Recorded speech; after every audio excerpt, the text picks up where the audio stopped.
Chapter 235. Chapter 235. Tang Yin's prank. Mrs. Tang had wanted to stop Lin Yi and ask him how he wanted to treat her daughter, but her daughter chased her away. She sighed helplessly. "All right, come visit when you're free." Lin Yi really couldn't stay for long, too. Tang Yin was getting more and more out of hand, and Mrs. Tang was treating him as the culprit behind her daughter's death. How could Lin Yi not leave? He got in a He Bao's van, and Lin Yi drove to Meng Yao's villa. The van was a little broken, but it wasn't as flashy as Yushu's Beetle.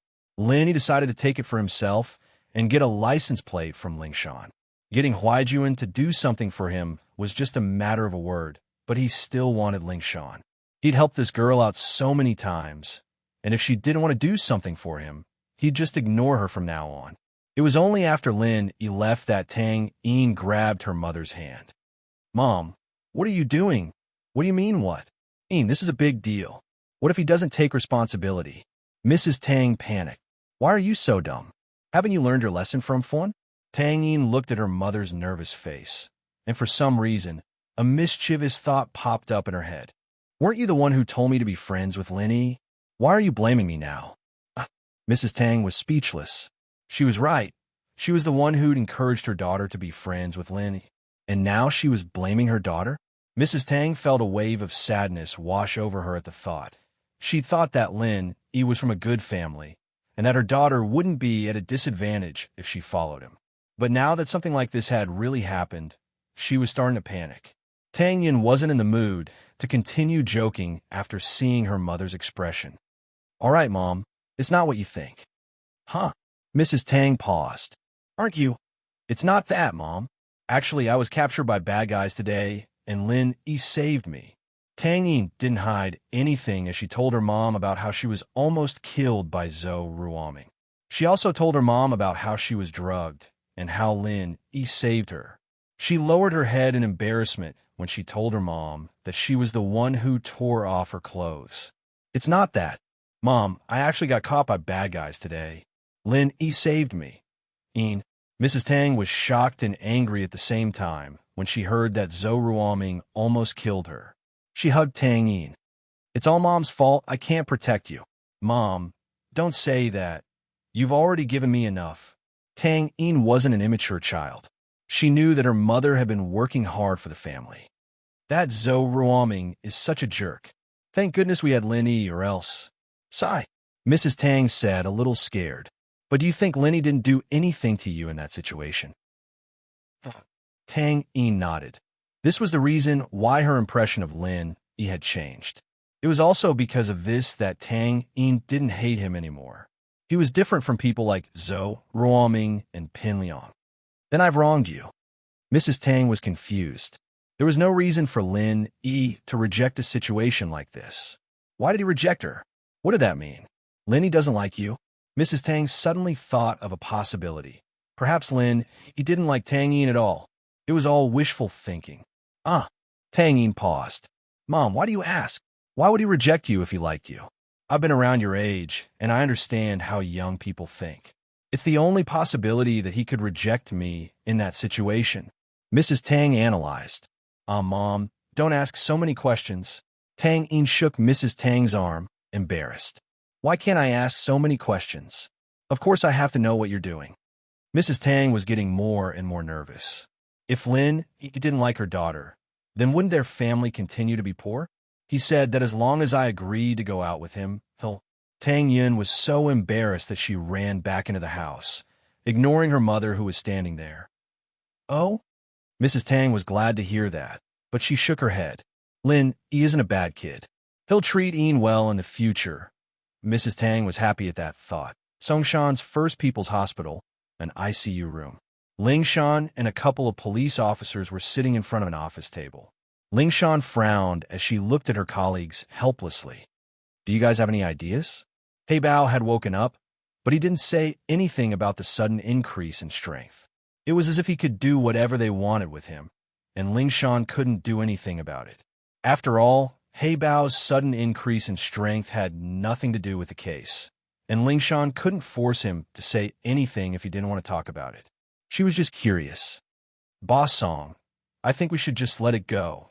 He doesn't have any strength now, and there's nothing we can do if he doesn't want to talk about it. This has nothing to do with the case, and we'll just send him back to the jail and close the case. A subordinate suggested. He was making sense, after all, and Ling Shan couldn't look into things that had nothing to do with the case. Just as Ling Shan was struggling, a police officer came running out of the room.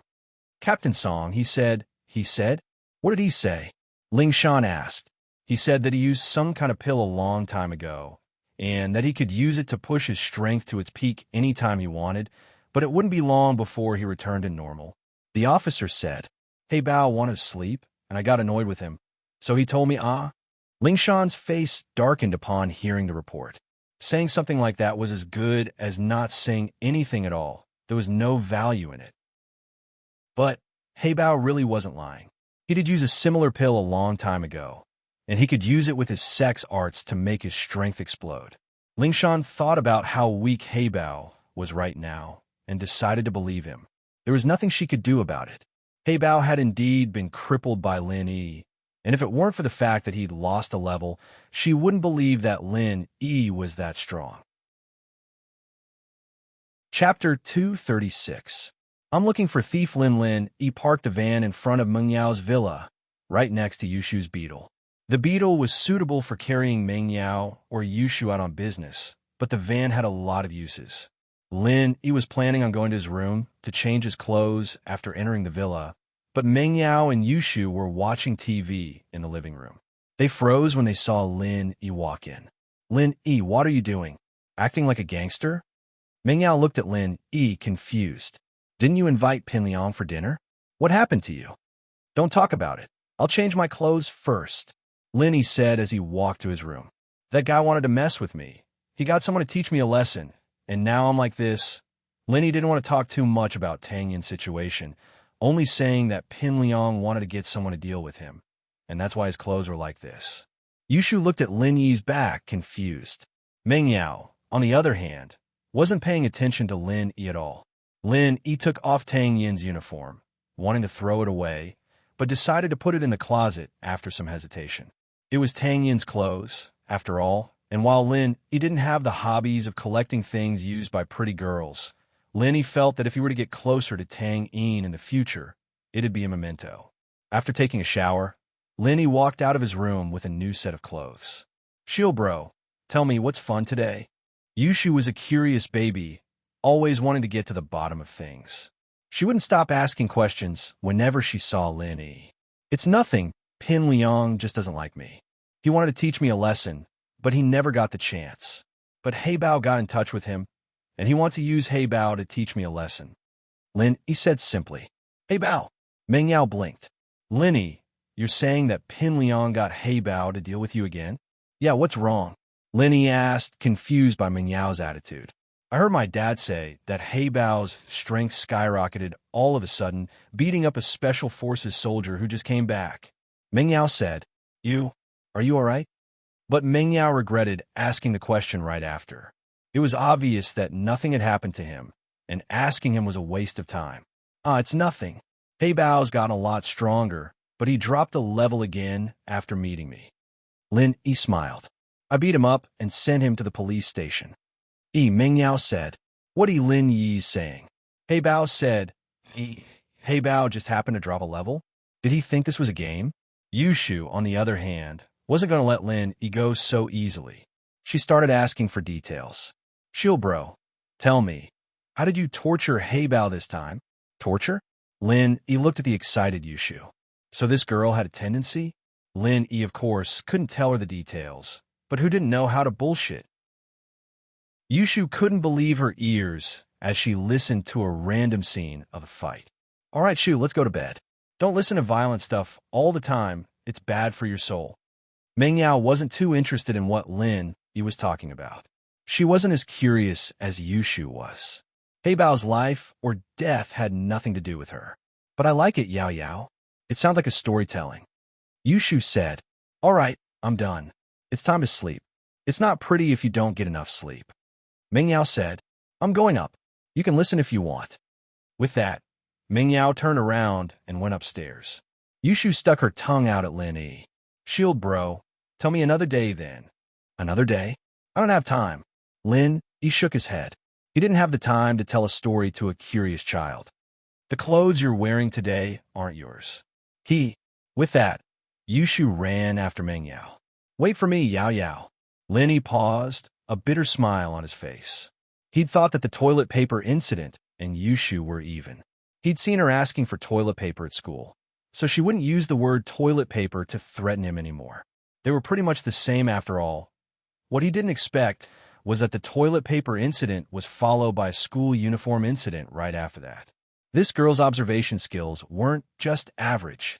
With a shake of his head, Lin went back to his room. In the North District, in a 2-story building, a blood-curdling scream came from within. This was something Lin hadn't foreseen.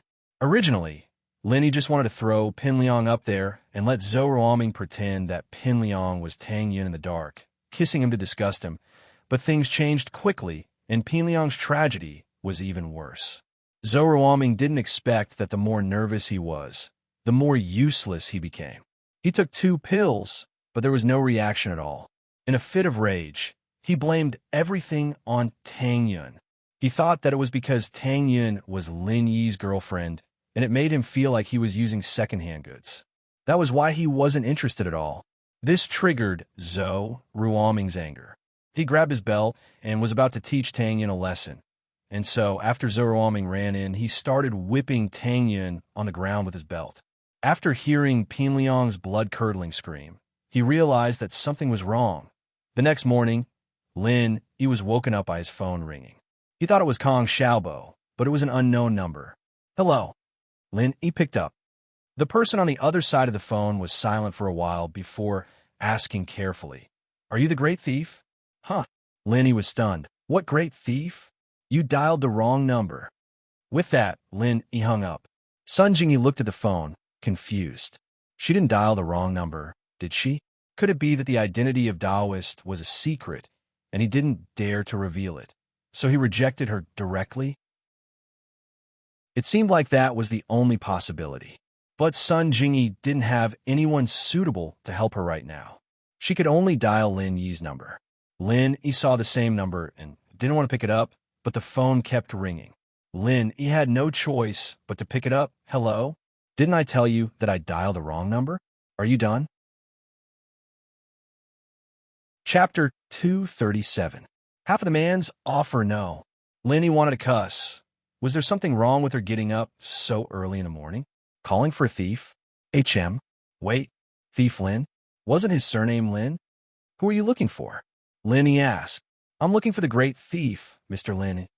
Sun Jingyi didn't understand why Lin wouldn't admit it. You are. Lin sweated. This call really was for him. But since when did he become a great thief? I'm Sun Jingyi. Do you remember that day at the Floating Cloud Bar? Sun Jingyi was afraid that Lin would hang up again, so she blurted it all out in one breath. Oh, so it's you. The image of Sun Jingyi's elegant and mature figure appeared in Lin Yi's mind. What's up? I want to ask you to come out of retirement. Sun Jingyi said carefully. Come out of retirement? Don't tell me you're still pretending to be your boyfriend? Lin was startled. This Sun Jingyi was pretty interesting, coming up with the phrase come out of retirement. But this girl was pretty dumb, too. He lied to her about being a great thief, and she actually believed him? No, I have something else I need your help with, Sun Jingyi said. I want you to help me steal a document from a company. Steal a document? Lin was startled. Did this girl really think of him as a great thief? Steal a document? Yes, Lin, can you help? I can pay you a lot, Sun Jingyi said. Oh, Lin was about to refuse, but he changed his mind when he heard Sun Jingyi say a lot. Steal what document? How much are you going to pay? Lin was in dire need of money right now. Although Pingzhan had given Lin a credit card with unlimited overdrafts, Lin always felt like he was living off a woman. Moreover, Lin didn't know how to spend the money as he pleased. For example, Lin could use his own money to pay for Xiao Fun's medical fees, but if he used his credit card, it would be troublesome if Faubert asked about it. Therefore, Lin intended to make a sum of money as soon as possible. Moreover, his business plan required a large sum of money. Even if he had a few formulas in Xu Amin's reputation, it wouldn't be easy to start a company and build a factory. He would need a lot of money to start a company. It's a video of an employee of my company giving a commission to a supervisor of a company. Jingy said, "You know that my company is in the trades, commissions, and rebates aren't a secret in the industry, but a competitor took a video of it and was planning to leak it to the media." Jingy said, "Oh, and then." Lin E listened to Sun Jingyi's explanation and roughly understood the situation. It wasn't anything complicated.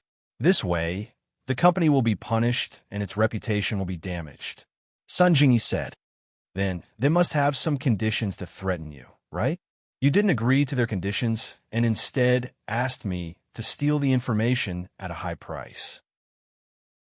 Why do I feel like you're asking for something far away?" There was one more thing that Lin E didn't say. Did she think that the price of stealing the information from him would be lower than the other party's conditions? Master Lin's price was never low. Did Sun Jingyi really think that it would be the same as last time, 1,000 yuan? The other party's conditions. Sun Jingyi clenched her teeth. It wasn't that she hadn't contacted the company before, but the boss had said that if she slept with him for a night, the incident would be over and the video would be returned to her. But how could Sun Jingyi agree to that? How about this? I'll take 50% of their conditions. I'm a very fair person, and I don't cheat anyone. Lin E said, "I still have things to do. Call me when you're done." Lin E saw Sun Jingyi's hesitation and hung up. They'd only met once. Did this girl think he was a laborer? There was a fee for leaving the mountain. Pin Liang limped into the classroom, his eyes filled with hatred as he looked at Lin Yi's seat coldly. But he didn't dare show it. Heibao Bro had been sent to prison by Lin Yi again. Moreover, he had been beaten into a half-cripple. Pin Liang had heard about this since last night. Fabai was a well-known figure in Songshan, and naturally, he had friends in the police department. He didn't know how Lin Yi beat up Heibao Bro and sent him to prison, but Lin Yi's strength was not to be underestimated.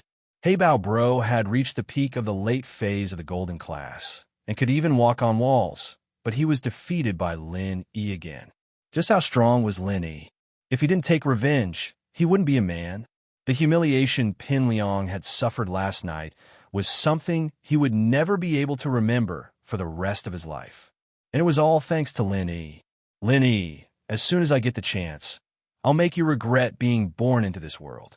Pin Liang clenched his fists. "Boss, I'm really sorry for last night. I couldn't take care of sis-in-law Tang Yin." Kong Xiaobo blamed himself. "It's not your fault. There's probably something wrong with that taxi." Lin Yi said, "All right, how are you? Are you okay?" "I'm fine. They probably didn't do anything to me." Kong Xiaobo said, "All right, boss. What happened after you and Pin Liang had dinner yesterday? Why is he limping today? Hemorrhoids?" Uff. Lin Yi's eyes widened in shock. Was this Zhou roaming blind? Did he think that Pin Liang was Tang Yin? How else could it have this effect? Lin Yi speculated maliciously. Who knows? Yesterday Pin Liang called Heibao over to deal with me again, but I sent him to the police station again. Lin Yi explained and didn't mention Tang Yin's capture. Lin Yi didn't want to talk about Tang Yin. Kong Xiaobo also saw that Lin Yi didn't want to talk about it, so he didn't ask anymore. The most important thing was that Tang Yin was safe. "All right, boss, do you think Fawn and I, are we compatible?" Kong Xiaobo had been thinking about this question for the past few days, and it made him feel lost. If it was love at first sight, it would be more accurate to say that Kong Xiaobo fell in love with Fun's beauty. Although it wasn't as beautiful as Tang Yin, it was enough to shock Kong Xiaobo. After knowing what happened to Fun, Kong Xiaobo felt pity for this girl from the bottom of his heart. Especially when he saw Fun's helpless and pitiful expression, it gave Kong Xiaobo the urge to protect her for the rest of her life. This was also the reason why Kong Xiaobo was so passionate these past few days. 18 years old was an age where one could go through fire and water for love. But after the impulse, Kong Xiaobo had to think deeply about his and Fun's future. Chapter 238. Tang Yin has a date. Kong Xiaobo wanted to know if he really liked Xiao Fun, or if it was just a moment of impulsiveness. So he asked Lin Yi for advice. It's too early to think about this. Lin Yi naturally knew what Kong Xiaobo was conflicted about. He patted his shoulder. Right now, It's not about whether you two are compatible or not. It's about whether Xiaofan will accept you or not. That's right. Kong Xiaobo was reminded by Lin Yi, and he suddenly realized that it was all his wishful thinking. He wanted to be with Xiaofan, but Xiaofan might not be able to be with him. If you really have feelings for her, you could try to interact with her. As time goes by, you will naturally be able to confirm your feelings. Lin Yi said, but no matter what decision you make, you must not hurt Xiaofan. You can afford to hurt her, but she can't. Don't worry, boss. I understand. I won't tell Fan about this until I'm absolutely sure of my own feelings. Xiaobo said with a sigh of relief. Tangyan didn't sleep well last night. She was chatting with her mother for the first half of the night. Although it was a chat, it was all about Lin Yi. Tang Yun's head was spinning, and she didn't dare to say anything wrong. Her mother finally fell asleep, and Tang Yun wasn't too sleepy anymore. She remembered that Lin Yi's clothes were still with her, so she got up and helped Lin Yi wash them. The next day, she brought the clothes to school, but she was troubled. How was she going to give the clothes to Lin Yi? Send it directly to his class? Wouldn't people misunderstand? After the first class, Tang Yun held the clothes in her hands, hesitating if she should give it to Lin Yi. She wanted to stand up a few times, but she sat back down. Tang Yun was angry at herself. Why couldn't she be more decisive? What's the big deal with giving him clothes? But if she asked for a formula from Lin Yi, the whole school would be in an uproar. If she gave the clothes to Lin Yi, what would people say? They might even think that she and Lin Yi were sleeping together. Tang Yun flinched at the thought of that. Right, she could ask Lu Xinwen for help. She suddenly thought of her best friend, Lu Xinwen. She could ask her to make an appointment with Lin Yi. Wouldn't it be fine if they met at the school field after class? Tang Yun put down the clothes in her hands and quickly walked out of the classroom, heading towards Lu Xinwen's class. After the second period, Xinwen came to Class 5's classroom with a heavy heart. She sighed at how depraved Yun Yun was, asking Lin Yi to meet her in the field. After the second class, Lu Xinwen came to Class 5's classroom with a heavy heart. She thought that Tang Yun had really fallen, asking Lin Yi to the school field. Lu Xinwen wanted to ask her why she wanted to meet Lin Yi, but the 10 minutes after class wasn't enough. Lu Xinwen had no choice but to quickly agree. She planned to ask Tang Yun in detail at noon or at night. Hey, look for Lin Yi in your class. Lu Xinwen was a tough person and didn't care about anything.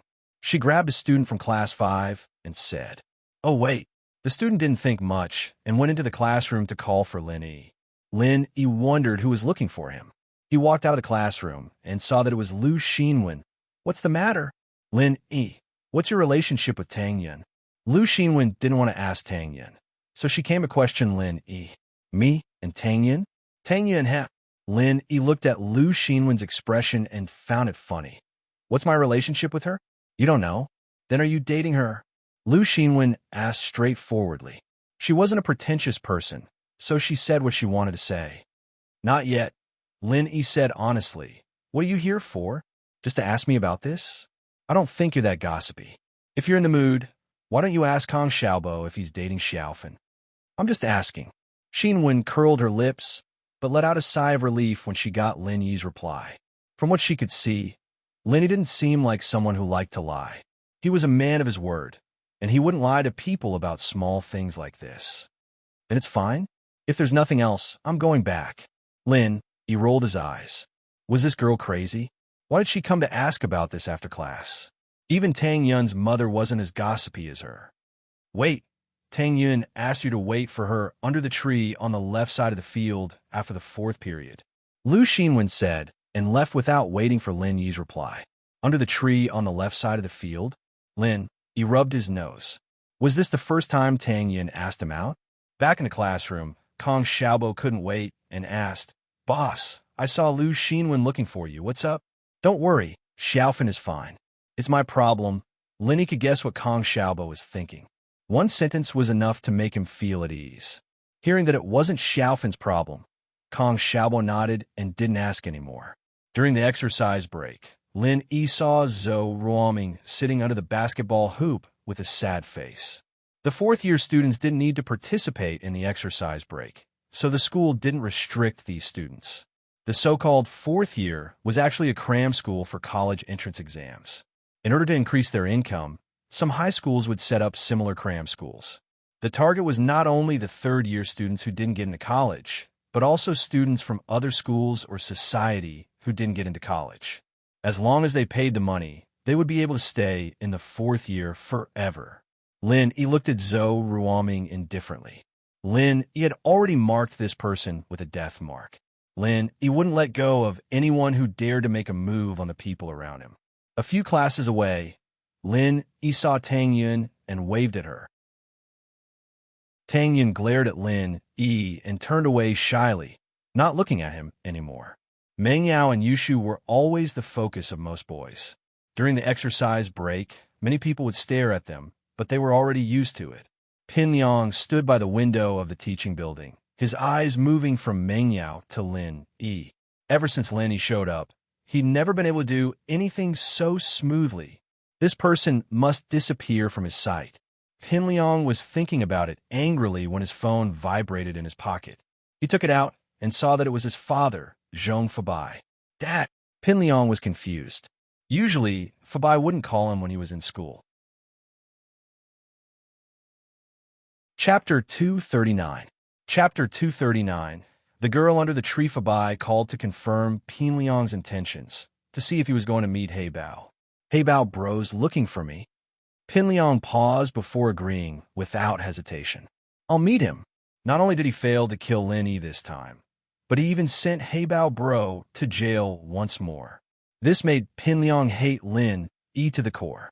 He wanted to ask He Bao bro what Lin Yi was capable of to be able to make He Bao bro suffer again. All right, I'll pick you up at school later at noon. Don't tell anyone about this. Fabai relaxed a little at Pin Liang's words. He was worried that his son wouldn't know any better and wouldn't meet He Bao. It'd be bad if He Bao wasn't happy about it. But Pin Liang's straightforwardness surprised Fabai a little. Got it, Dad. Pin Liang hung up the phone and clenched his teeth as he clutched his wounds. He was unconscious yesterday, but was woken up by a slap with a belt. Pin Liang had never been beaten like this before, and it shocked and angered him at the same time. He realized that he'd been tricked by Lin Yi after he asked for the reason. Zhou Ruoming had mistaken him for Tang Yun, and while Pin Liang was annoyed, he was glad that Zhou Ruoming had beaten him up. What if Zhou Ruoming had hugged him and called him Tang Yun? Wouldn't that be disgusting? The more Pin Liang thought about it, the more he felt that Lin Yi was despicable.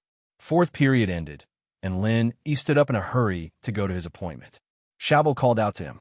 Boss, are you going to the washroom? I'm not going. Lin Yi was speechless. Then why don't you come with me? I'm going, Kong Xiaobo said. I'm going on a date. You go by yourself. Lin Yi patted Kong Xiaobo's shoulder. Why was this guy so annoying today? Why was he asking him to go to the washroom? Then hurry up and go. Only then did Kong Xiaobo react. He was a little embarrassed. Boss, I'll talk to you at noon. Actually, I have something to talk to you about. Then let's talk at noon. Lin Yi quickly ran out of the classroom. He didn't know if Tang Yun was in a hurry because of Kong Xiaobo. At noon, the sun shone brightly on the open sports field. Apart from a few students playing basketball, there were not many people playing on the sports field at this time. Zhou Ruoming made a layup, but he suddenly saw Lin Yi walking out of the building. He lost his balance and fell to the ground. The basketball in his hand also flew to the side. He had already developed some psychological trauma towards Lin Yi. This guy was not human. Although there was no evidence to prove that it was Lin Yi who did it, was there still a need for evidence? There was no need at all. He Bao bro was nowhere to be found, and Pin Liang was knocked out and left at Tang Yun's place. If this wasn't Lin Yi's doing, then was it Superman? Was it Ultraman? Zhou Ruoming didn't expect Lin Yi to be this strong. He tried to do something to Tang Yun yesterday, so when he saw Lin Yi, he subconsciously thought that Lin Yi was here to cause trouble. That's why he lost his balance and fell to the ground. Lin Yi looked at Zhou Ruoming coldly. In Lin Yi's eyes, Zhou Ruoming was no different from an ant. He could make him disappear in a matter of minutes, but not now. The situation in Songshan wasn't clear, and Lin Yi didn't want to get involved. He didn't want to cause too much trouble. Plus, Lin Yi had really fallen in love with the school life. The days of bullets and bullets had made Lin Yi sick of it. At the end of the day, Lin Yi was still an 18-year-old boy. Throwing himself into the environment that an 18-year-old should be living in, it was new and exciting. That distant youth's maturity was buried deep in his heart. Lin Yi quickly made his way to the small forest at the side of the field. A beautiful girl stood under the shade of the trees, her eyes bright and alluring. A light breeze brushed past her skirt, giving off the feeling of a main character from the school's manga. Seeing Lin Yi run past, the girl's lips curved into a charming smile before shyly lowering her head. Lin Yi ran in front of her. "Tang Yun, you've been here for a while? Kong Xiaobo was bothering me, so I wasted some time. I just got here." Tang Yun shook her head and took a deep breath. She reached her hands out from behind and handed them over. "I've already washed your clothes yesterday, ah?" Lin Yi didn't expect Tang Yun to call him over for his school uniform. "Why do you need to wash it? It's not like it's dirty when you wear it. And you smell—" "Don't say it." Tang Yun raised her fist, a little embarrassed as she pretended to hit Lin Yi. "How can you not be serious? I'm leaving. Let's go back together. I need to go back too." Lin Yi pointed at the school building. "Yeah, it was on the way." Tang Yun hesitated for a moment, but didn't say anything. She walked forward lightly. Lin Yi quietly followed beside her. There weren't many people on the field, but there were some who'd heard about Lin Yi and Tang Yun's relationship. They didn't believe it before, but now that they saw them walking together, they couldn't help but think that the love letter incident was real. Everyone sighed, but didn't dare get close. What kind of existence was Lin Yi? He was one of the young bullies who'd beaten up Zhou Ruoming and Pin Liang, and was still running rampant in the school. Who would dare to criticize such a person face to face? As they passed by the basketball hoop, Lin Yi saw Wang Jifeng scolding Zhou Ruoming's students with a serious face. Zhou Ruoming and his lackeys had a sad look on their faces. "You're here to prepare for the university entrance exams, but you only play basketball and smoke. What are you doing here? If you don't want to study, then get the hell out of here. There's a limited number of people who want to come." Wang Jifeng was in charge of the fourth-year cram school, and he had the power to kick out any student he wanted. These students weren't students themselves, so he didn't need to report to the school or the education bureau. Lin Yi stopped walking, but Tang Yun was avoiding his gaze, not daring to look at Zhou Ruoming. She wanted to walk away quickly, but Lin Yi grabbed her hand. "Ah!" Tang Yun cried out, but it attracted Wang Jifeng and Zhou Ruoming's attention. Jifeng saw Lin Yi and Tang Yun holding hands in the field and felt a little awkward. He was the dean, and he was reprimanding a student, and there were other students holding hands in the middle of school. He couldn't do anything about it at all. Wang Jifeng could only smile and nod at Lin Yi, hoping that he'd pull Tang Yun away. They could flirt wherever they wanted, as long as it wasn't right under his nose. Chapter 240. Face Slap. Dean Wang. "Do you mind if I take up a minute of your time?" Lin Yi smiled at Wang Jifeng. "Ah, I don't mind, it's fine." Wang Jifeng was troubled. He couldn't control himself and got caught red-handed by Lin Yi in the office. He wouldn't have to do this otherwise. Lin Yi nodded and pulled the panicking Tang Yun towards Zhou Ruoming. Tang Yun tried to pull her hand out of Lin Yi's grasp, but she wasn't as strong as he was. Tang Yun was stupefied at this point. Holding hands with a boy in front of the dean was something she didn't even dare think about. He might even be expelled from the school.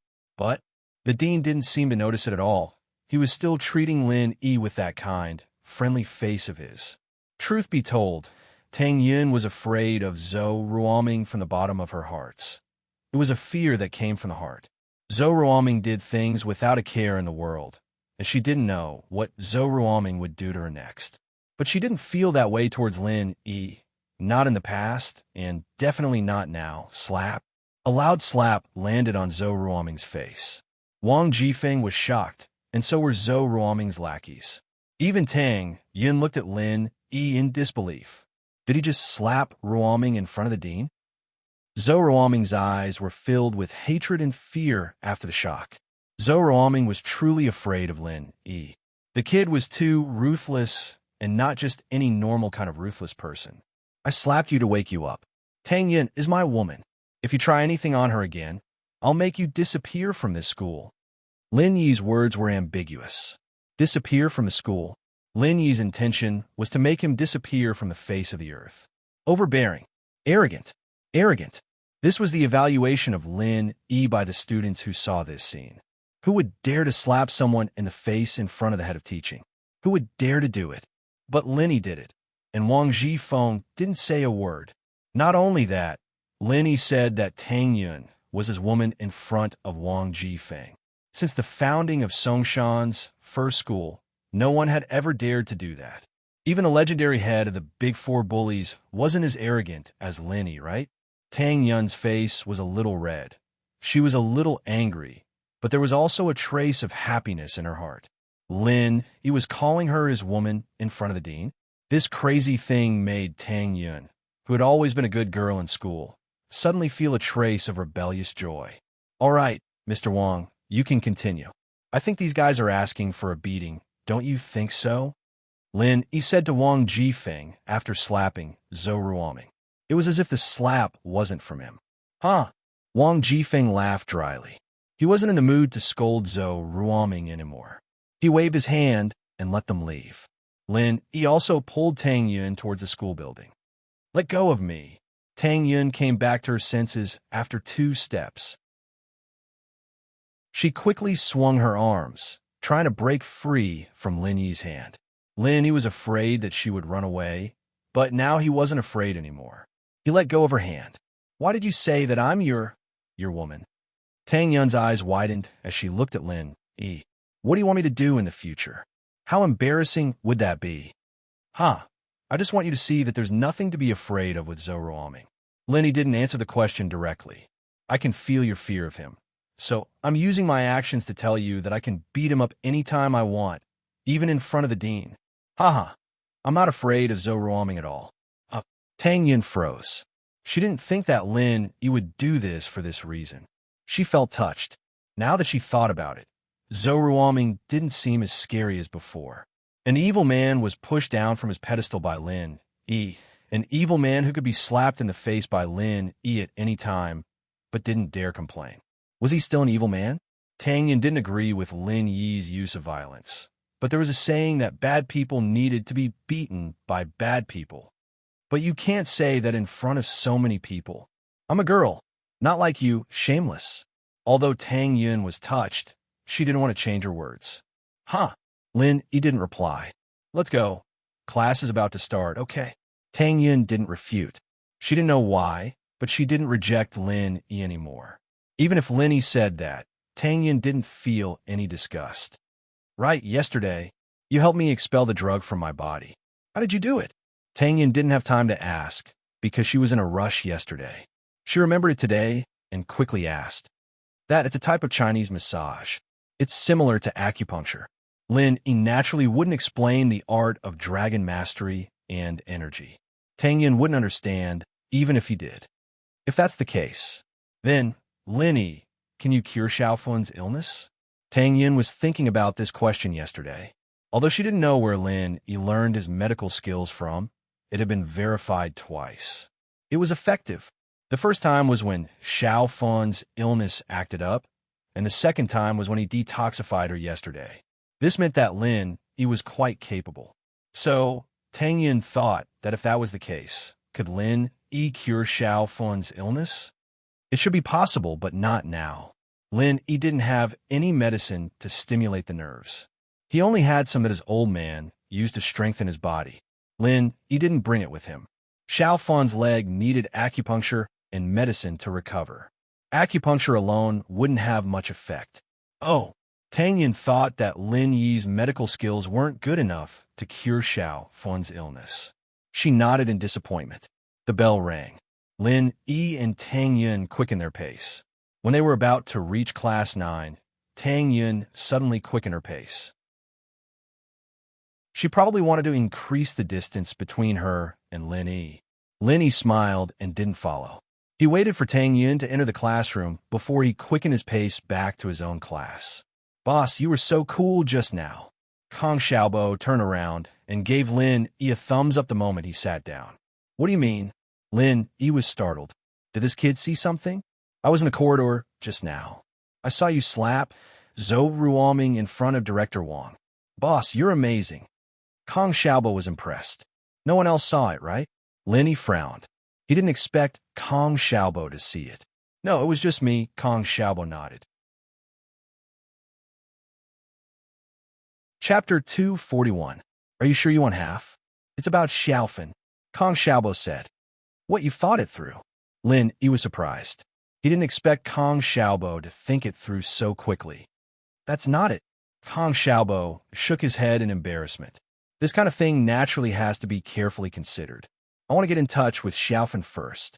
What I want to tell you is that I want to earn money for Xiaofan's treatment. That's not it. Xiaobo shook his head, a little embarrassed. Things like this have to be carefully thought. I want to talk to Fan first. What I want to tell you is that I want to earn money for Fan's treatment. That's not it. Kong Xiaobo shook his head in embarrassment. This kind of thing naturally has to be carefully considered. I want to get in touch with Xiaofan first. What I want to tell you is that I want to earn money for Xiaofan's treatment. You want to earn money for Xiaofan's treatment? Lin Yi was startled as he looked at Kong Xiaobo in disbelief. Is this kid really that great? The environment Lin Yi grew up in and the training methods of his two mentors made him a cold person. He'd ignore things that didn't concern him. If it wasn't his or his friends' matters, Lin Yi wouldn't care at all. Yep, Kong Xiaobo nodded. Boss, do you know of any places to work? You're about to take the college entrance exam, and you're still going to work? Lin Yi didn't know whether to laugh or cry at Kong Xiaobo's words. The college entrance exam isn't really much. Since I have money, I'll just spend it. Many universities are affiliated with each other. Kong Xiaobo sighed. Boss, with my results, it's impossible for me to get into a good university. It'll be hard for me to find a job after I graduate from a third-rate university. Lin Yi nodded. Kong Xiaobo's words made sense, but they weren't completely correct. But that salary isn't even enough to pay for Xiaofan's treatment, let alone the affiliated school.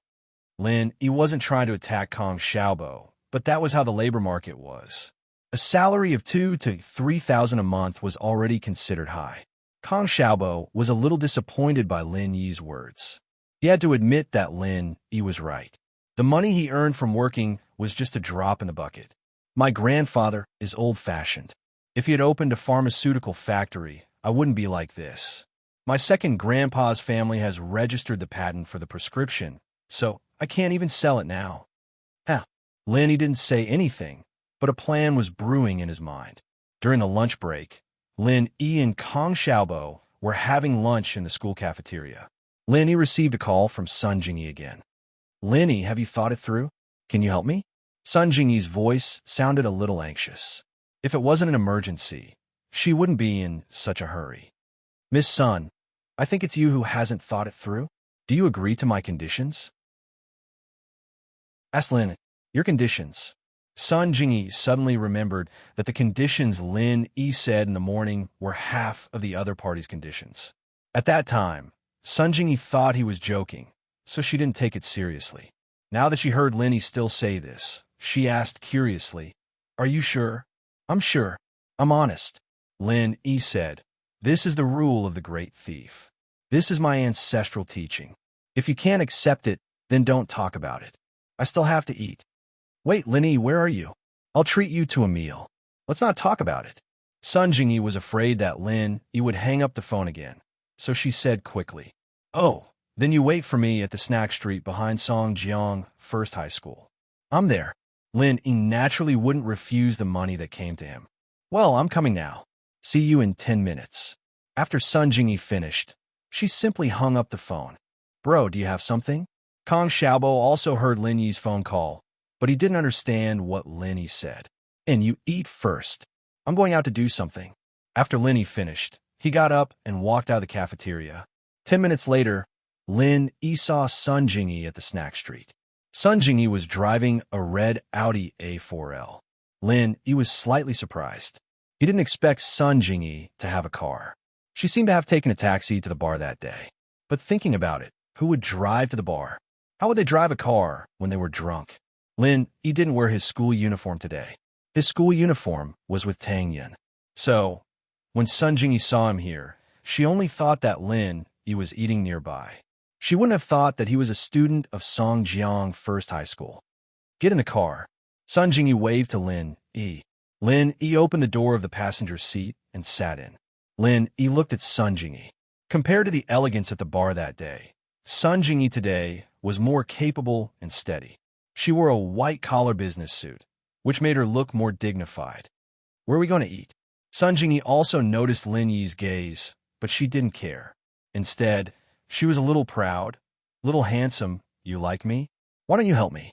You're only 20 years old, Lin Yi said faintly. Do you think you can pretend to be a sister just by putting your hair up? Sun Jingyi almost exploded from Lin Yi's words. She almost got into a car accident. How did you know? You deliberately dressed up more mature for business. Lin Yi didn't answer directly. Lin Yi was proficient in traditional Chinese medicine.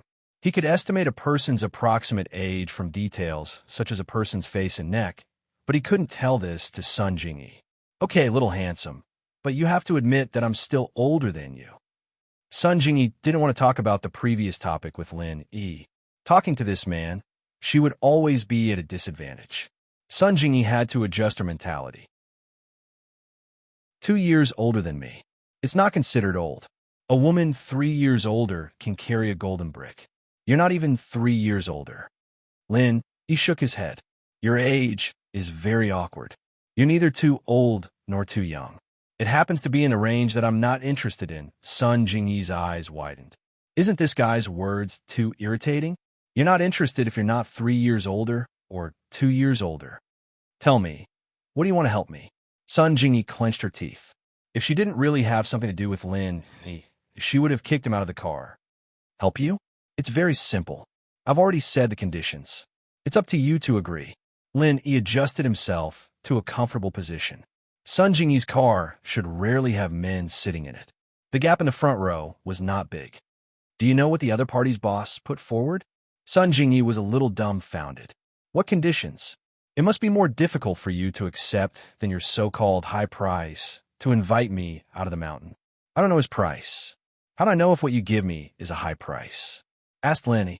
Then are you sure that you want to take half of the other party's conditions as a reward? Sun Jingyi suddenly thought of a brilliant plan. She blinked her sly eyes like a little fox. I'm sure. This is the rules set by my master. Lin Yi nodded and said seriously. Your master is also a great thief? Sun Jingyi was a little curious. What about your master? Chapter 242. Chapter 242. Missing something. Sun Jingyi curled her lips, not believing Lin Yi's words.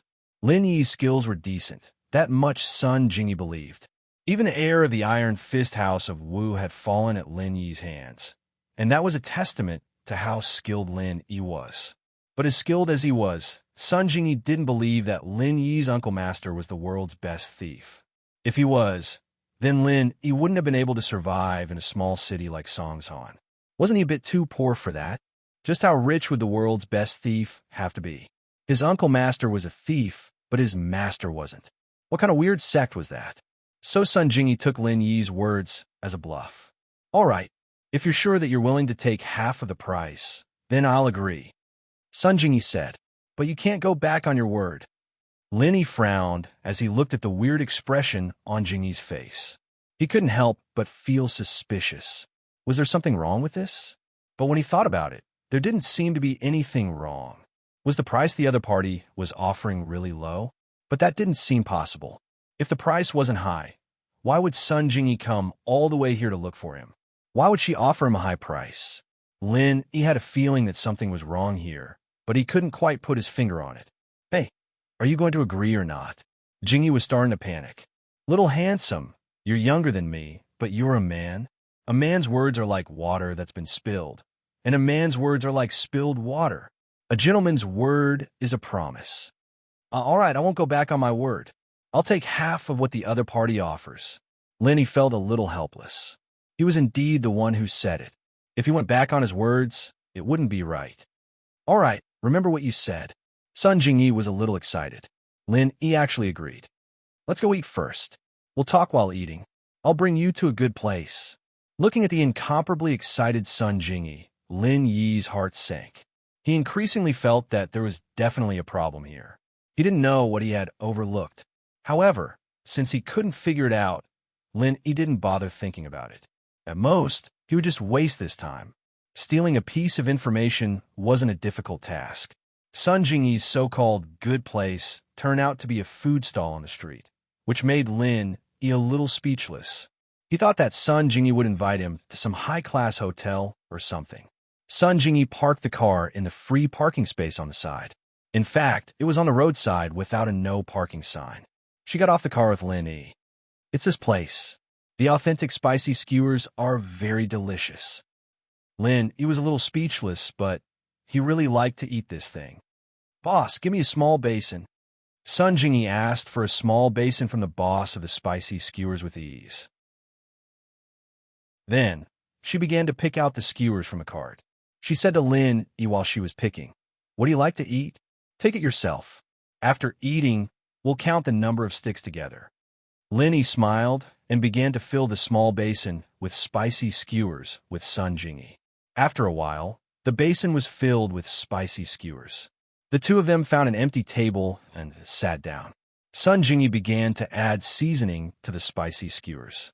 Take the money, take the money." As soon as Lin Yi and Sun Jingyi sat down, several burly men came over and scolded the boss of the spicy skewers. "Brother Scar, didn't you just take the money a few days ago?"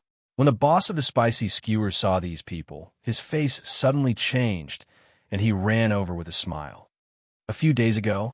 It was Brother Nyo's mother's birthday a few days ago. You took the money as a gift. Today's is the protection fee," one of the men with a scar and a vest said impatiently. The boss's expression froze. Although he knew that this guy might be lying, he had to lower his head when he was under someone else's roof. This scar-faced man was a gangster in this area, and he specialized in collecting protection fees from the food street. "Hurry up, don't waste time. Do you want to quit? Let us brothers eat and drink here every day," the scar-faced man threatened. As he said that, he casually picked up a spicy skewer from Lin Yi's table and put it into his mouth. Then, he threw the signature on Lin Yi's table. "Hey, don't throw your food here. You'll pay for it later." Lin Yi frowned and said to the scar-faced man. The scar-faced man was stunned. He didn't expect that this customer would dare to talk to him like this. He turned his head and was about to scold him. Suddenly, he saw Sun Jingyi with Lin Yi. He suddenly widened his eyes, and a lewd smile appeared on his face. "Since that's the case, I'll treat you. Let's eat together. Brothers, bring the chairs over." After the scar-faced man finished speaking, he sat on a chair next to Lin Yi and Sun Jingyi. He looked at Sun Jingyi and said, "Sister, I'll treat you. You can eat as much as you want. Let's drink some wine." Sun Jingyi frowned slightly. She didn't expect Lin Yi to cause so much trouble. Originally, these people came to collect protection fees. After collecting, they would leave. Even if they ate a spicy skewer, the boss would know in his heart. He definitely wouldn't count the bill. However, Lin Yi's words attracted such a disaster. "Did I allow you to sit here? Do I know you?" When Lin Yi saw this guy flirting with Sun Jingyi, he was immediately unwilling. No matter what, Sun Jingyi was also an employer who was going to give him money. "You are flirting with her in front of me?" What's more, although Lin Yi didn't want to be a busybody, this matter wasn't a busybody. This scar-faced man sat here because of his words. Of course, Lin Yi wouldn't spoil him. "Who the fuck are you?" The scar-faced man turned his head and wanted to push Lin Yi. He had long seen that this kid was a hindrance. He was looking for a reason to make him give up his seat, and this reason came himself. "Pah!" The answer to the scar-faced man was a loud slap in the face. Lin Yi just beat Zhou Ruoming in the morning. He didn't enjoy it very much. With Wang Jifeng around, he couldn't beat Zhou Ruoming too seriously in public. But now he had no scruples. So this slap made half of the scar-faced man's face like a steamed bun, and it instantly swelled up. "I hate it when people scold my mother." Lin Yi didn't have a mother since he was a child, so it was a taboo for others to mention his mother. You dare to hit me?" The scar-faced man looked at Lin Yi in disbelief. He could be said to be the master of this food street. Don't talk about being beaten, no one would even speak loudly. So Lin Yi's slap stunned the scar-faced man. Get lost. Lin Yi looked at the scar-faced man with disdain. He looked down on people like the scar-faced man. Not only did he collect protection fees, but he also came out to flirt with women. Chapter 243. A Strange Condition. Bam.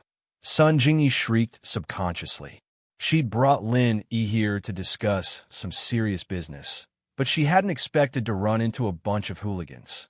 If Lin Yi was injured and had his head smashed open, who would help her steal the information? However, it was Scarface who had his head smashed open. The beer bottle had landed in Lin Yi's hands, but there was only half of it left. The other half had exploded on Scarface's head. Scarface was clearly a ruthless person. He didn't cry out even after being hit on the head by Lin Yi. Instead, it made him even more ruthless. He stood up coldly and glared at Lin Yi. Brother, what kind of gang do you hang out with? Don't you know that the North Market is under Scarface's protection? Did you come here to cause trouble? Scram. Lin Yi said the same word, but this time, he did something else. He threw the skewer that Scarface had finished eating out of the table, stabbing it into the side of his face that didn't have a scar on it. It pierced a hole through the skin of Scarface's face. Ouch! Scarface howled in pain. The nerves in his face were quite dense, and having a hole in his cheek was naturally painful. He hadn't cried out when the beer bottle hit him, but this time, he couldn't hold it in any longer. It was too painful. Scarface was a little frightened. The bamboo skewer was light, and Lin Yi had casually thrown it, and it had stabbed into his cheek. This wasn't something an ordinary person could do.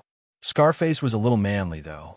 He only cried out when the skewer stabbed into his cheek, but didn't cry out afterward. Gritting his teeth, he pulled the skewer out and looked at Lin Yi. Brother, I admit that I'm not as skilled as you, but you have to think of a way out. Don't push people too far. Who's your brother? I'm an orphan. Keep this up, and I'll keep stabbing you. Lin Yi said casually, not even raising his head. He was looking down on Scarface. It's a small world. Let's wait and see. Scarface coldly snorted and left behind some ruthless words. If you have the guts, then wait here for me. If you want to call someone, then hurry up. I can't wait. I still have things to do after eating. If you don't come, then I'll leave. Lin Yi wasn't provoked at all. Scarface's provocation didn't work on him. Scarface's expression changed. He waved at the remaining 3 brothers and quickly left the stall. Brother Scarface, why don't you let us brothers go up? One of Scarface's lackeys called Purple Hair asked. The other party is a tough opponent. He might be a martial artist. You guys will be at a disadvantage if you go up. Scarface was not stupid. Someone who can throw a bamboo skewer into my face is definitely not an ordinary person. When Scarface said this, Purple Hair and the others all nodded in agreement. That's right. Then what should we do? Should he just accept this loss like that? How are we going to survive in the food street in the future? Of course, we can't just let it go like that.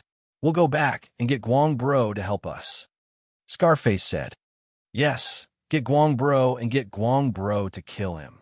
Purple Hair said excitedly. We'll go get Guang Bro right now. Sun Jingyi was shocked when she heard Lin Yi call himself an orphan. She didn't think that Lin Yi was an orphan.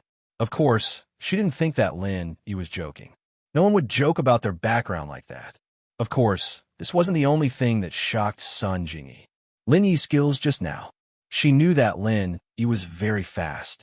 To be able to steal Wu Qintian's wallet, he had to be fast. But Lin Yi was also this fast when it came to fighting. She didn't even see how the bottle in Scarface's hand got into Lin Yi's hand before Scarface's had exploded. And that bamboo skewer could be used as a dart? What kind of person was this? She lowered her head and was about to ask Lin if he knew Kung Fu when she saw that Lin Yi had already buried his head in a bowl of spicy skewers. Sun Jingyi was speechless. He had just beaten someone up.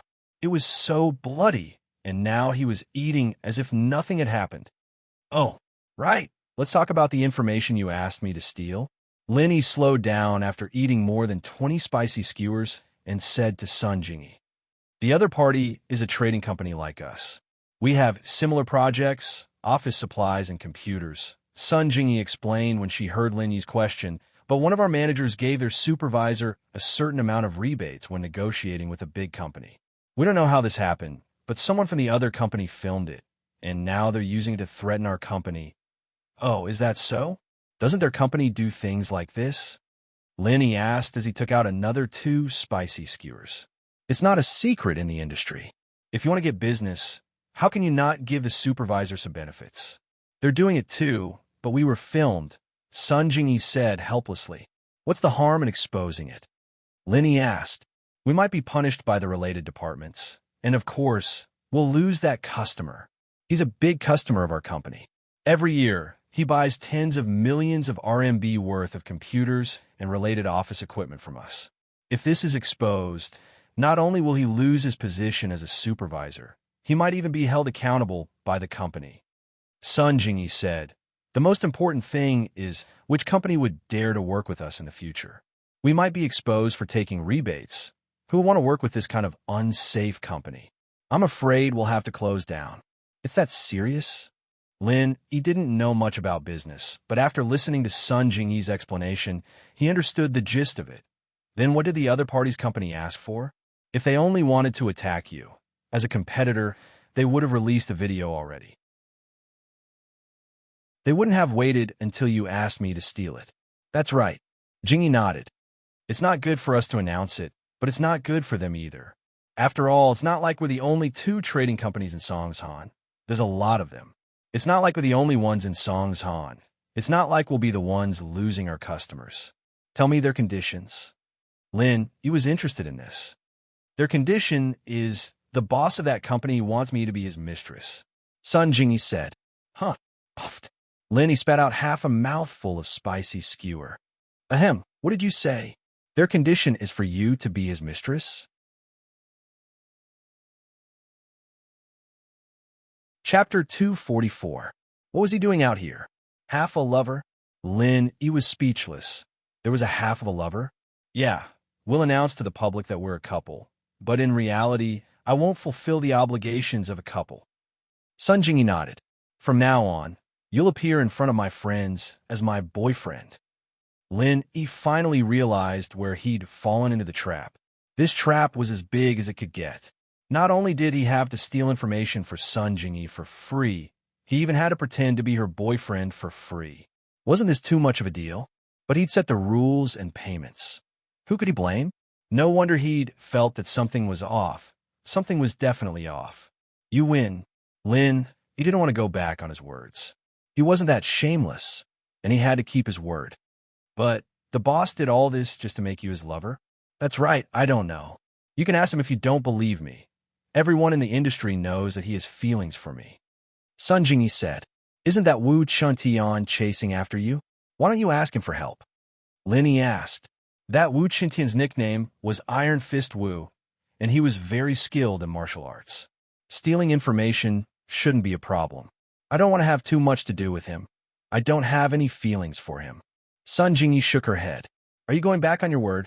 Nope. Where's the information? I'll get it for you. Lin Yi saw that Sun Jingyi didn't want to talk about Wu Chuntian, so he didn't ask. The information is at his lodging. We'll do it tonight. Sun Jingyi said. All right, tonight it is then. Lin Yi didn't really mind. I won't take half of the lover's payment. That won't do. Sun Jingyi refused flatly, shaking her head. I've told you many times before that you're going to take half of the other party's offer. You're very sure of it. And now you're going back on your word? I can't even take it. Lin Yi smiled bitterly. No, absolutely not. Sun Jingyi said, You help me. I pay you. It's only right and proper. All right. Lin Yi was a little helpless, but seeing that Sun Jingyi was so adamant, there was nothing he could do. After all, Lin Yi did agree to it. As the two of them were talking, they saw a group of gangsters running over. Scarface was among them. As he ran, he said to one of them, Brother Guang, it's him. It's this kid. He stopped me from collecting protection fees and even hit me. It had to be said that this Scarface's imagination was quite rich. He turned the ugly matter of him teasing Sun Jingyi into Lin, obstructing him from collecting protection fees and tricking his boss to come here to settle the matter. When the stall owner saw who it was, his face suddenly changed. He quickly reminded Lin, and Sun Jingyi, "Little brother, you should run quickly." Brother Scarface called his boss over. "He must be here to teach you a lesson." "Heh, I haven't finished eating yet." "If they want to come, let them come." Lin, he didn't care at all. He was still eating the spicy skewer slowly. AI, the owner of the spicy skewer, sighed. Anyway, he had done his best. Since this person didn't listen, there was nothing he could do. He hoped that when Brother Guang came, he wouldn't implicate him. "Hey, they have a lot of people. Do you have the confidence to settle it?" Although Sun Jingyi felt that Lin Yi's skills were very good. After all, two fists couldn't fight four hands. With so many people coming to find trouble, could Lin Yi solve it? "Are there a lot of people?" Lin Yi put down the bamboo skewer in his hand. When he looked up, he was delighted. It was actually an acquaintance, and this acquaintance was clamoring at the moment. "Who dares to cause trouble in the North District? Do you have no respect for my brother Guang's reputation?" Scarface's boss walked over arrogantly and shouted into the spicy skewer stall. "Hell, we meet again?" Lin Yi smiled faintly and looked at Brother Guang. "People say that it takes 100 days to recover from a serious injury. Instead of lying down at home, you ran out here to become a cripple." When Brother Guang saw Lin Yi, his face suddenly changed. This Brother Guang was naturally the head of the North District's gangsters, Zhou Guang. He never thought that he would meet the person he met in the hospital a few days ago here again. In the hospital, Lin Yi's ruthlessness was still fresh in Zhou Guang's memory. This kid was simply a violent maniac. When he abused people, he didn't even blink. He treated his wrist as a toy, pulling and pulling it several times. At that moment, Zhou Guang's face was very ugly. Although he had a lot of underlings, he didn't dare to touch Lin Yi. He was actually very timid. He was afraid that once his underlings weren't a match for Lin Yi, his ending today would definitely be worse than the previous 2 days. Last time, he broke his wrist. This time, he might break his leg. It's this brother. Zhou Guang laughed. He didn't dare to provoke Lin Yi for the time being, but he didn't want to lose face either. He could only pretend to be familiar with Lin Yi. It's really a case of water rushing against the temple of the Dragon King. Family doesn't recognize family anymore. Scar, this brother definitely wouldn't stop you from collecting protection fees for no reason. Tell me the truth. What's going on? Actually, how could Zhou Guang not know that Scarface was using this as a pretext? Scarface's underlings wouldn't be so loyal to Scarface. Zhou Guang had heard about what happened before. As for why he still stood up for Scarface after knowing the situation, it was because Scarface was his underling. When his underling was bullied, he naturally had to stand up for him as the big brother. On the other hand, it was also because he was taught a lesson by Lin Yi over the weekend and didn't dare to fight back. His heart was depressed, so he wanted to teach others a lesson to vent his anger. In the end, he met Lin Yi here. Zhou Guang secretly cursed his bad luck. Scarface was stunned. He didn't expect his boss to change his attitude the moment he came. He immediately realized that things weren't simple. He was the boss of the market nearby, so he naturally wasn't stupid. Brother Guang came to stand up for him, but his attitude towards Lin Yi was very good. This gave Scarface a bad feeling. Could it be that this person was really a ruthless person? Even the boss had to be respectful to him. "I'm sorry, Brother Guang. I caused trouble. I just said a few words to this big brother's woman." Scarface didn't quibble. He knew that Brother Guang was going to punish him at this time. "Zhou Guang slapped him. Who asked you to be so cocky? Apologize now." "I'm sorry." Scarface quickly apologized to Lin Yi and Sun Jingyi. "All right, stop acting. I don't have time to watch you act." Lin Yi waved his hand impatiently. "Boss Bill." Chapter 245. Chapter 245. You have too many troubles. Do I look like someone like him? Lin Yi pointed at Scarface, a little annoyed. He'd always had to pay for his meals, even if he didn't have to pay for them. He'd never dashed before. "Of course not, bro." The owner's face froze. He hadn't expected his flattery to backfire. The guy didn't lack money at all, so he didn't have to pay. All right, I'll calculate how much it is. The owner didn't bother counting and just weighed the skewers on the table. There were about 100 of them. Let's make it 100, and I'll take 50 instead. Pay up. Lin, he looked at Sun Jingyi. Sun Jingyi was a little taken aback. She'd thought that Lin, he was going to treat them, but in the end, he was asking her to pay. The owner didn't know whether to laugh or cry. So you're not the one paying? Then why are you asking your friend to spend more? Isn't this free of charge good enough? Sun Jingyi took out her wallet and handed a 50 kwai bill to the owner. She glared at Lin before leaving the food stall with him. Scarface secretly cursed. This gigolo came out to be pretentious and spend a woman's money. He was really something. However, he only thought about it in his heart. How could he dare to offend someone that even his boss, Zhou Ruoguang, didn't dare to offend? After Lin left, Zhou Ruoguang looked at Scarface with a dark expression. It's all your fault. Damn it, almost ended up in the hospital again. What's wrong? Scarface started. Not only did his brother not dare offend Lin, he was actually scared of Lin.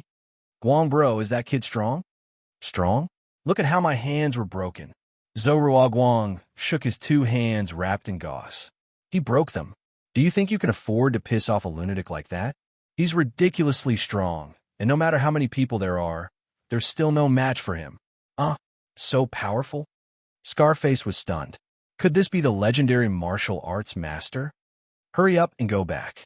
Don't embarrass yourself here. Zhou Ruoguang was a little annoyed. Look carefully next time. Don't provoke such a tough guy. Yes, Brother Guang. Scarface was also very depressed. How would I know that this kid was so powerful? If I had known earlier, why would I have provoked him? Am I not sick? Sai, what a femme fatale. If I had known earlier, I wouldn't have flirted with Sun Jingyi, and I wouldn't have gotten myself into so much trouble. After getting in the car, Sun Jingyi glared at Lin with some reproach. You didn't pay the bill, and the boss waived the bill. Are you still unwilling? Those peddlers don't make much money. Lin said, $50 is more or less the cost.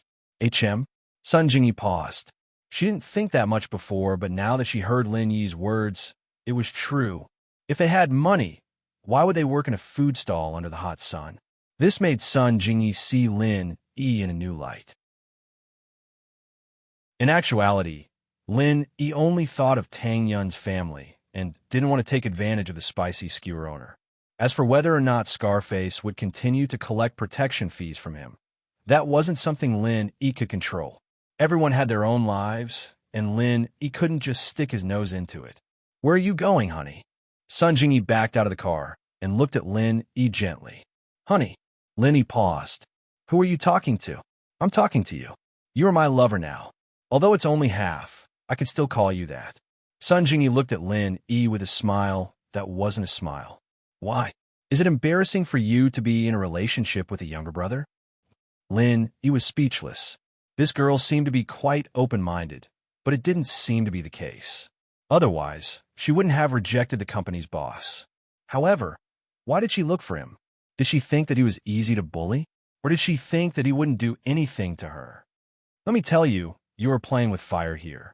What if one day I become real? Lin warned Sun Jingyi. Okay, sister also wants to see if we can develop feelings after a long time. Sun Jingyi looked at Lin with a smile. It seemed that she didn't take Lin Yi's words seriously at all. Send me to the previous place. Lin rolled his eyes and ignored her. Sanzan First High School. Sun Jingyi was a bit strange. Why are you still going to the previous place? Why are you asking so much? Lin frowned. Do you not want me to help you tonight? Fisk, I'm already your lover. You have already received the payment. If you don't want to help me, then don't help me. Sun Jingyi shrugged indifferently. Pick me up there at night. After this, we don't owe each other anymore. Lin didn't want to have too much to do with Sun Jingyi. Although this woman was beautiful and had the kind of mature temperament that Tang Yun, Meng Yao, and Yu Shu didn't have, Lin Yi's intuition told him that this woman was very troublesome. If he got involved with her, he would definitely be in trouble in the future. Today, she made him become a great thief. Tomorrow, would he kill people and rob them? Thinking about it, it was very possible. From that Wu Qintian, He could infer that Sun Jingyi's family was definitely not simple. Otherwise, she wouldn't be friends with the Iron Fist Wu family. Although he didn't know why Sun Jingyi didn't use the power of her family to solve the problem in front of her, but this kind of trouble caused by a princess of a noble family was definitely troublesome. Lin Yi didn't want to solve her problems professionally. Hey, how can you be like this? Don't want to take responsibility? Sun Jingyi listened to Lin Yi and looked at Lin Yi with a hidden bitterness in her eyes. Lover, not wife yet, so you can break up at any time. Lin Yi said faintly, I'm telling you now, you're dumped by me. In the future, you won't be. Sun Jingyi looked at Lin Yi in disbelief. She was a great beauty. She was in front of him, and he wasn't moved? At least there was a line of people chasing after her. Even if she didn't really become his lover, a fake lover could satisfy his vanity. With a beauty by his side, he would always be envied by others. Are you really not interested in my sister? Sun Jingyi couldn't help but ask. Yes, Lin Yi said straightforwardly. Sun Jingyi thought that Lin Yi would definitely say no, but she didn't expect Lin Yi to say yes. This surprised her a little, and she was a little confused. Then why are you still dumping me? Chapter 246.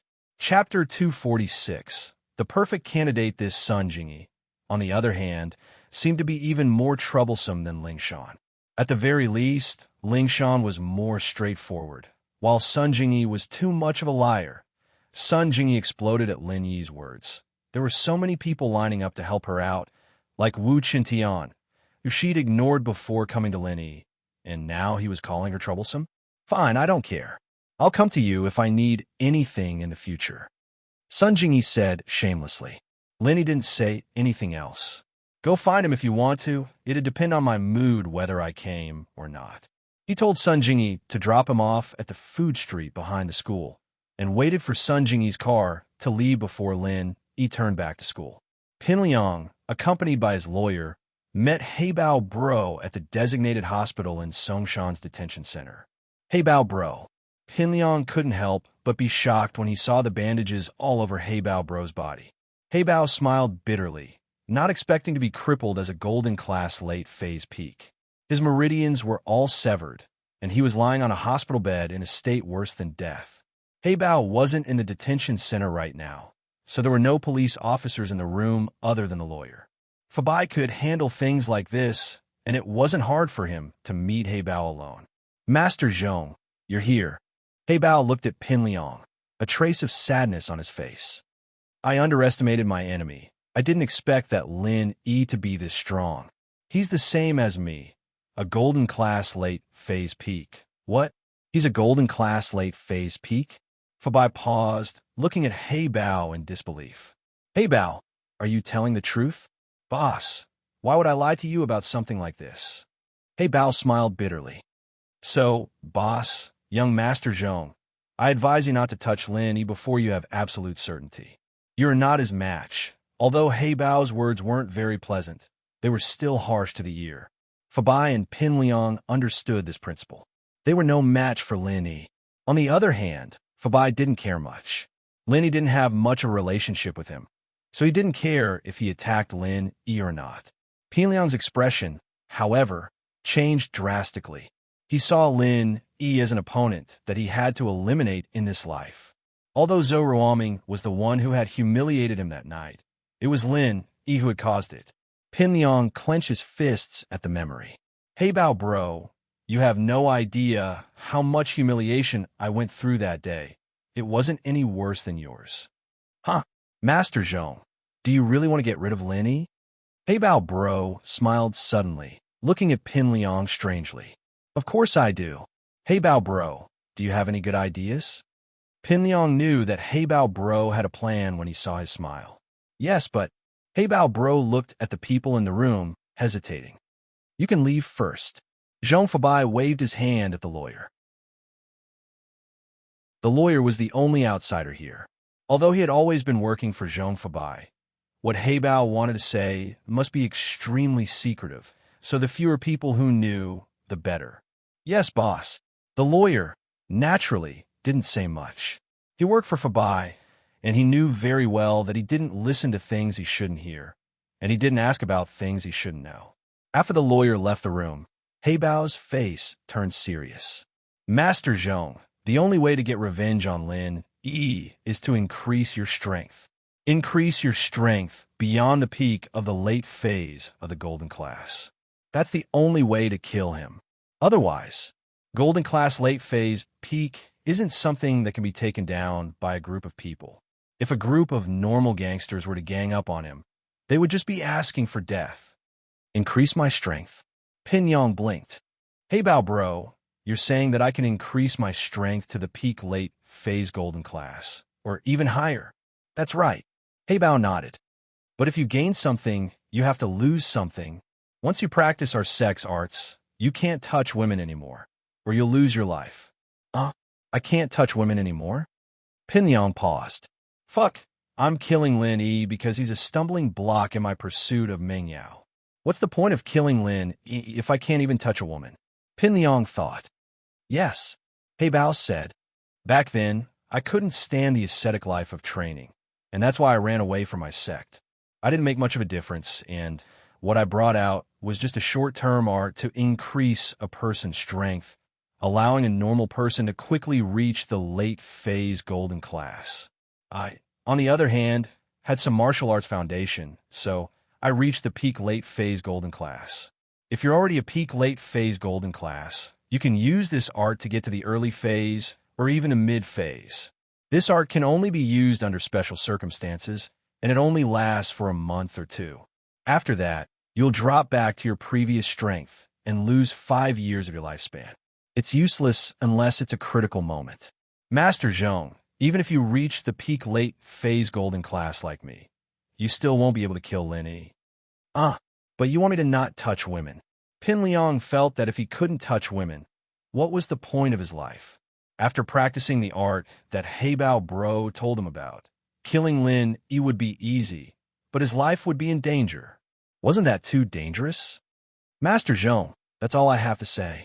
I've received a huge favor from my boss back then, so I'm telling you this before I go to jail. I can't interfere with your decision. Heibao said, if you've thought it through, go to Spring Star Mountain.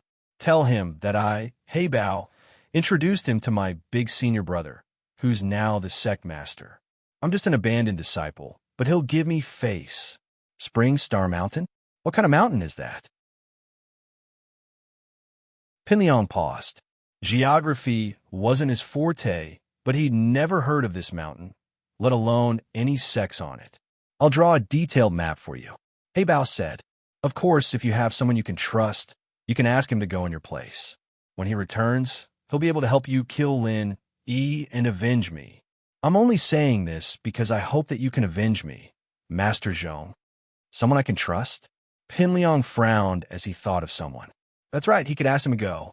Pin Liang suddenly thought of Zhang Naipeo.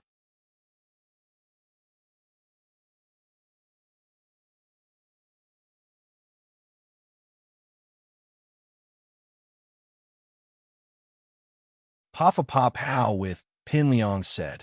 Pow, Pin Liang the first class, the afternoon, at. Of Pin Liang go with the yun of Lin of Innovin Pin. Pindo the school ching. Pin Liang frowned when he saw that someone was there, but Naipeo understood immediately. Clear the place, clear the place. Everyone get out. Liang bro needs to use the washroom.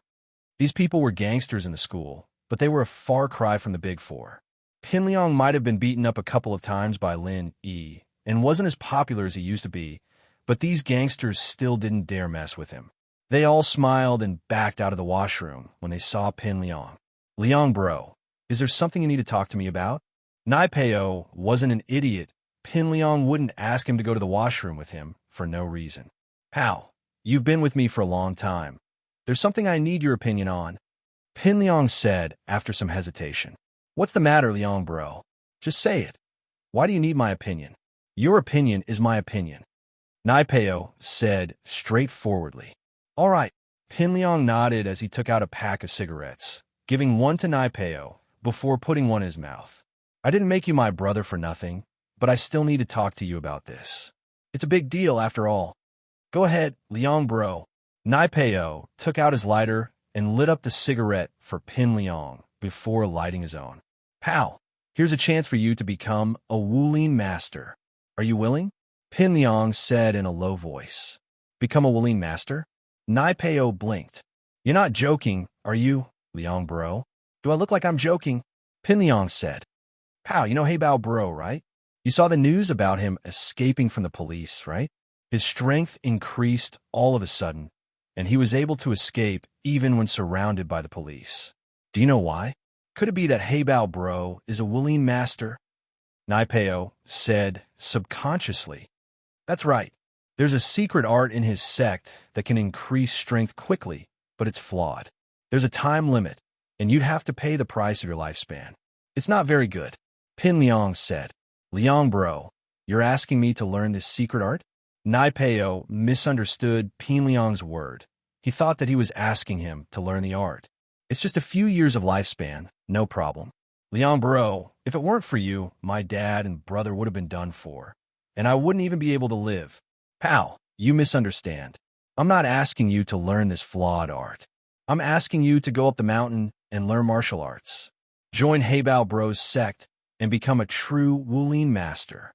Pin Liang said with a wave of his hand. But it'll be a tough process. According to Hey Bao bro, it'll be like a monk, and you won't be able to get close to women. If you're willing, Hey Bao bro can introduce you to him. Learn martial arts.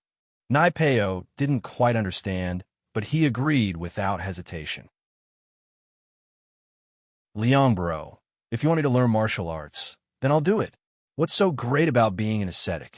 The only thing I, Zhang Nai Peo, want in this life is to repay the kindness you've done for my family, Liang bro. As long as you give me that chance, I'll die even if you want me to, let alone be an ascetic.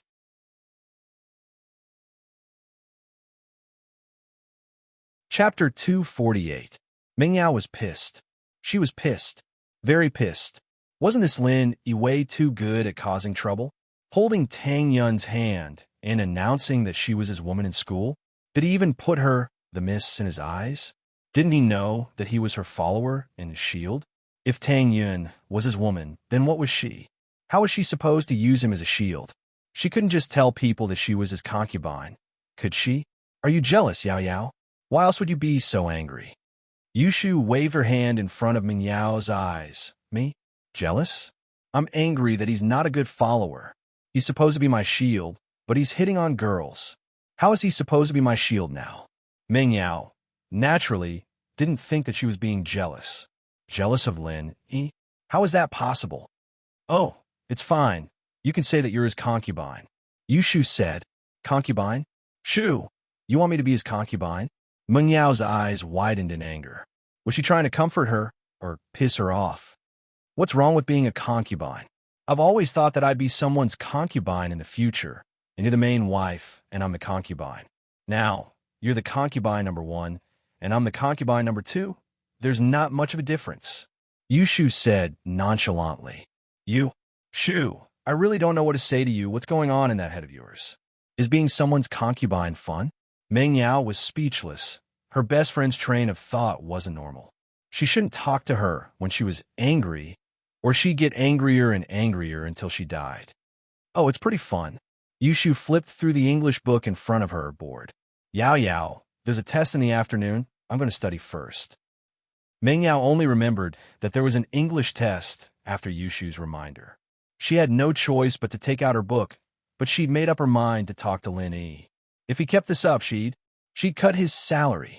Meng Yao realized, tragically, that the only thing she could threaten Lin Yi with was his pay.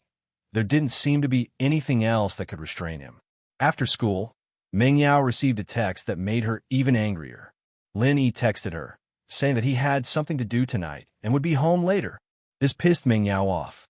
Shu, look at this Lin Yi guy. He's coming back a little late at night. Do you think he went on a date with Tang Yin?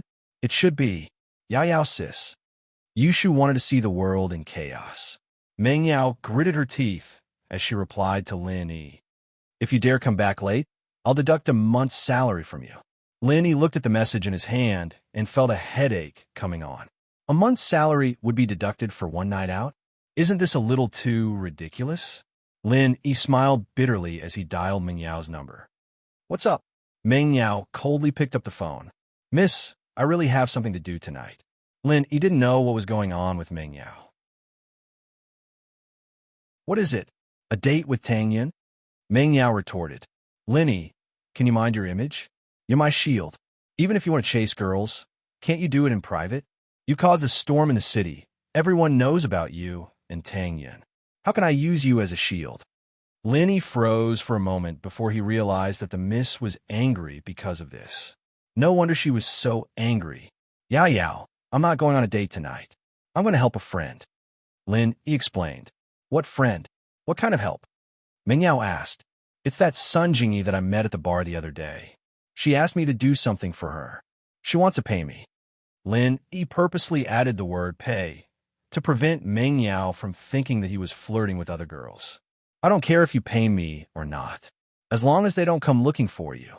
Meng Yao didn't want Lin Yi to go looking for Sun Jingyi, but she couldn't find a reason to stop him. She didn't know why she was angry. Maybe it was because she was afraid that those girls would come looking for her and affect her plan. And that must be it. As long as he didn't bring those girls to school, he could do whatever he wanted. Meng Yao hung up the phone after she finished talking. Lin Yi shook his head. Did she let him go or not? Was his salary still going to be deducted? Lin Yi went to the food street behind the school and bumped into Tang Yin. Tang Yin was helping her mother after school. There was Kong Xiaobo and Lu Xinwen at the hospital. Tang Yin didn't need her help. Tang Yin jumped when she saw Lin Yi following her. She was embarrassed and didn't know what to do. However, there was a hint of joy in her heart. What happened today had spread throughout the school. But for some reason, Tang Yin wasn't as angry as she was when the love letter incident happened. Last time was a rumor, but this time it was a fact. Tang Yin thought that it was probably like that. But was it really like that? Tang Yin shook her head. In her heart, she didn't reject Lin Yi anymore. On the contrary, when she was with him, she felt an inexplicable excitement and throbbing. Was she really in love at such a young age? You? What are you doing here? Tang Yin lowered her head. She didn't dare to look at Lin Yi. I'm waiting for a friend. She needs my help. Lin Yi paused. So, I came to see you on the way. Tang Yin was a bit disappointed when she heard the first half of Lin Yi's sentence. So he didn't come to see her. But when she heard the second half, it was as if she had eaten honey. It was a sweet feeling, oh. Tang Yin blushed. She felt complicated. Did she fall for him just like that? Don't. Your family's business is pretty busy. If you can't do it, you should hire a helper, Lin Yi said as he looked at Mrs. Tang's barbecue stand. It was already surrounded by students. Yeah, Mom said that if we keep this busy, we'll hire someone, Tang Yin said. Tang Yin was grateful to Lin Yi. If it wasn't for him, her family's business wouldn't be this popular. But thinking about their relationship, was this a way to repay him? Tang Yin didn't dare think about it anymore. Her heart was getting more and more confused. I'll go help my mom first. With that, Tang Yin turned around and left, ignoring Lin Yi. Looking at Tang Yin's back, Lin Yi fell into a daze for a moment. This kind of life was great. But as soon as he closed his eyes, that pair of resentful eyes pierced into Lin Yi's heart again.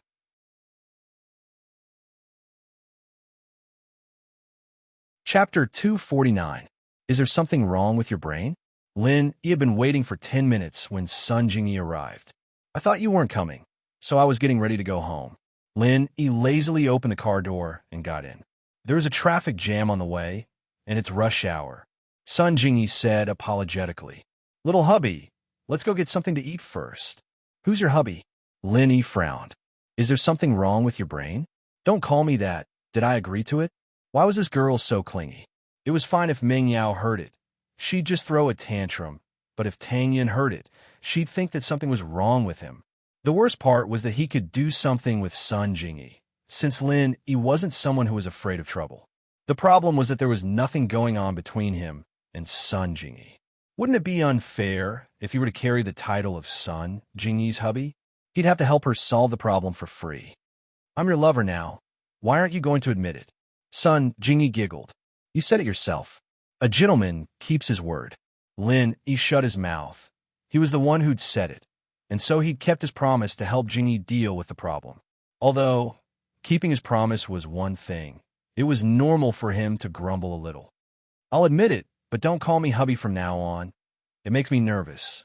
Nothing good will come out of it. Lin Yi shrugged. Sure, I'll call you that when something good happens. Sun Jingyi said, taking advantage of the situation. Whatever. Lin Yi didn't want to say anything. To be honest, Sun Jingyi was really pretty. If it weren't so troublesome, Lin Yi would have been willing to flirt with her, but she was a pain in the ass. Let's skip the meal. Where are we going to steal the information? Let's get this over with. Going now might be a little troublesome. Jingyi looked at the time on the dashboard. According to the people I sent to keep an eye on them, Tong Tian from the Tong Tian Trading Company brought his mistress back to his place. They're probably in the middle of it right now, so it's not a good idea for you to make a move. I like to wait until they're asleep before you make your move. It's nothing, Lin Yi said indifferently. I'm stealing, not you. Hurry up, I have something to do tonight. All right. Since Lin Yi had said so, Sun Jingyi didn't say anything else. She drove to Zhang Tongtian's residence. It had to be said that the name Zhang Tongtian was very impressive. It was as if his hands and eyes were everywhere. Zhang Tongtian lived in a high-end villa district. Every house had its own independent villa. It could be seen that Zhang Tongtian's company was indeed very profitable. People who did business usually had some connections. If they didn't, they wouldn't be able to do it.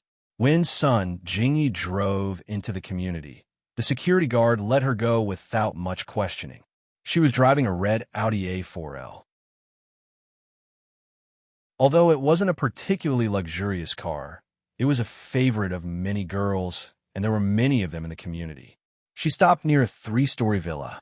Sun Jingyi pointed to the villa and said, "It's there.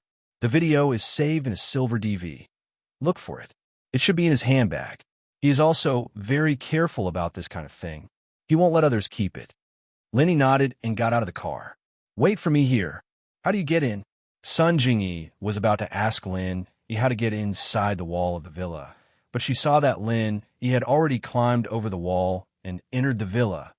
Could it be that he was really a great thief? Sun Jingyi blinked. This man surprised her more and more. Not only was he good at martial arts, but he was also very agile. Why would such a person come to Songsan? Sun Jingyi was guessing how Lin Yi would enter the villa. She saw that Lin Yi had already climbed the wall of the villa, like a spider, and entered the villa from an open window on the 2nd floor. Sun Jingyi couldn't believe it. He climbed in just like that. In fact, this was a piece of cake for Lin Yi. He Bao could jump directly to the 2nd floor. So could Lin Yi. However, Lin Yi didn't want to expose too much of his strength in front of Sun Jingyi. So he chose to climb up. This way, people who were good at martial arts could do it. This was the living room on the 2nd floor. The lights were on in the living room, but there was no one there. Not far from the left, there was a bedroom with a half-open door. There were sounds of a man and a woman having sex. Lin Yi didn't pay attention to them for now. He began to look for the DV camera that Sun Jingyi mentioned. However, Lin Yi didn't casually look through it. Instead, he looked around the living room. Maybe it was because Zhang Tongtian was in a hurry to hug his mistress after returning home. His clothes and handbag were all thrown on the sofa in the corner of the living room. Or maybe he didn't even think that someone would climb into the living room at this time. It was only 7 o'clock at night. It wasn't the time for thieves to appear. Lin Yi didn't have to rummage around much before pulling out a small silver DV from the bag on the sofa. It was an HD one, too. Turning off the audio, Lin Yi turned on the DV. Sure enough, the picture showed a coffee shop. A man was handing a bank card to another man and saying something. The picture was very clear. It should be at a table not far away, but it didn't attract the attention of these two people. Presumably, these two people wouldn't have thought that their numerous transactions would be recorded. Lin Yi turned off the DV, pulled out the memory card, and stuffed it into his pocket. He was about to put the DV back in his handbag and leave when he suddenly found that there was a spare memory card in his handbag. Was there a backup? Lin Yi inserted the spare memory card into the DV, but found that he had overestimated Zhang Tongtian's IQ. This memory card was blank, and there was no information in it. It should have been given to him by the seller when he bought the DV. Zhang Tongtian didn't care about it and put it in his bag. However, Now that he had a blank memory card, Lin Yi's wicked idea popped up again. He took the DV to the door of Zhang Tongtian's room and filmed the room for a while. He didn't dare to compliment Zhang Tongtian's figure, but his lover wasn't bad. It was just that he wasn't interested in such a woman. After recording a video of Zhang Tongtian, he put the DV into Zhang Tongtian's handbag and disappeared from the window on the second floor. Done? So fast. Sun Jingyi didn't expect He to come out so quickly. She was a little surprised. He smiled bitterly. This wasn't challenging at all. It was already slow enough. If it weren't for the fact that he had nothing better to do, he would have come out a long time ago after filming Zhang Tongtian with his DV.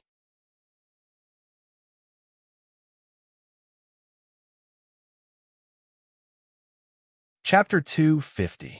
Plot. Sun Jingyi was speechless. You still have time to play with his camcorder? Aren't you afraid of being found out? Are you sure it's this memory card? Sun Jingyi asked worriedly. I'm sure, he said lazily. It was recorded in a coffee shop. I've already checked it. Sun Jingyi relaxed after hearing Lin Yi's words. Thank you, little hubby. Big sis will give you a kiss as a reward. With that, Sun Jingyi made a pouting expression and feigned a kiss in the air. Smack! Sun Jingyi was taken aback. She clearly feigned a kiss in the air. So how did she end up kissing something? She didn't know when He had moved his face closer. You? Sun Jingyi cursed at Lin Yi's shamelessness inwardly. She'd only feigned a kiss, and he'd taken the initiative to move closer. What about me? He touched the spot on his face where Sun Jingyi had kissed him, a wicked smile on his face. Don't think that I'm harmless in the future. I'll respond appropriately if you try to flirt with me again. He was getting a little pissed off by Sun Jingyi. You can't keep bringing up that half-lover thing again and again, can you? If you're so willing to talk about it, then fine, I'll fulfill your wish. It's half-lover after all. There's no special boundary for that half. Even if we don't sleep together, a kiss should be fine, right? Sun Jingyi didn't know what to say. It was true that she'd only teased Lin Yi because he didn't look that old and didn't think he was a match for her. If it were any other dangerous man, Sun Jingyi wouldn't have played these childish tricks. She'd only get herself into trouble. According to Jingyi's estimations, Lin Yi was a little boy who hadn't experienced the world of worldly affairs. He was a little strong, but he must have been under his master's closed-door training. He didn't know much about the outside world, and so Jingyi was confident that she could use her beauty to charm Lin Yi into working for her. But she hadn't expected Lin Yi to make the first move.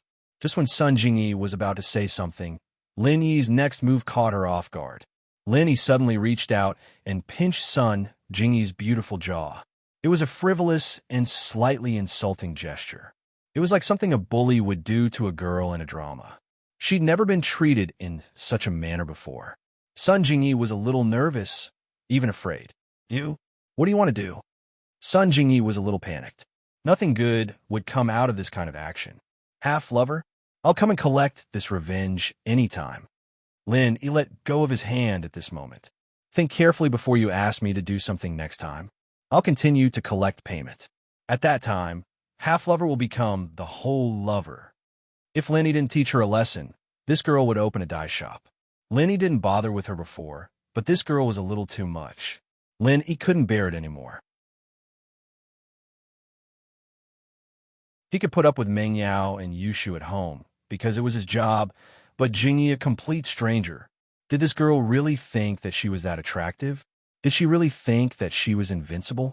Sun Jingyi felt wronged. She'd never been humiliated like this before. Even Wu Tai's Ho didn't dare to say some frivolous words. Although Zhang Tongtian coveted him, he wouldn't use force. For this kind of thing, coercion and temptation were one thing, but using force was another.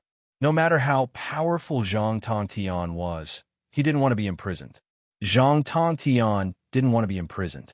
However, this guy, Lin, actually stole her first kiss. Although it wasn't on his mouth, it was still on his face.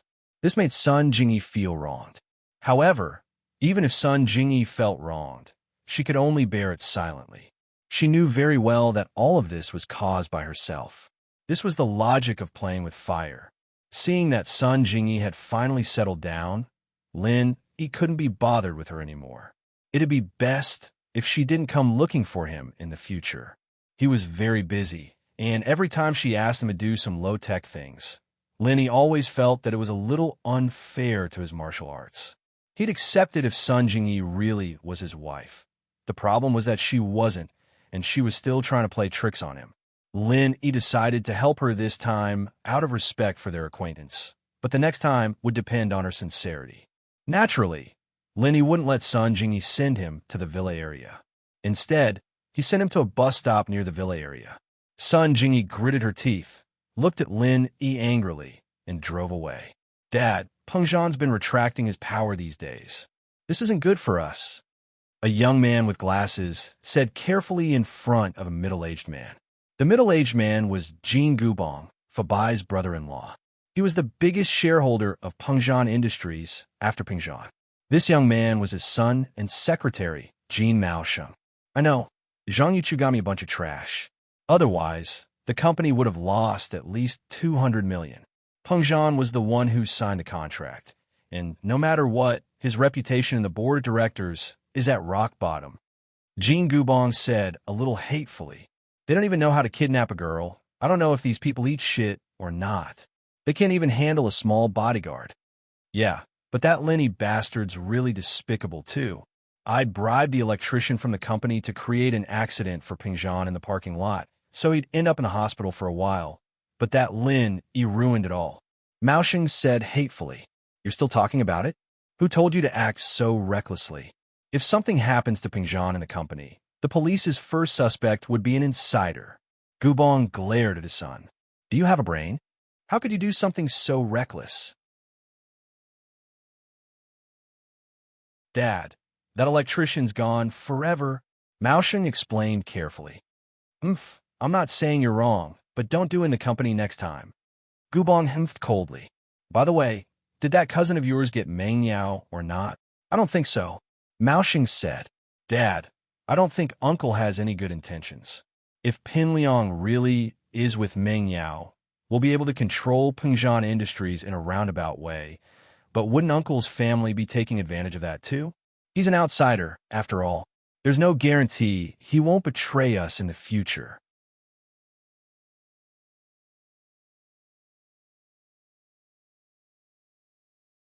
Chapter 251. Something happens to her. Looks like we need to hurry up. Give Zhang Yuzhou a call and tell him to do whatever it takes to cause some trouble. It'd be best if something happens to that Meng Yao girl, so that Peng Zhan won't be able to focus on the company. Give me some time, and I'm confident that I'll be able to take control of the company and get the other shareholders to support me. Gubong said after some thought. He'd made up his mind this time. Peng Zhan was starting to get suspicious and was starting to put his guard up against him. The company's power was shrinking as well, and it wouldn't be good for Gubong if this continued. "All right, Dad. I'll contact Zhang Yuzhou right away and have him do something." Maosheng nodded. "Be careful of that, Lin Yi. That kid's ruined our plans twice already."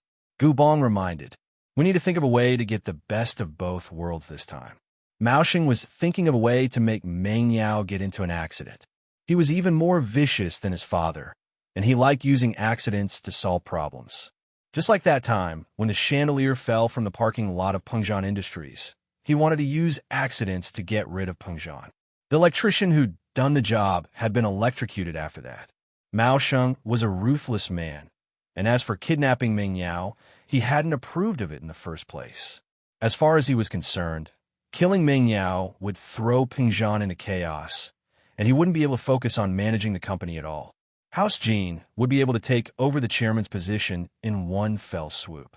He walked out of his father's room and called Zhang Yuzhou's number. This Zhang Yuzhou was Tsihua's underling, and Maosheng wanted to talk to Tsihua directly, but he knew that he didn't have the right to do so. House Jin wasn't enough to enter the eyes of the person behind Tsihua. Everything he was doing now was just to pave the way for Master Bing's company to expand in Songshan after House Jin took control of Peng Zhan Industries. Otherwise, that person wouldn't even care about their own power struggles. The price House Jin had to pay for taking control of the company was to give their real estate business to Master Bing, the bastard son of that person. Peng Zhan Industries was involved in trade, real estate, department stores, hotels, entertainment, and clothing manufacturing. Although it would be a loss to cede the real estate business, it was nothing compared to becoming the real boss of Pengzhan Industries. He was the son of a shareholder of Pengzhan Industries, and yet he was nothing in that person's eyes. Mao Sheng felt a wave of sadness wash over him. Was that house really that strong?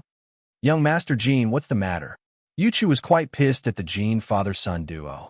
Their last mission had failed entirely because Gubong hadn't investigated the people around Meng Yao, resulting in such a huge loss. And now they were saying that their men weren't good enough. This pissed Yuchu off. He was Tsiwa Bro's man, after all, and he wasn't someone Gubong could scold as he pleased. Mao Sheng was getting a little pissed off at Yuchu's voice. It wasn't like they weren't paying a price for it. They'd even given away the company's real estate business. That was a branch company worth 300 to 400 million. If he wanted to set up a new branch company, the price he had to pay was not small. How could the price of transferring the entire branch company be small? Mr. Zhang, I hope that you can understand that we are in a cooperative relationship, not a subordinate relationship. If this is done well, Master Bing will get what he wants, and so will I. Mao Sheng wasn't a pushover after all. He was a lot tougher than his father, and he'd been the one who'd instigated this whole usurpation. But if it fails, I won't lose anything, but we'll keep it the way it is now. House Jean is still a shareholder of Pengzhan Industries, but will Master Bing let you go? Yuchu's heart skipped a beat. Why hadn't he thought of this before? He'd been a little annoyed at House Jean for blaming him for everything, but now that he thought about it, he was doing something for Master Bing. Would Master Bing mistreat him if he did well? But on the other hand, would Master Bing let him go if he didn't? Yuchu broke out in a cold sweat at the thought. Jean bro, look at what you're saying. We're brothers. We're doing this for the common good. Don't worry, I'll do my best. Mao Sheng smiled coldly inwardly. You're just dragging this out if I don't scare you. You're not even doing your best, he said with a smile. Yuchu bro, what are you talking about? That old fox Pengzhan's starting to get suspicious after what happened last time, and he's been shrinking the company's power. My father's in a very passive position. Then, what should we do now? Yuchu thought. I can't interfere with your company's business, so why are you telling me this? If something happens to Pengzhan's daughter, he probably won't be in the mood to manage the company anymore, will he? Mao Sheng said faintly. Man, the sky's the limit. Isn't that right, Yuchu bro? Yuchu paused, knowing that Mao Sheng was going to play hard. He was a desperado, after all. How many of Tsiwa Bro's underlings weren't? Don't worry, Jean bro. I know what to do. It won't be long before the bad news gets out. Yuchu said straightforwardly. Killing someone by accident was actually a lot easier than kidnapping. That's it then. I'll wait for the news. Mao Sheng said as he hung up. Yuchu wouldn't know what was going on if he didn't give him a heads up. Of course, Yuchu wasn't going to act rashly after agreeing to Mao Sheng's request. He had to ask Sihua first. Sihua bro, it's Lil Yuchu. Yuchu said as he dialed up Sihua's number. Lil Yuchu, why are you calling at this hour? Don't you know I'm sleeping? Sihua slept during the day and worked at night. This was something all his lackeys knew. He only turned his phone on during the day because he didn't want his boss to come looking for him. Sihua bro, Jean Mao Sheng's calling. He want me to kill that Meng Yao girl? Yuchu said, relaying Mao Sheng's message to Sihua. Oh, I'll leave that to you. Don't get into a head-on confrontation. There's a master around that girl. Just cause an accident, Sihua said offhandedly. After all, a human life was nothing to him.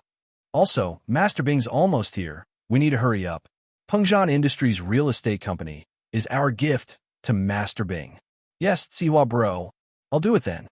With Sihua's confirmation, Yuchu didn't have to worry about anything anymore.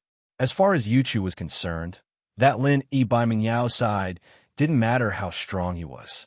As long as they didn't get into a head-on confrontation, Meng Yao could be killed with some dirty tricks.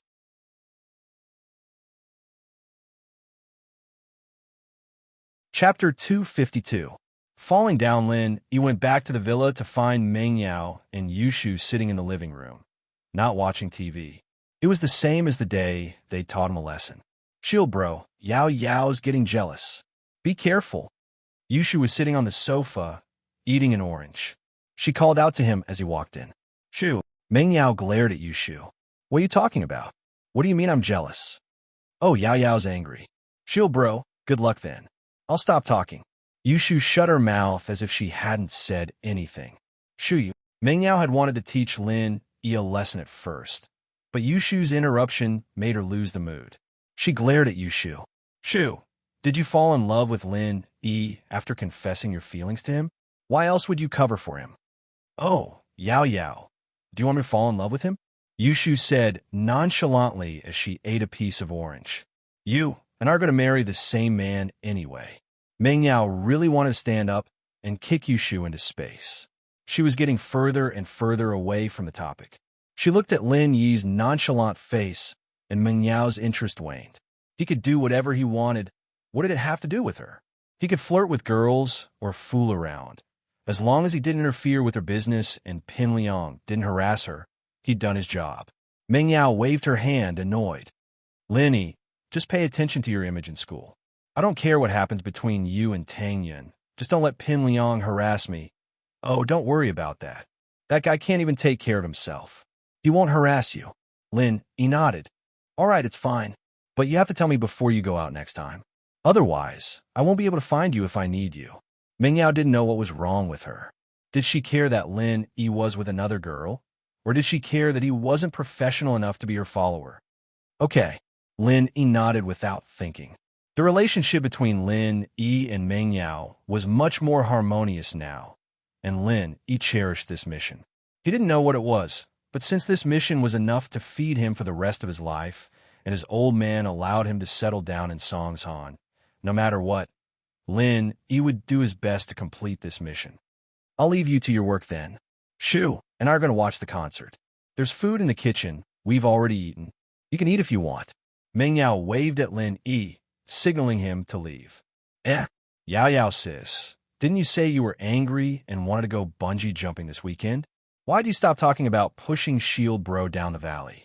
Yushu interjected. Shu. Meng Yao was just saying it out of anger. There was no way she'd push Lin Yi down the valley. That'd be murder, wouldn't it? She glared at Yushu. What's in that head of yours? I was just saying it out of anger. How could you take it seriously? I want to go bungee jumping too. Maybe we won't push Shield Bro down the valley. We'll just go bungee jumping? Yushu looked at Meng Yao. Lin Yi shook his head.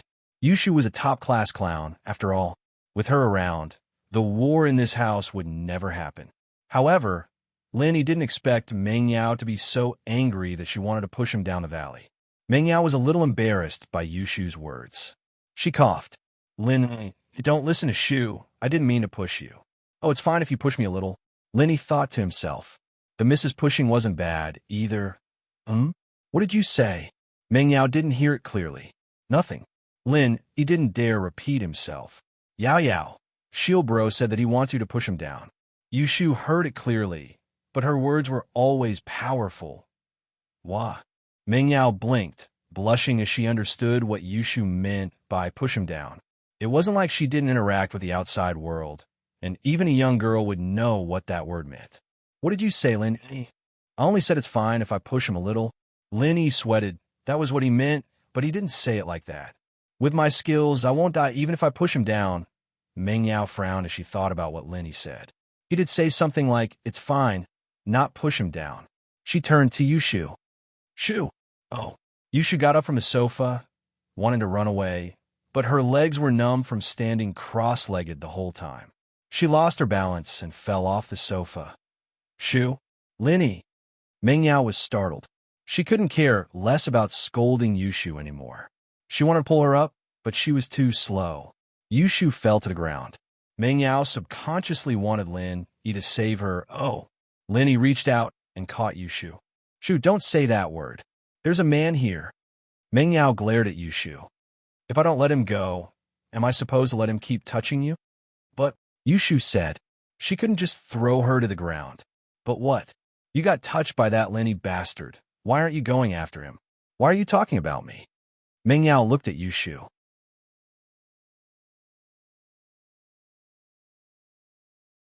Chapter 253. Could it be that the fake had become real? Oh, Yao Yao, you're saying that you want him to take responsibility for me. Yushu blinked, confused. Ming Yao didn't know what to say. Aren't you going to get your brother to beat him up? Oh, Shield Bro already touched me once when he pulled me out from the railing. Yushu said after some thought. Yao Yao, maybe we should put this on the back burner for now. We won't bother him if he's obedient in the future. Yeah, that's a good idea. Ming Yao naturally agreed. It was Shu who was touched, not her. If Shu didn't mind, what did she have to mind? I saved you twice. Lin, he wasn't too happy about it. He'd saved Yushu twice already, and this girl still wanted to bother him. Oh, forget it then. We'll call it even then. But Shield Bro, why don't you come bungee jumping with us this weekend? I haven't done it before. You can come with us. Yushu didn't mind at all. She had a handle on Lin Yi, so it didn't really matter anymore. No problem. Lin Yi wanted to reject her at first, but he'd touched Yushu anymore. He'd flirted with the Miss Best Friend right in front of her. He'd be lucky if Ming Yao didn't come after him. Bungee jumping was nothing to him. Ming Yao didn't know what Yushu was thinking. She waited until Lin Yi went to eat before whispering to her. Shu, do you really like Lin Yi now? No. Yushu mumbled as she chewed on her orange. No. You let him touch you? Ming Yao frowned as she sighed inwardly. Her best friend was most likely under Lin Yi's spell. Otherwise, why wouldn't she react to his touch? He didn't do it on purpose. Yushu found it strange as well. She didn't seem to dislike Shield Bro at all.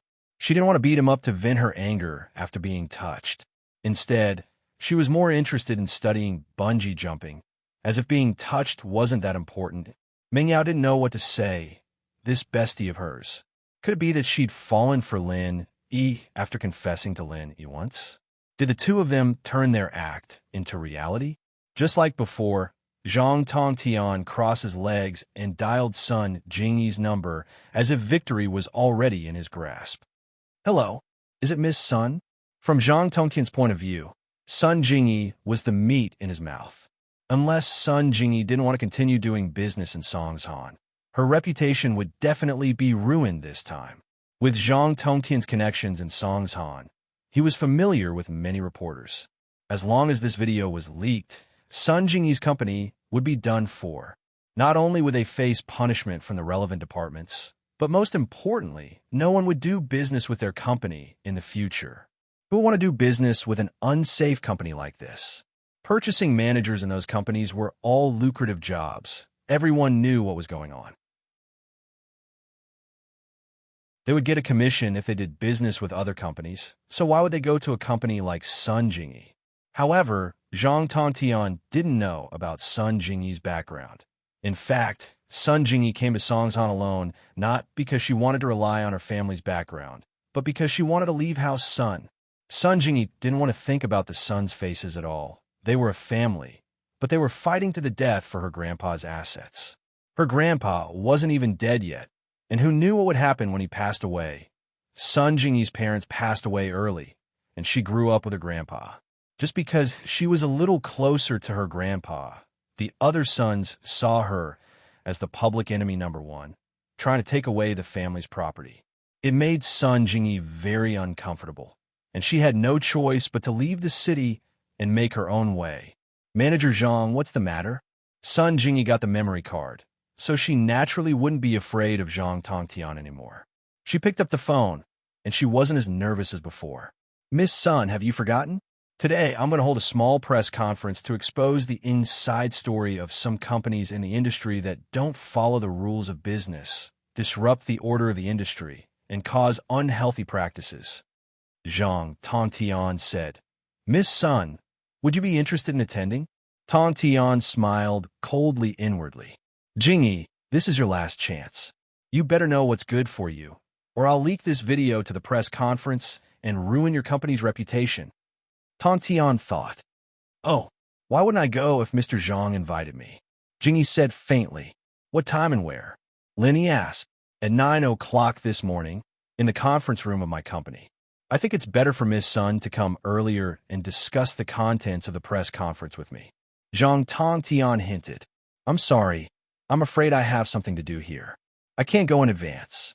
It's good enough that I'm on time. Sun Jingyi was puzzled. Didn't Zhang Tongtian find that the memory card had been lost? Why did he still look like he had one? Did he have a backup? No. Sun Jingyi heard that Zhang Tongtian was a computer illiterate, so she dared to let Lin Yi take the risk to steal the memory card.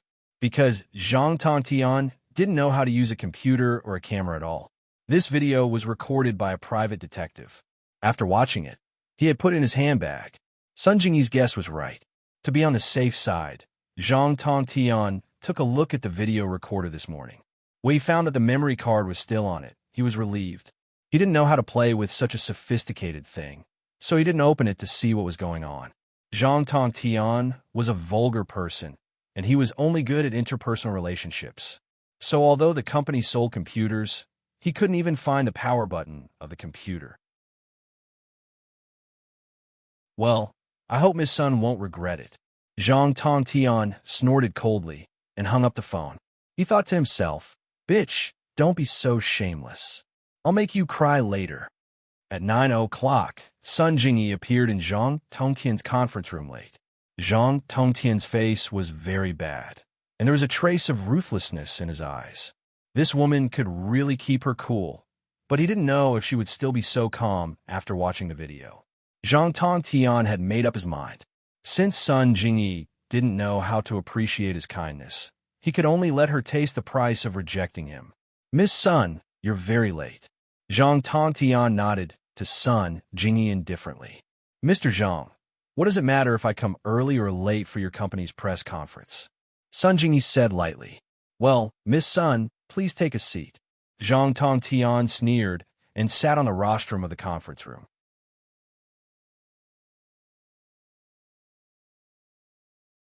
Chapter 254. Who will be ruined?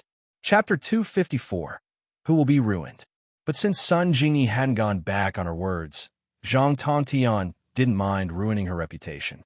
Zhang Tongtian cleared his throat and said, "Ladies and gentlemen, welcome to my small press conference. Everyone here is either a journalist friend or a friend of the same profession. Let's skip the pleasantries and get straight to the point. Director Zhang, we're all ready." A reporter who knew the news pointed the camera at the big screen in the conference room. "All right, I'll say it then." Zhang Tongtian nodded. "Today, I'm going to expose a scum in the industry. This person has ruined the morals of our industry and is leading the way in the wrong direction. What do you think we should do with someone like this? Get rid of the black sheep. How can someone like this be a traitor?" One of the industry insiders stood up and said, "Yes, Director Zhang, hurry up and expose it. We're all waiting. We want to see who this person is. How can someone who's worse than pigs and dogs be a traitor?" Another person stood up and raised his arms. Actually, there were only a few people who spoke. They'd all gotten a hint from Zhang Tongtian. Most of them were just here to watch the show and wouldn't get involved. "All right, Secretary Li, go and play this video." Zhang Tongtian handed the video recorder to his secretary. This was the first time he'd given the camera to his secretary. Before this, he wouldn't let anyone touch it. Firstly, Zhang Tongtian was afraid that the video would be leaked out too early. If that happened, it would lose its effect as a threat to Sun Jingyi. If it was leaked out, Sun Jingyi wouldn't agree to his request. Secondly, he didn't trust the people around him. He was afraid that Sun Jingyi would bribe the people around her to delete the video. If that happened, he'd have hired a private detective to record the video for nothing. That was why Zhang Tongtian took out the camera now. "Everyone, please watch the video." Zhang Tongtian waited for Secretary Li to connect the camera to the big TV in the conference room, then gestured for everyone to watch. Suddenly, the sound of a man and a woman moaning came from the TV. Many TVs played the sound first before the image, and the image was always a second later than the sound. Therefore, everyone was very curious. What kind of video was this? Zhang Tongtian was also very puzzled. When he watched this video, there didn't seem to be such a sound. While everyone was wondering, two naked figures appeared on the TV screen. The man was fat, and the woman was voluptuous. However, why did the man look so familiar? Everyone's eyes fell on Zhang Tongtian, because the male lead of the video was Zhang Tongtian himself. Sun Jingyi secretly spat and lowered her head. She was a little afraid to look at the picture on the TV, but she was very happy in her heart.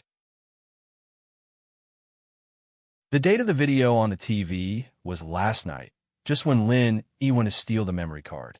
Lin E said that he played with the camera for a while, so this must have been recorded by Lin E, although she was a little annoyed with Lin Yi's sudden overbearingness yesterday.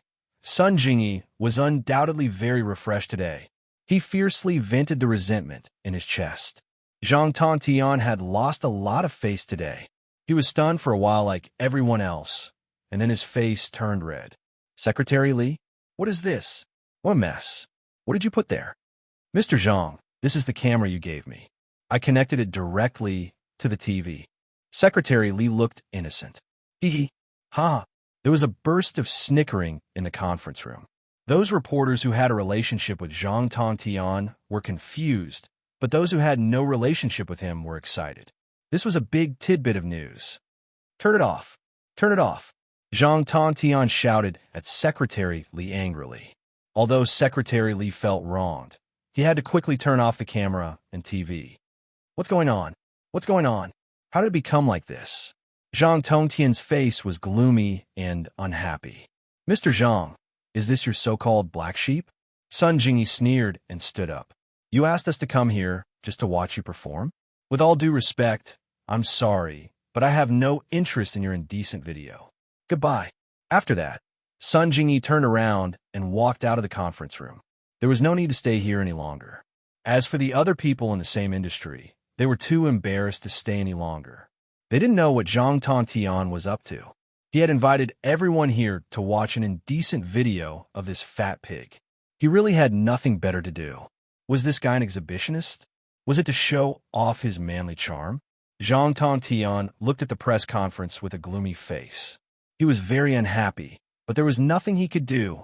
He vaguely felt that something was wrong, but he didn't know what was wrong. He didn't understand why the video of Sun Jingyi's staff bribing became an indecent video of himself and his lover. It must be Sun Jingyi. It must be this woman. Although he didn't know what method Sun Jingyi used, his intuition told him that Sun Jingyi definitely had something to do with this. Otherwise, why would Sun Jingyi be so calm?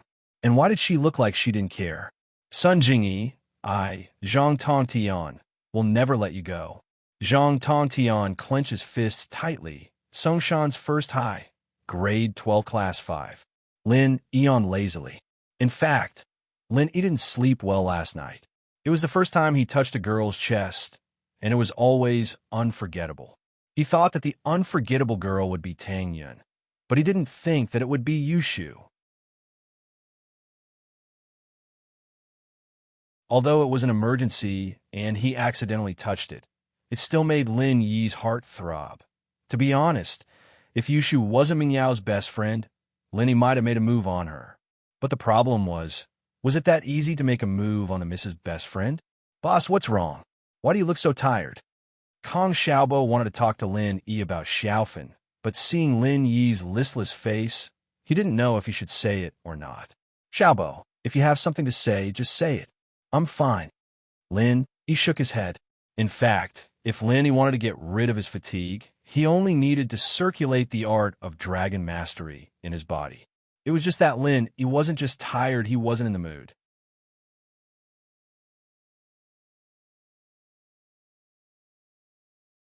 Chapter 255. Request for backup, boss. I think that bastard Kong Xiaoming is still in Fun's heart. Xiaobo's fists were clenched tightly as he spoke, his face filled with anger. What do you mean? Lin Yi was startled. Kong Ming was already so heartless, and yet Xiaofan was still so loyal to him? Are you kidding me?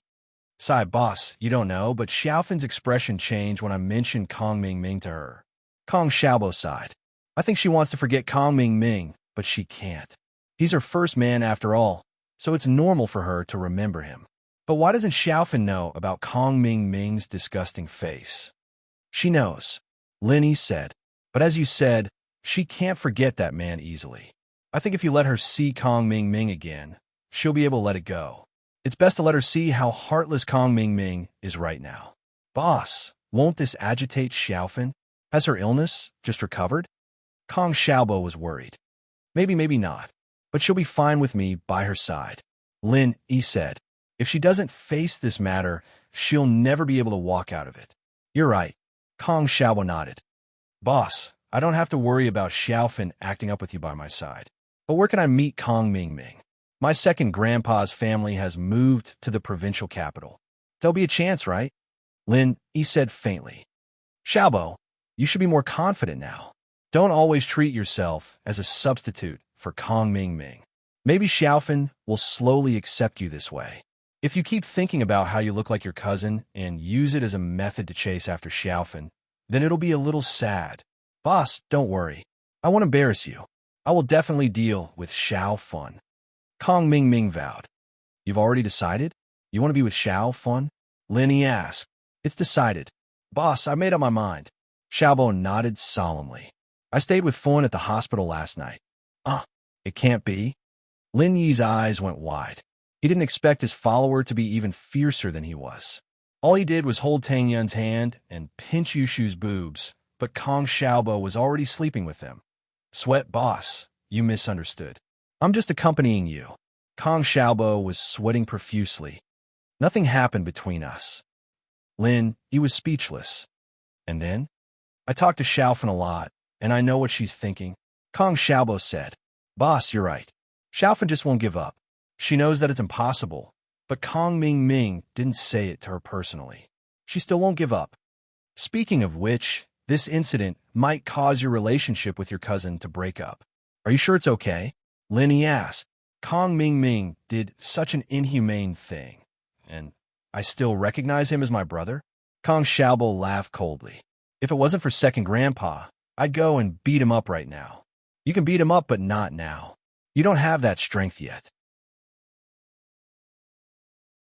Lin Yi attacked Kong Xiaobo. I know. Kong Xiaobo sighed. He's the second young master of House Kong. What am I? A poor relative of Dr. Kong?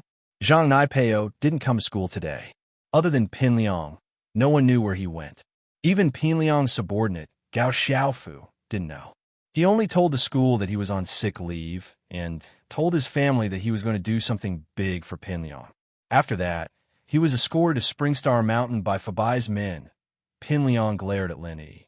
You don't need to show off in front of me. When Zhang Naipeo comes back from his studies, I'll see how you die. At that thought, Pin Liang felt a little better. Lin, he was going to die sooner or later anyway. He'd let him have his fun for a couple of days. He'd let him be happy for a couple of days before he died. And so, Pin Liang looked at Lin Yi with pity. As far as he was concerned, Lin Yi was a dead man. Mingyao, are you free on Saturday? My dad gave me 3 3D movie tickets. Let's go watch it together. Pin Liang had been urged by his father this morning to hook up with Meng Yao as soon as possible. Otherwise, his uncle Gubong might come up with some plan that he didn't need to cooperate with anymore. House Zhong wouldn't get anything out of it then. And so, Pin Liang started to get close to Meng Yao. I told you not to call me Meng Yao. Do you have ears? Meng Yao was disgusted by Pin Liang calling her so intimately. Pin Liang didn't seem to care at all. He moved his stool over and sat beside Meng Yao. Heh, then I'll call you Yao Yao. Why don't you go die? Meng Yao frowned. Do you have something to do? Yeah, let's go watch a movie together on Saturday. It's the 3D version of Fallen Angel. It's an international blockbuster. Pin Liang said as he pulled out 3 movie tickets. I'm not free. I have something else on Saturday. Meng Yao rejected immediately. She'd promised Shu to go bungee jumping, so naturally she wouldn't go watch a movie. Even if she didn't go bungee jumping, she wouldn't go watch a movie with Pin Liang. The guy was even more annoying than Lin Yi. Meng Yao paused at the thought. Didn't she think that Lin Yi was more annoying than Pin Liang? Did she change the order already? Meng Yao shook her head. She didn't know what was going on. Then we can go on Sunday, Pin Liang said, not getting tired of it.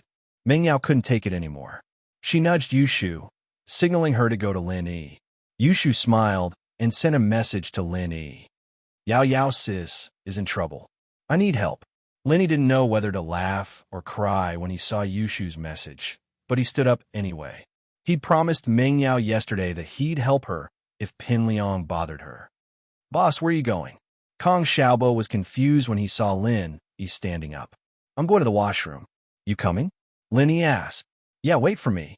Kong Xiaobo stood up with Lin Yi, but he couldn't help but smile when he saw Pin Liang blocking the way.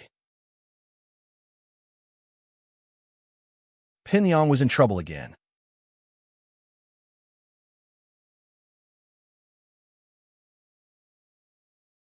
Chapter 256. Should you change your seat? Do you have a bad memory? I told you not to gamble. Are you deaf? Lin Yi said coldly from behind Pin Liang. Truth be told, if it weren't for Lin Yi's desire to live a peaceful life in Songshan, Pin Liang would have become a pile of ashes a long time ago. You! Pin Liang was about to turn around when he heard the voice when he felt his body lighten. He was sent flying with a whoosh, landing on the podium with a loud thud. He let out a cry of pain. You change your seat. It's not suitable for you to sit here. I'll send you flying out of the classroom window next time. Lin Yi warned faintly as he kicked Pin Liang's chair away. This kid should know his place and stay away from Meng Yao. He didn't need to be called over by Yushu to help him out every time. Pin Liang glared at Lin Yi, but didn't dare say anything. He knew that whatever he said now would only put him at a disadvantage, and Lin Yi would keep beating him up. He wasn't a match for Lin Yi right now, and the only thing he could do was endure. Pin Liang didn't say anything, and Lin Yi walked past him with a warning. Remember what I said. If you keep sitting in front of me, I'll make sure you're a trapeze artist every day. Pin Liang clenched his teeth. When had he ever been threatened like this before?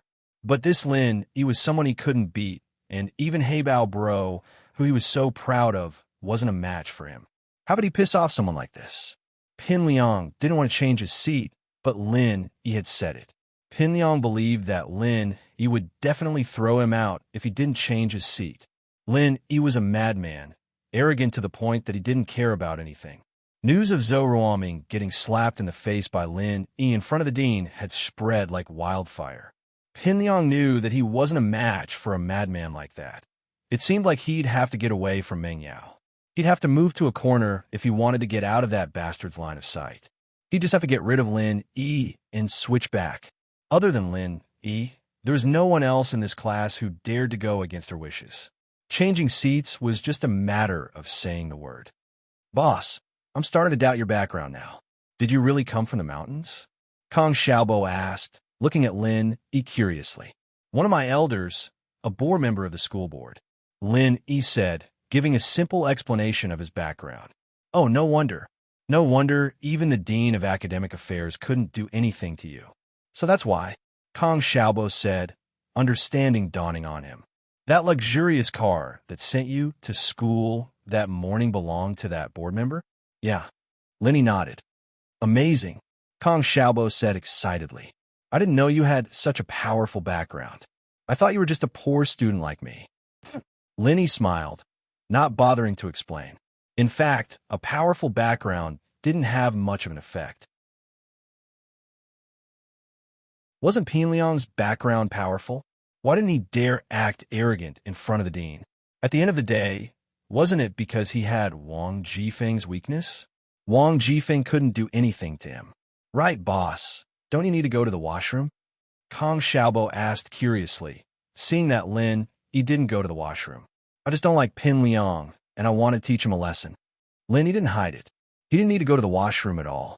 Kong Xiaobo would see through him if he went to the washroom, so he just told him the truth. So that's how it is. Ha! Zhong Pin Liang, that arrogant bastard, it's his bad luck to meet the boss.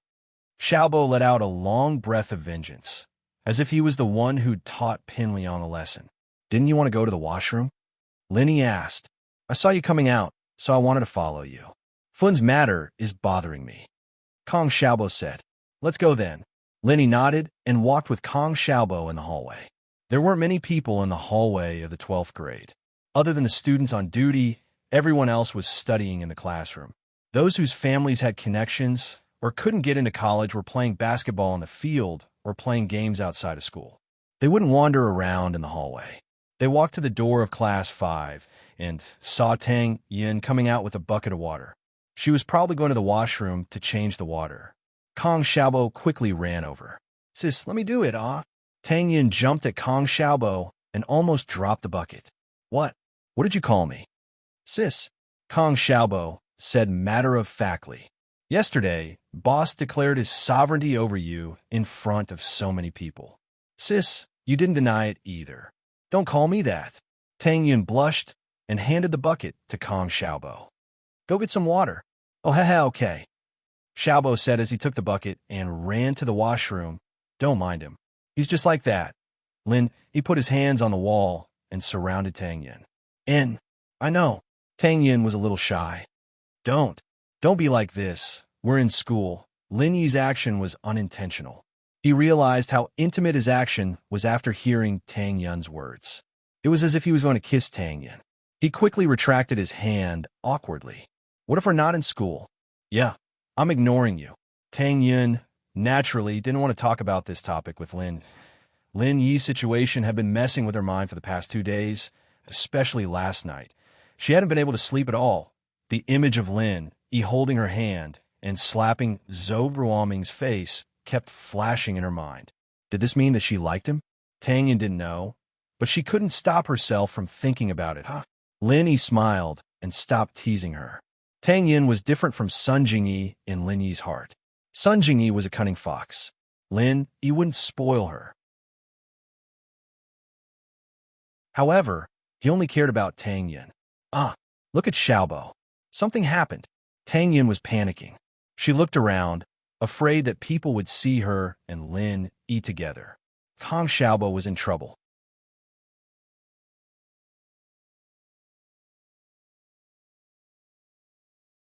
Chapter 257. Is a confession considered a boyfriend? Kong Xiaobo naturally wasn't the fatty's opponent and stumbled from the impact. But that wasn't all. Coincidentally, the dirty water in the bucket spilled all over the fatty's pants, as if he'd just peed his pants. Do you have eyes? The fatty was enraged. He'd gone to the washroom to smoke a cigarette, only to be splashed with dirty water. It infuriated him. Do you want to die? This fatty was a little tyrant in the 3rd year of high school. Of course, the little tyrant was only a little famous in the grade. Compared to the 4 big bullies in the school, he was simply not on the same level. However, it was very normal for the little tyrant to show off in front of ordinary students. And so, the fat little tyrant treated Kong Xiaobo as a target to vent his anger on. How can you blame me for this? At most, we're both in the wrong. Why didn't you keep an eye on it? Kong Xiaobo was a little angry. He wasn't an unreasonable person. He was just about to apologize when the fatty started scolding him. Keep an eye on it? You Dafa. Haven't even kept an eye on who's passing by. Which class are you from? Don't you know me? The fat little tyrant glared at Kong Xiaobo. You Dafa. Kong Xiaobo paused. He took a closer look at the person in front of him. It really was you Dafa, but there was a trace of disdain in his heart. He looked at the bucket in his hand. There was still some dirty water left. Kong Xiaobo picked it up and poured it on Yu Dafa's head. You don't want to live anymore, do you? Yu Dafa was furious as he pointed at Kong Xiaobo. Hurry up and scram. My boss and sister-in-law are waiting for me to fetch water. I won't care if my boss comes over if you continue to dawdle. Kong Xiaobo pushed Yu Dafa's hand to the side. Your boss and sister-in-law? Yu Dafa was stunned. He was a little confused. It's right behind me. Kong Xiaobo pointed behind him. Yu Dafa looked in the direction Kong Xiaobo was pointing and saw Lin Yi and Tang Yun standing not too far away. His legs cramped, and he almost fell to the ground. Brother, you said that Brother Lin Yi is your boss. Yu Dafa's tone toward Kong Xiaobo suddenly became polite. Who didn't know Lin Yi? He was one of the big 4 young thugs in the new school. He was vaguely above the other 2 young thugs, and had become the leader of the new generation. How could he, Yu Dafa, afford to offend such a person? The first of the 4 big bullies had already graduated and became a legend, and the last one was a demon from the middle school department. After staying in the school for a few days, he had turned the school upside down.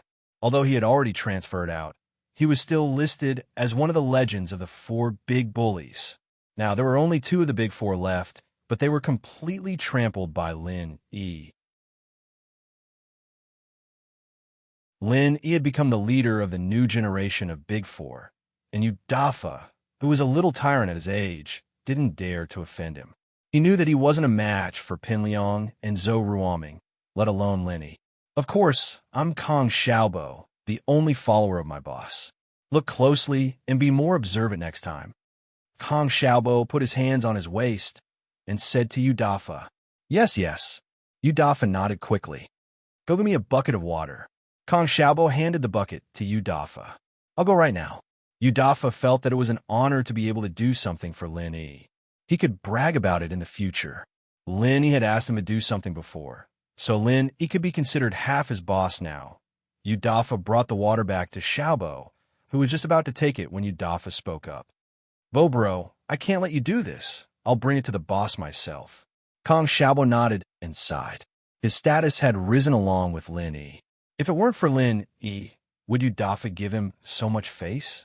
In the past, it would be good enough if Yudafa didn't beat him up, let alone bring water.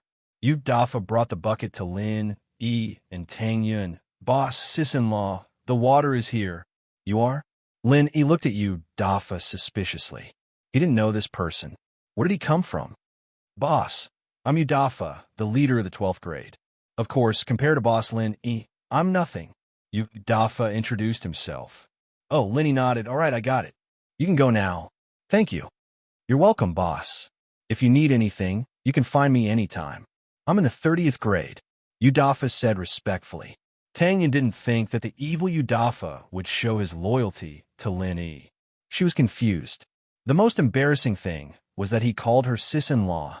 Tang Yin still remembered the love letter Yudafa wrote to her. It was so disgusting and explicit, but in the blink of an eye, it became subservient.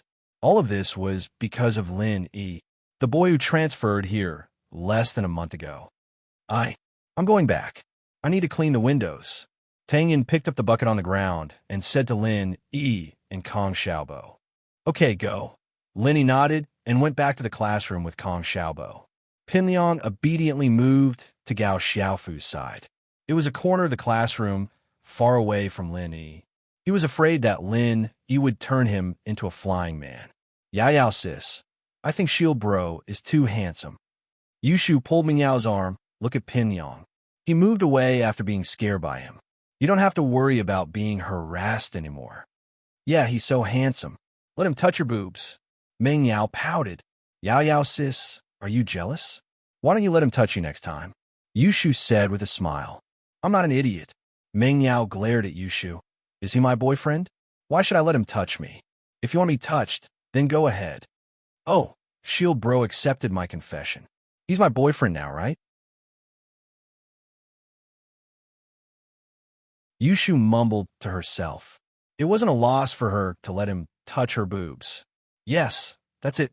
Mingyao was going crazy from Yushu. Was there something wrong with her friend's head? Was there anyone like her? It was Saturday morning, and Lin Yi was woken up by Yushu's slap. Shield Bro, wake up. We're going to the theme park today. Theme park? It was only then that Lin Yi remembered that he'd promised the Miss and Shu to go bungee jumping. He got up in a daze, washed up, and put on a fresh set of clothes. He walked out of the room to find Mingyao and Yushu ready. You drive Shu's Beetle and follow us. Shu, and I will sit in my car. Mingyao ordered after looking at Lin.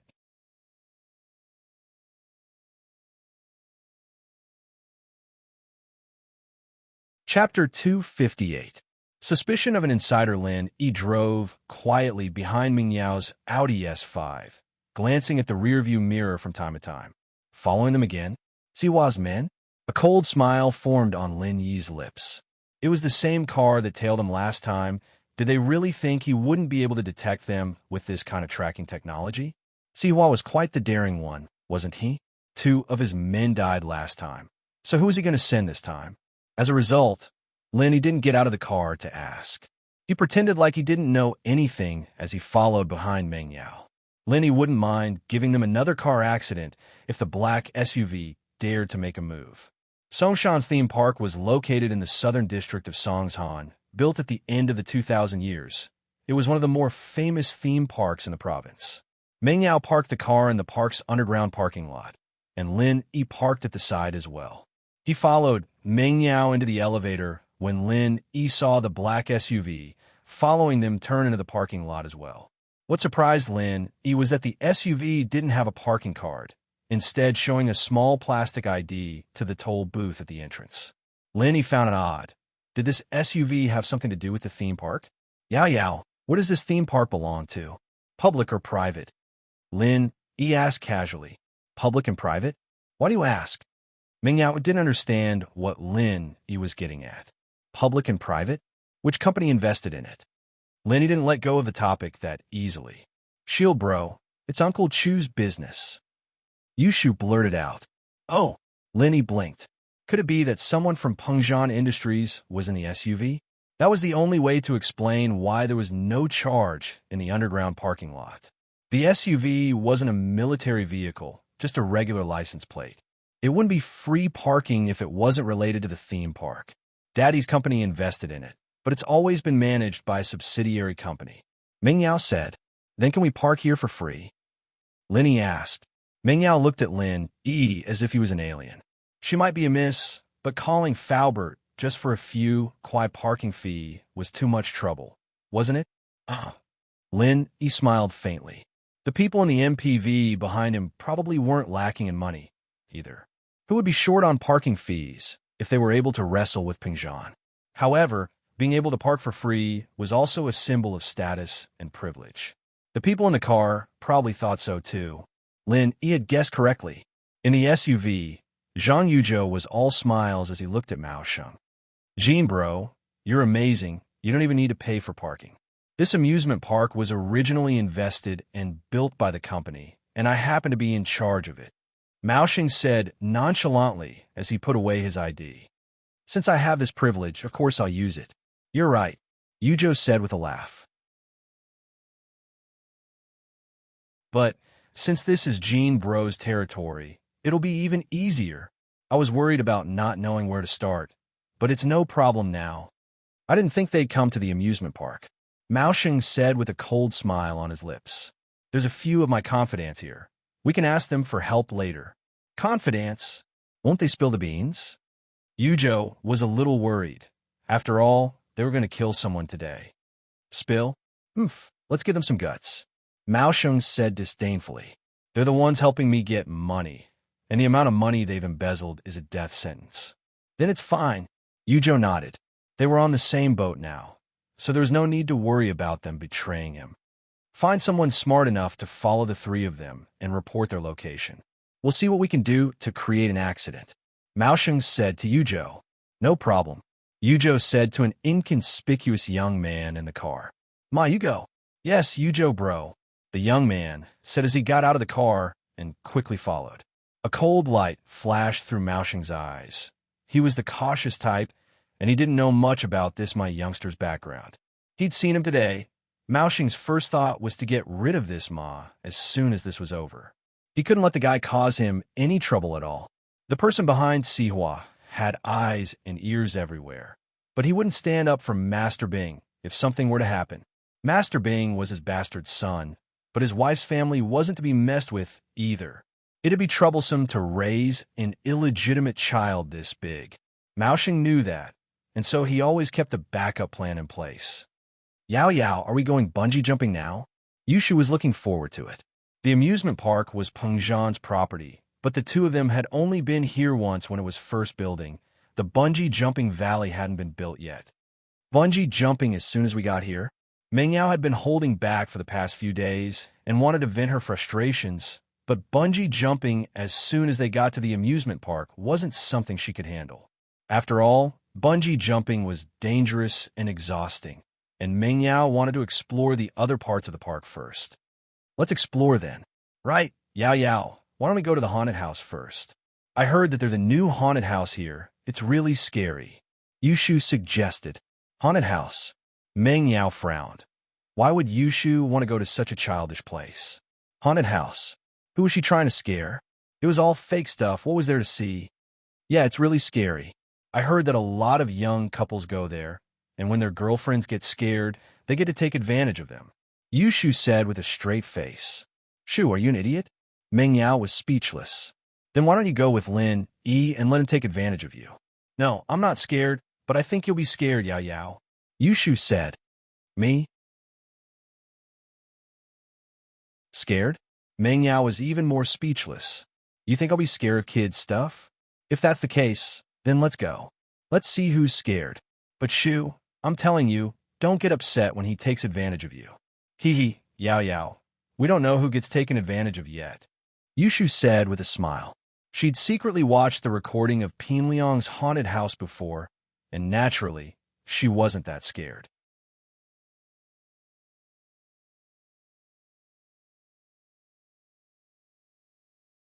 Chapter 259. Pretending to be a ghost Ma, who'd been following Meng Yao and Yushu from afar, heard their conversation as well. Naturally, Lin Yi had noticed Ma coming, but didn't want to startle him. As far as he was concerned, Ma wasn't much of a threat at all. Might as well let him tag along and see what he was up to. Who knew? He might even be able to lure out the mastermind. He was just a small character, and Lin Yi killing him wouldn't affect the mastermind at all. The guy wasn't even a third of a golden class. He was just an errand boy. Yuchu bro, it sounds like they're going to the haunted house. Ma's mission was to report Meng Yao and the others' movements to Mao Sheng and Zhang Yuchu. Haunted house. I got it. Yuchu said. I'll discuss it with Jean bro. I'll tell you what to do. Mao Sheng had heard Ma's words through the walkie-talkie as well, but he hadn't figured out what kind of accident he could create in the haunted house yet. Assassinations were out of the question, and that would only draw the police in faster. That wasn't something he wanted to see. Get Ma to go to the ticket counter first. Tell them to slow down the sales. Don't let Meng Yao and the others go in immediately, Mao Sheng said after some thought. All right. Yuchu relayed Mao Sheng's message to Ma. Jean bro, what should we do now? What kind of accident do you think could kill people in a haunted house? Mao Sheng decided to discuss it with Yuchu. Inside the haunted house. Yuchu couldn't think of any good ideas. There's nothing else in a haunted house other than scaring people. It's all fake stuff. Scaring people. Mao Sheng cackled all of a sudden. I got it, haha. Let's go pretend to be ghosts and scare them to death, what do you think? That's a good idea. The things in there are all dead. Although it's scary, it's nothing. But if we pretend to be ghosts and shout their names, they will probably... Yuchu nodded in agreement. Isn't there a saying that goes, don't you remember? It was so scary that it scared people to death. That's what it means. Let's go. Let's go get ready. Don't scare those two girls to death. Mao Sheng smiled darkly. He'd only been suggesting it casually, but Yuchu's approval had moved him. That's right. Scaring people to death. This is an old saying. It shouldn't be wrong. Why does this haunted house only let 3 or 4 people in at a time? Meng Yao looked at the entrance of the haunted house impatiently. There were still 3 or 4 groups of people waiting in front of her. Who knew how long it would take for them to get there? If he had known earlier, he would have asked Faubert to come and give him a heads up, saving him from having to wait for so long. Isn't it too late for a good show? Yushu, on the other hand, didn't mind. You know what, Yao Yao? The 2 couples who went in just now were pale with fright. You'll be like that too, Meng Yao said, annoyed. Why don't we stop playing and go watch something else? Let's wait a little longer. It'll be our turn in another 2 or 3 groups. Yushu didn't want to give up just like that. Yao Yao, think about it. It's scarier when there's only a few people in the haunted house. What's the point if there's too many visitors? If there's too many people and too few ghosts, then are the ghosts scaring the people or the people scaring the ghosts? There's no point in that. That's true. Meng Yao was starting to agree with Yushu's reasoning. Indeed, if there were too many people, then there'd be no time for ghosts. In the control room at the back of the haunted house, Mao Sheng, Zhang Yuzhou, and Ma had all changed into their costumes. Mao Sheng was a vampire, Zhang Yuzhou was a zombie, and Ma was a faceless man with something stuck to his face. Get ready, call the people in front. They don't need to come in. Just tell Meng Yao to come in directly. Yuchu said to Ma. Yes. Ma was already a faceless man, and his speech was a little sluggish. He took out his phone and dialed a number. You guys can go now. Outside the haunted house, the 2 groups of people waiting in front of Meng Yao's group suddenly spoke up after receiving a call. We're not waiting anymore. It's too slow. Let's go and play something else. Yeah, it's so slow. I don't want to watch anymore. Let's go. Another person immediately echoed. And so, the 2 groups of people turned around and left without any hesitation. Yao Yao. Is there something wrong with them? They've been waiting in line for so long. It's almost their turn, and they're leaving? Yushu looked at the two groups of people as if they were idiots. Who knows? But it's good that they're leaving. It'll be our turn soon. Meng Yao was a little troubled as well, but it was a good thing that they were leaving. They didn't have to wait anymore. Lin Yi, on the other hand, looked at the two groups of people coldly, a cold smile on his lips. Making a move already? Inside the haunted house. Next, the worker opened the door and looked at Meng Yao's group. Is it you guys? Are the three of you together? Yes, is it our turn? Meng Yao asked. We're here. Give me the tickets, and you can go in. The staff took the ticket from Meng Yao's hand and threw it into the box without even looking at it, making Lin Yi look down on them. They didn't even know how to put on an act. Were they in such a hurry to get them in? Meng Yao, Yushu, and Lin Yi entered the haunted house one after another, and the door slammed shut behind them. Meng Yao couldn't help but shiver. She knew it was fake, but the creepy atmosphere in the haunted house still made her shiver. Shoo, hold on to me. Don't run around. It's pretty scary in here. Meng Yao tried to maintain the demeanor of a big sister, but there was a hint of fear in her voice. She wanted Yushu to hold on to her so that Yushu wouldn't be afraid, but anyone could tell that Meng Yao was just putting on a brave front. Yao Yao, are you scared? Yushu wasn't a coward. She wasn't scared even after hearing the screams. Who said I'm scared? Meng Yao wouldn't admit that she was scared. These things are fake. They're just scaring people. What's there to be scared of? Let's go. Lin Yi, follow behind us. Don't go too far.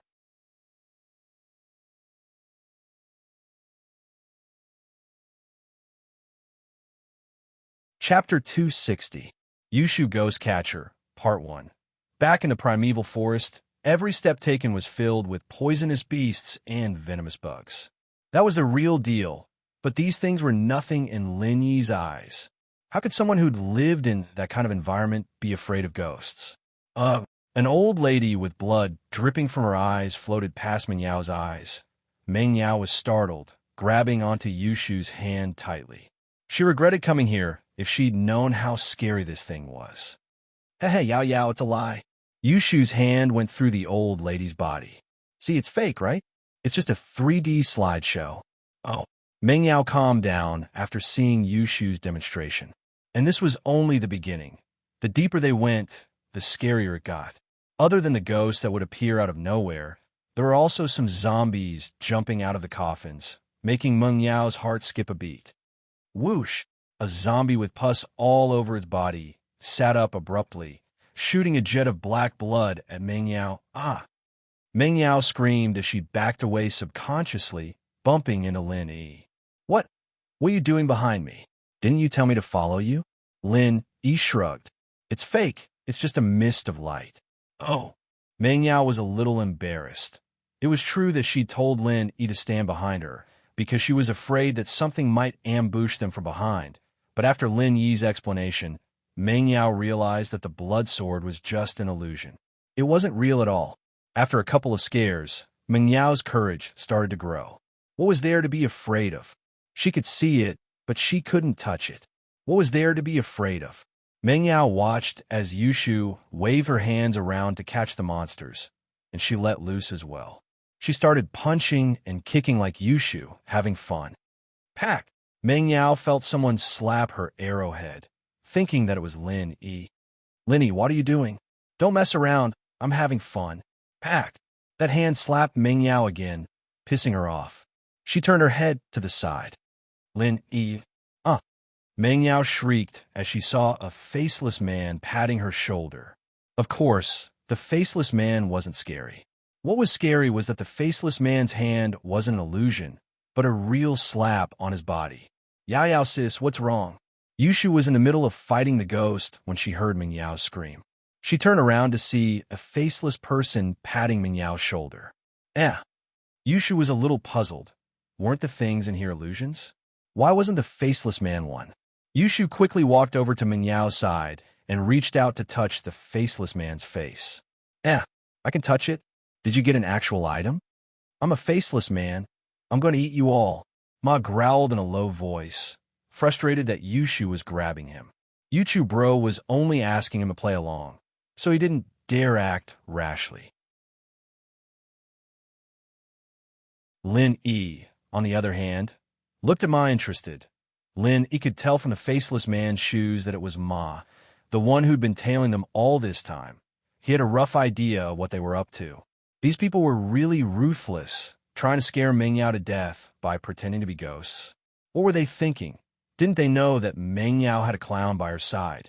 Even if Meng Yao was a coward, there was no way she'd be scared to death by Yushu. But even if this Ma was weak, and Lin E could tell that he was just pretending to be a ghost, Lin E still kept his guard up.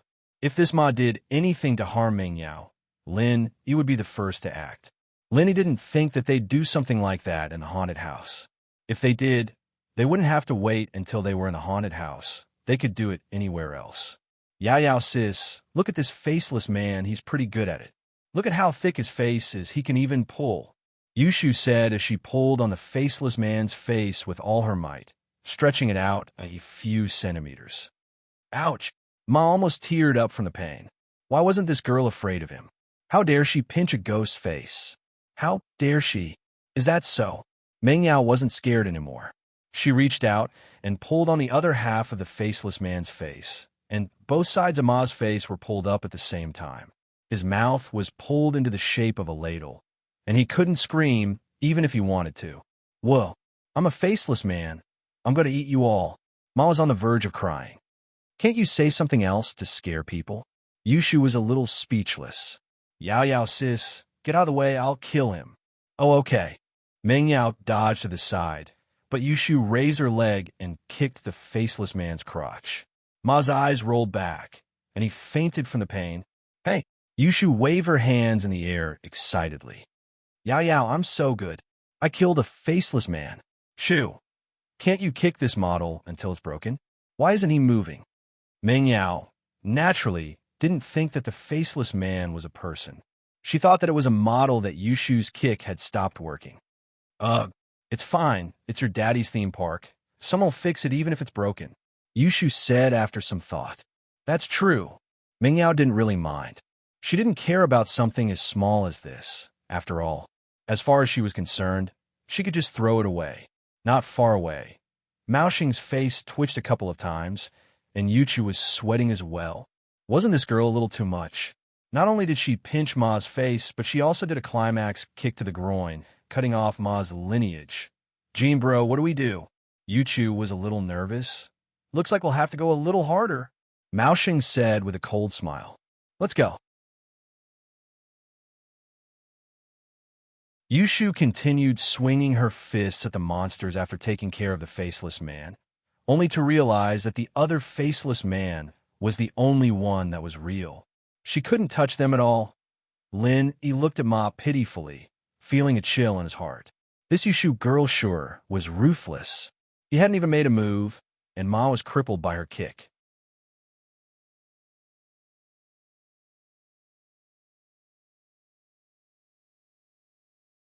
Chapter 261.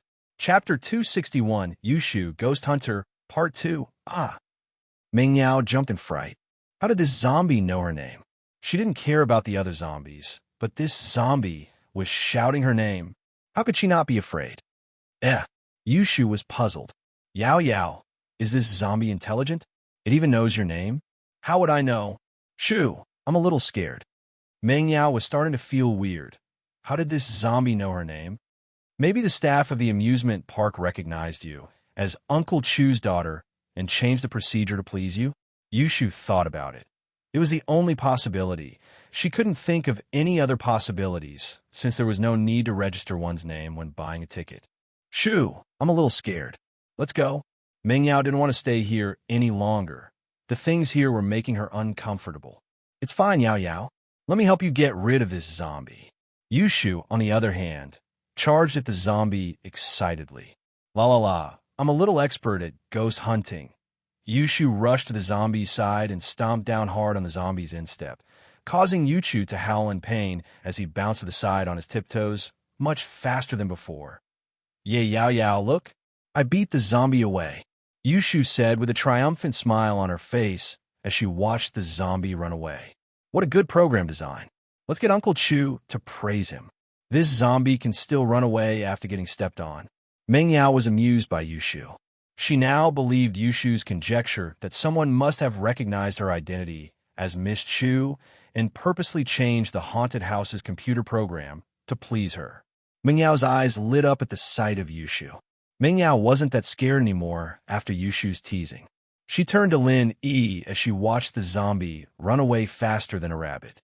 Lin Yi, go catch that zombie for me. Okay. Lin Yi nodded. Yu Chu Zhang immediately cursed inwardly. Could it be that this lady is thinking of some kind of trick to mess with me again? He was just about to speed up and leave this place when he felt someone grab him by the back of his neck. His body lightened, and he was sent flying, landing heavily at Meng Yao and Yushu's feet. Huh, the zombies are back.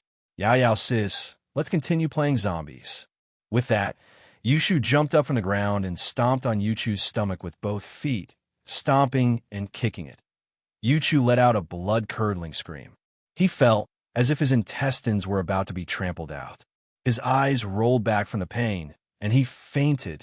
Boring, Yushu said as she jumped down after stomping on the zombie a couple more times. This zombie's quality is really bad. I only stepped on it a couple of times, and it's already broken. I wonder which company made it. Tell Uncle Chu to complain about them. Huh, Meng Yao found it funny. That was a model for the haunted house. It'd be a wonder if it wasn't broken after you stepped on it. Mao Sheng looked at Yu Chu, a black line forming on his forehead. Why was this Yushu girl even fiercer than that Lenny bodyguard? His plan was basically ruined by Yushu, and there was no point in trying to scare Meng Yao anymore. Meng Yao wouldn't be scared anymore. Mao Sheng was a little resentful. Meng Yao was clearly afraid of ghosts, and she was already terrified when Ma patted her. If he and Yuchu had cooperated, Meng Yao would have been scared out of her wits. In actuality, he could tell that Meng Yao was really scared of these things, but Yushu just had to start messing around with Ma the moment he appeared. Not only did she break Ma's line, but Zhang Yuxing's intestines had probably shifted as well. What the hell was going on? Getting stepped on instead of pretending to be a ghost. Was there anything that unlucky in this world? Could it be even more unlucky? His plan of scaring Meng Yao to death wasn't going to work anymore, and Mao Sheng looked a little regretful. Still, he wouldn't continue with something he couldn't do. There was no point in pretending to be a ghost anymore, and he decided to leave first. He'd have to figure out the next step of his plan. He had to kill Meng Yao today. Mao Sheng turned to leave when he heard Yushu's angry yell. Where are you going, vampire? Mao Sheng's vision darkened, and he almost fell to the ground. Why wasn't she letting him run? Mao Sheng was about to speed up his footsteps and ignore the girl when something smashed into the back of his head with a loud thud, followed by a wave of pain as he fell to the ground, staggering. Yeah, one hit. That vampire's too weak. Yushu was dancing with joy as she tossed out one of the zombie's shoes. Shoo, why is there blood on the back of that vampire's head? Meng Yao asked curiously as she looked at the fallen Mao Sheng. It looks real, I guess. Yushu didn't know what was going on, but she didn't mind. Who cares? Let's go, Yao Yao. We'll continue hunting ghosts. Oh, okay. Meng Yao nodded as she followed Yushu. Lanny looked at the two on the ground, speechless. These two idiots were just too unlucky to be treated as toys by Yushu. There weren't any more ghosts for Yushu to kill, and she was still looking forward to it even after they left the haunted house. Only 3 ghosts. That's a little too little. Yao Yao, can you suggest to Uncle Chu that we add a few more? We'll come again next time. I did, but you broke them again, didn't you? Meng Yao still hadn't realized that those 3 were real people, not props. Yushu stuck her tongue out. I regret not bringing a DV. I could have recorded it and let people see how cool I look when I fight ghosts. This trip to the haunted house took about an hour. Including the time they had spent waiting, it was almost noon. Yao Yao, should we go eat something first or go bungee jumping first? Yushu was a little hungry. Let's eat first. I'm a little hungry too. Meng Yao was a little tired after going around the haunted house. There were a lot of fast food restaurants in the amusement park, and Meng Yao and Yushu found a place with a decent ambience and found a place to sit down.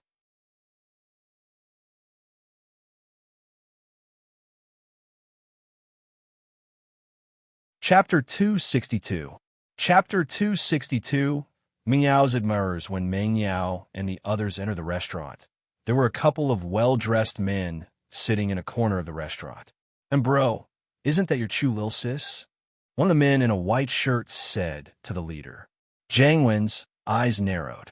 He'd just returned to Songshan, and he'd only called a few of his old friends for a small gathering.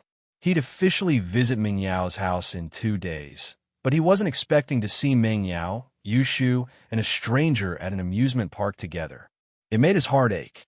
"I'll go say hi," Jiang Wen said to the 2 men beside him. "Do you need us to help?" the man in the white shirt asked. "Look at that guy.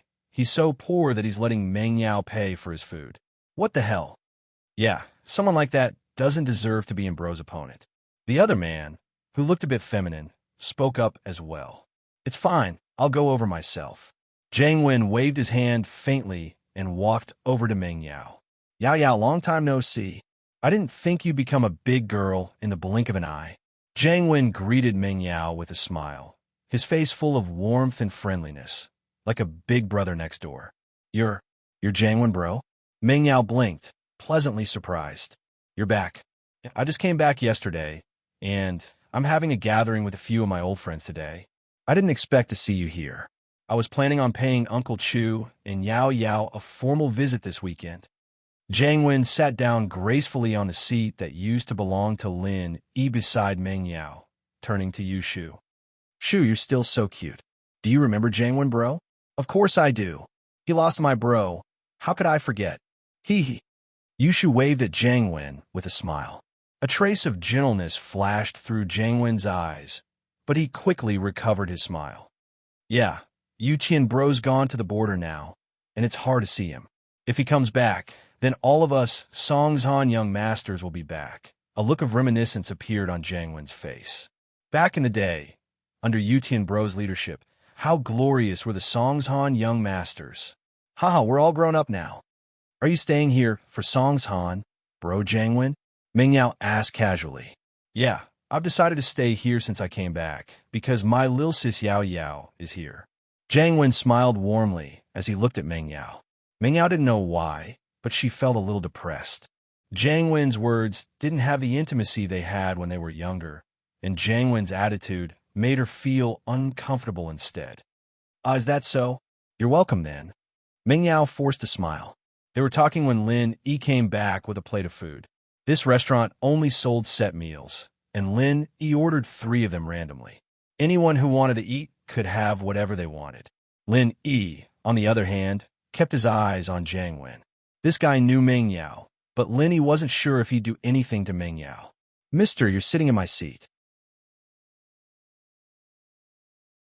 If you want to keep sitting here, you can ask the waiter to add another chair," Lin Yi said as he put the tray on the table. It was a 3-seater table. They could add another chair, but it'd be a little cramped. "Haha, Yao Yao lil sis, who is this? Aren't you going to introduce me?" Jiang Wen's words were polite, but there was a dark look in his eyes. He was clearly pissed off at Lin Yi for asking him to give up his seat so rudely. Jiang Wen didn't move at all as he spoke, showing no intention of giving up his seat to Lin Yi. Evidently, Lin Yi wasn't even worthy of being called an opponent in his eyes. He was wearing a shirt worth tens of kwai and a pair of black casual pants. His outfit didn't even add up to 200 kwai. How could someone like this be a match for the 4 young masters of Songshan? "Oh, he's Lin Yi, Yao Yao's bodyguard and shield." Yushu was the first to get to the point. "Bodyguard and shield?" Jiang Wen paused, not understanding what this bodyguard and shield meant. It'd be understandable if it were just a bodyguard. After all, a rich young miss wouldn't lack bodyguards, but a shield. That made him think of something. Shield. That was a very alluring profession. "He's my boyfriend," Yushu explained with a smile. "Shu." Meng Yao glared at Yushu helplessly, but for some reason, she didn't refute or explain Meng Yao's glare, however, turned into a pout in Jiang Wen's eyes. As far as he was concerned, Meng Yao and Lin Yi's relationship was probably a secret. Peng Zhan would never let his daughter marry a man who wore clothes that cost less than 200 kwai and who needed women to pay for their meals. So, their relationship was probably a secret, but Yushu had already exposed her, and Meng Yao could only glare at her angrily. Jiang Wen didn't feel good about this at all. Fuck, a poor kid like him want to climb up a ladder? Was he dreaming? Oh, so your little sis Yao's boyfriend. Jiang Wen stood up. No matter what, this kid was Meng Yao's boyfriend now, so he could be considered a rival. His level was a little low, but he had the ability to win Meng Yao's heart. Jiang Wen wouldn't let his guard down. He extended his hand to Lin Yi. Hello, I'm Jiang Wen, Lil Sis Yao's big bro. We could be considered childhood friends. Jiang Wen thought that Lin Yi would be surprised and not know what to do after hearing his name, but he was disappointed. Lin Yi acted as if he didn't know him at all. He extended his hand faintly. Mr. In, my hand was stained with vegetable soup just now. I hope you don't mind. Jiang Wen's face froze. He looked at Lin Yi's hand, which was stained with oil. He didn't know what to say. If he shook hands with Lin Yi, he'd dirty his hand, but if he didn't shake hands with Lin Yi, he'd made the first move. Wouldn't he look like a gentleman if he went back on his words? Helpless, Jiang Wen could only shake hands with Lin Yi with a bitter face. Lin Yi, Meng Yao's follower. Lin Yi introduced himself faintly.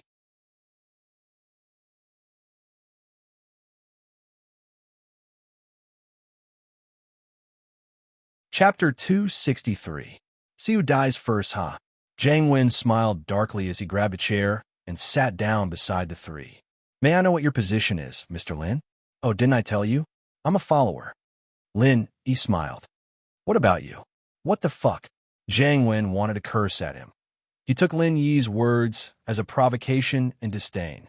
Even if you were Meng Yao's boyfriend, you didn't have to show off like that, did you? Not to mention that he wasn't even acknowledged by Peng Zhan. As far as Jiang Wen was concerned, Peng Zhan would never approve of Lin Yi. He didn't know what kind of bullshit luck the kid had, getting Meng Yao's attention. Lin Yi's "what about you?" ignited Jiang Wen's anger. This made Jiang Wen's heart even angrier. Back then, the four young masters of Pine Mountain were so glorious. Who didn't know about them? 5 years. 5 years of going their separate ways had made the youngsters of Songshan forget about the four young masters of Songshan. And now someone was asking Jiang Wen what he did for a living. I just came back from studying abroad, and I'm planning to invest in a company. Jiang Wen said faintly, a hint of arrogance in his voice. Oh, a company is good. I'm planning to open one as well. Lin Yi said casually. A flash of anger appeared on Jiang Wen's face. Opening a company as well. Do you think opening a company is as easy as playing house? Opening a company? Do you even have the capital? Oh, then what company are you planning to open, Mr. Lin? Jiang Wen's tone was mocking. I haven't decided yet. It wasn't that Lin Yi hadn't thought about it, but he didn't want to tell Jiang Wen about it. Opening a medicine company was something Lin Yi had decided on a long time ago. Haha, all right. Just let me know if you want to open a company, Mr. Lin. For Lil Sis Yao's sake, I'll help as much as I can. Jiang Wen said sincerely. You help? That'd be the end of it, wouldn't it? Lin Yi curled his lips, not believing that Jiang Wen had any good intentions. With that, Jiang Wen stood up and left. There was no point in continuing this conversation with Lin Yi. He wanted to go back and investigate Lin Yi's background in detail. Know yourself and know your enemy. That's how you win every battle. This was Jiang Wen's motto. He hadn't even taken 2 steps when Jiang Wen clutched at his abdomen, his breathing quickening as beads of sweat rolled down his face. He wanted to say something, but before he could, he fell to the ground, his muscles twitching rhythmically as his face turned purple, and he started foaming at the mouth. Jiang Wen, bro. Meng Yao paused before rushing over worriedly. The 2 men with Jiang Wen came running over as well. Call the ambulance. The man in the white shirt evidently knew about Jiang Wen's situation. He was nervous, but he didn't panic. The man with the feminine face, on the other hand, took out his phone and called the emergency center. Meng Yao said quickly when the man in the white shirt came over. Taizao, bro. Jiang Wen, bro's condition. Where's the owner? Where's the owner of the restaurant? Get your ass out here. Someone's been poisoned.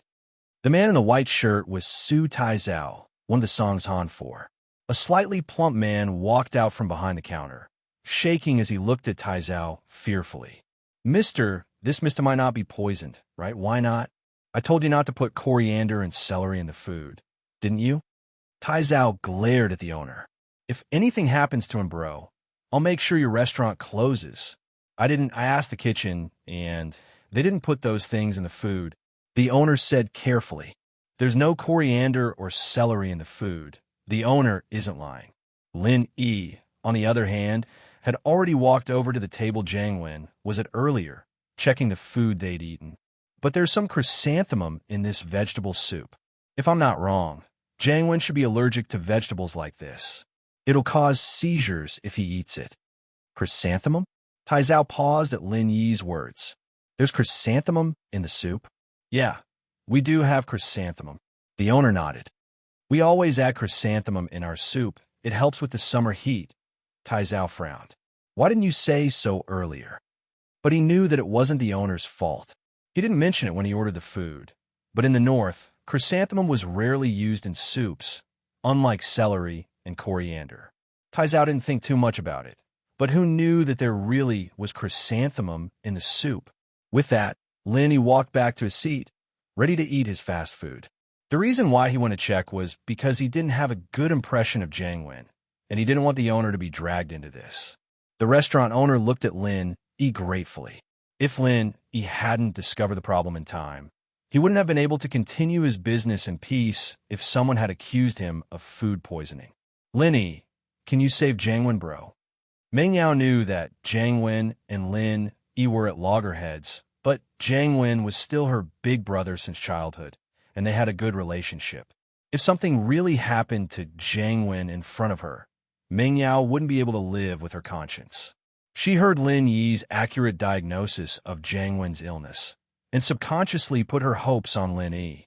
She didn't know when it started, but Lin Yi beside her had become an omnipotent being, cooking, parking, cleaning up gangsters. Even when Shu was stuck between the bars, she'd go to Lin Yi for help.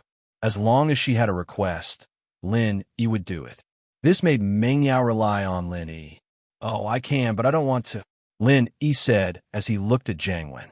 Tai Zhao was a little pissed off at Lin Yi's words. How can you be like this? Not help? Let me tell you, do you know what Jiang Wen's family does? If they find out that you're not going to help, you'll die. Oh, wait for the ambulance then. He won't die in 10 minutes. Lin Yi looked at Tai Zhao as if he was looking at an idiot. Then I'm not going to help him. Let's see if he dies first, or if I die first.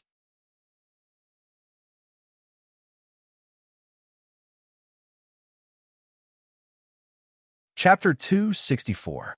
Chapter 264. Vomit all over his body. Oh, how unlucky. Tai Zhao bro. Jiang Wen bro died because of one sentence he said. Yushu shook her head as she looked at Jiang Wen on the ground. To be honest, Yushu didn't like Jiang Wen as a person. There was always a dark aura around him, especially when he was chasing after her bestie, Yao Yao. Yushu didn't have a good impression of him. She was going to marry the same man as Yao Yao. And if Yao Yao married Jiang Wen, wouldn't she have to marry Jiang Wen as well?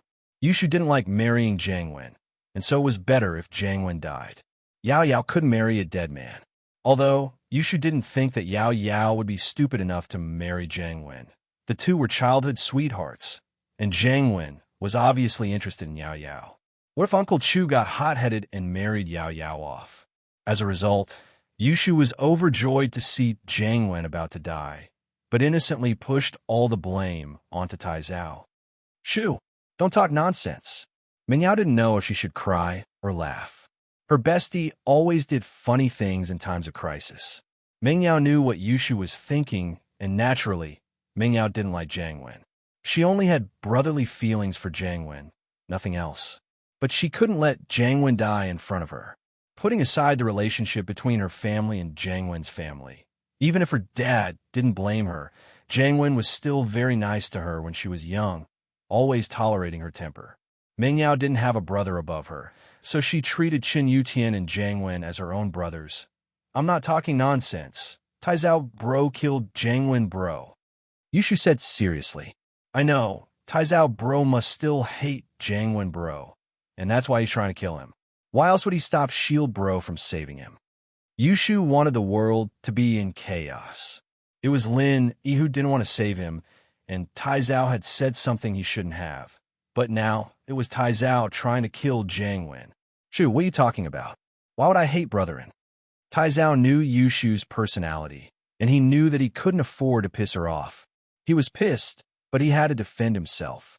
Because Bro stole your girlfriend. Yushu giggled. Tai Zhao's face darkened as Yushu hit the nail on the head, but he quickly got his emotions under control. I've forgotten what happened in school a long time ago. I don't hold grudges or anything. Brother Tai Zhao, little Shu, let's not talk about this anymore. Meng Yao looked worriedly at Jiang Wen, who was breathing faster and faster. She turned to Lin Yi. Lin Yi, can you please save him? Is this my job? Lin Yi asked. Yeah. Meng Yao hesitated. It's a personal request, all right?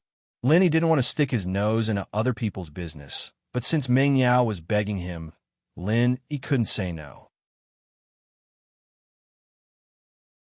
If Meng Yao were to say that it was her job and that she had to do it, Lin Yi might have resisted a little. But since Meng Yao said that it was a personal request, he had no choice but to do it. Lin Yi came to Jiang Wen's side unwillingly, opening his eyelids to take a look. Hey, help me hold him up. All right.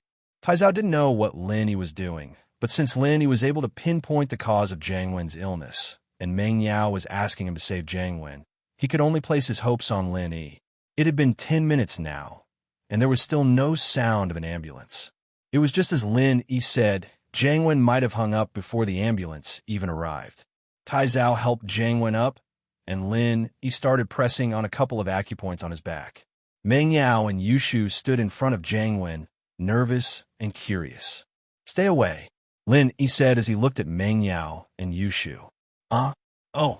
Meng Yao and Yushu didn't know what was going on, but since Lin Yi had given the order, they moved to the side. What about me? Tai Zhao didn't know if Lin Yi wanted him to move away as well. He'll fall to the ground the moment you leave. Lin Yi rolled his eyes. You don't mind him, do you? I don't mind him. Tai Zhao blinked, confused. He thought that Lin Yi was asking if he'd mind him holding Jiang Wen like this. Wah! As soon as Tai Zhao's words left his mouth, Jiang Wen spat out all the food he'd been eating, splashing everywhere. But the tragic thing was that Tai Zhao, who was supporting Jiang Wen, got sprayed all over him, his face and head covered in Jiang Wen's vomit. Tai Zhao's expression froze. He wanted to let go and run away, but he forced himself to hold back. Subro, the feminine-looking man, was evidently Tai Zhao's follower. He quickly handed Tai Zhao a napkin when he saw the vomit all over him. Tai Zhao was disgusted, but he waved his hand anyway.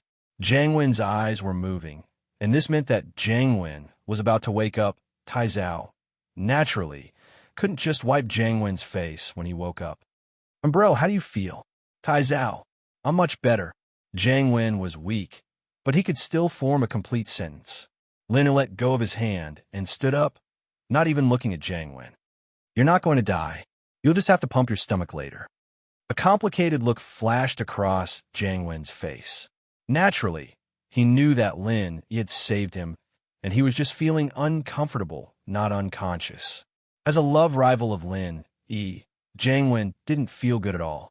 He would have died if Lin Yi hadn't saved him, but he couldn't lower his head to Lin Yi and give up on Meng Yao. He hesitated for a while, before weakly spitting out a few words to Lin Yi. Mr. Lin, thank you. I'll remember what you did today. I'll repay you in the future. No need. I don't need you to do anything. Lin Yi waved his hand, not interested in Jiang Wen's repayment at all.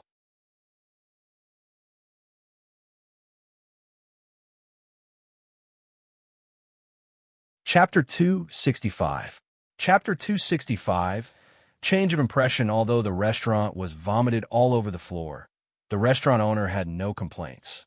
As long as this person didn't die here, it would be a great fortune. Otherwise, even if it wasn't because of him, the restaurant would absolutely not be able to continue operating if someone died from eating. No matter what, I still have to thank you. I, Jiang Wen, don't like to owe people favors. I'll return the favor today. Jiang Wen didn't mind what Lin Yi was saying.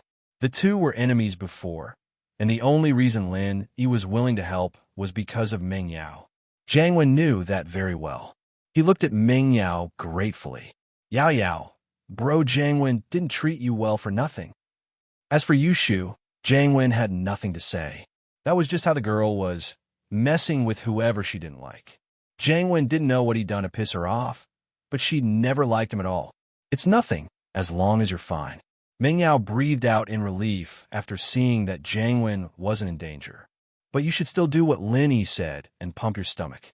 You'll be fine that way. Unknowingly, Ming Yao had started treating Lin Yi as her encyclopedia. She didn't know when Lin Yi's words had started affecting her deeply. Of course, Jiang Wen smiled, his heart aching. Ming Yao used to listen to him like this, treating her big brother's words like the truth. She'd fight whoever dared to argue with her. But now another man had appeared in her life. Jiang Wen wasn't willing to accept it. He thought that he'd be able to officially ask Ming Yao out when he got back from studying abroad, but Ming Yao had just started university. According to House Chu's teachings, there was no way they'd let Ming Yao get into a relationship that early. As a result, Jiang Wen returned to Song's Han full of confidence. He didn't even ask about Ming Yao's situation beforehand, nor did he rush to visit her. Instead, he went to Tai Zhao, one of the 4 young masters of Song's Han, to catch up. He didn't think that he'd run into Ming Yao in the amusement park's restaurant, only to find out that she was already taken. Her man, on the other hand, looked extremely ordinary. Just when Jiang Wen was wondering if there was something wrong with Ming Yao's taste and why she'd chosen a poor kid as her lover, Lin Yi's move completely changed his mind. He'd only taken one look at the soup he'd drunk, and he'd been able to determine the cause of his illness. He'd just massaged his back a couple times, and he'd spit out all the food he'd eaten. Was that something a normal person could do? After hearing the conversation between Ming Yao and Lin Yi, Jiang Wen was even more certain that he'd made a mistake. Lin Yi wasn't as simple as he looked. Lin Yi, can you save Jiang Wen, bro? Oh, I can, but I don't want to. These few simple sentences were enough to prove that Lin Yi's abilities weren't limited to this, perhaps even more. After all, saving someone was as easy as lifting a finger. Jiang Wen couldn't help but re-evaluate his opponent's level. This was the first time he'd taken this rival in love seriously. All he'd had before was mockery, disdain, and confidence. The ambulance's siren rang out. Even at an amusement park, ambulances were able to pass through without any obstructions. It was just that the distance from the hospital to the amusement park wasn't that short, and so the ambulance had only just arrived when Jiang Wen was saved. A couple of medical staff walked in quickly. Where's the patient? Over here. Tai Zhao quickly waved at the medical staff. He's allergic to food. He's vomited it out already. He needs to have his stomach pumped. All right. Are you the patient's family? The medical staff prepared to put Jiang Wen on a stretcher, but Jiang Wen waved his hand, indicating that he could walk. He didn't want to lose face in front of Ming Yao and his love rival, no matter how painful it was. I'm his friend, Tai Zhao said to the medical staff. No need for the stretcher. I'll hold him. Jiang Wen walked out of the restaurant with Tai Zhao's support, and the restaurant owner had the waiters clean up the mess Jiang Wen had vomited. Even so, most of the customers chose to leave. After all, the scene just now was too disgusting. Ming Yao and Yushu had lost their appetites as well. They were about to tell Lin Yi to leave when they raised their heads to see Lin Yi eating at the table. Ming Yao didn't know what to say. Wasn't that disgusting? In fact, it wasn't even disgusting to Lin Yi at all. It was much more disgusting than that, and he still had to eat. The restaurant owner, on the other hand, felt a little embarrassed as he refunded Lin Yi's money. Lin Yi had solved a huge problem for him, and Ming Yao and Yushu couldn't eat anymore. The owner felt bad. Surprisingly, Ming Yao didn't scold Lin Yi after seeing him enjoying his food. She just sat there quietly, waiting for him to finish. She couldn't see through this man anymore. He seemed to know nothing, and yet he seemed to know everything at the same time. He seemed to be a shameless pervert, but he also seemed to be someone with strong principles. Ming Yao wasn't stupid, actually. She wouldn't have been able to stay in the top 10 of Songshan's first school otherwise. She'd been against it when her father had sent Lin Yi to her, and she'd even been a little annoyed. She didn't understand what her father was doing with a migrant worker. But after spending some time with him, Ming Yao realized that Lin Yi really was a capable man. She didn't want to admit it, but she slowly accepted it. You two aren't eating anymore? I'll eat all of them, Lin Yi said as he looked at the other two fast food boxes on the table. You eat all of them? Meng Yao nodded. Lin Yi gobbled down the other two plates of fast food like a whirlwind. Wow, Shield bro, you're amazing, Yushu said as she looked at the three empty boxes. Let's go bungee jumping after eating. Meng Yao evidently wasn't affected by what happened earlier. It was just her appetite that was affected. Jiang Wen gave her a very unfamiliar feeling this time, especially after the hostility he showed towards Lin Yi. Meng Yao couldn't help but feel a little disgusted by him. His image as the big brother next door collapsed. Huh, okay. Lin Yi, Meng Yao, and Yushu made their way to the restaurant's entrance. But Lin Yi shot a meaningful glance at a young man with a face as swollen as a steamed bun. Lin Yi smiled faintly before turning around to leave.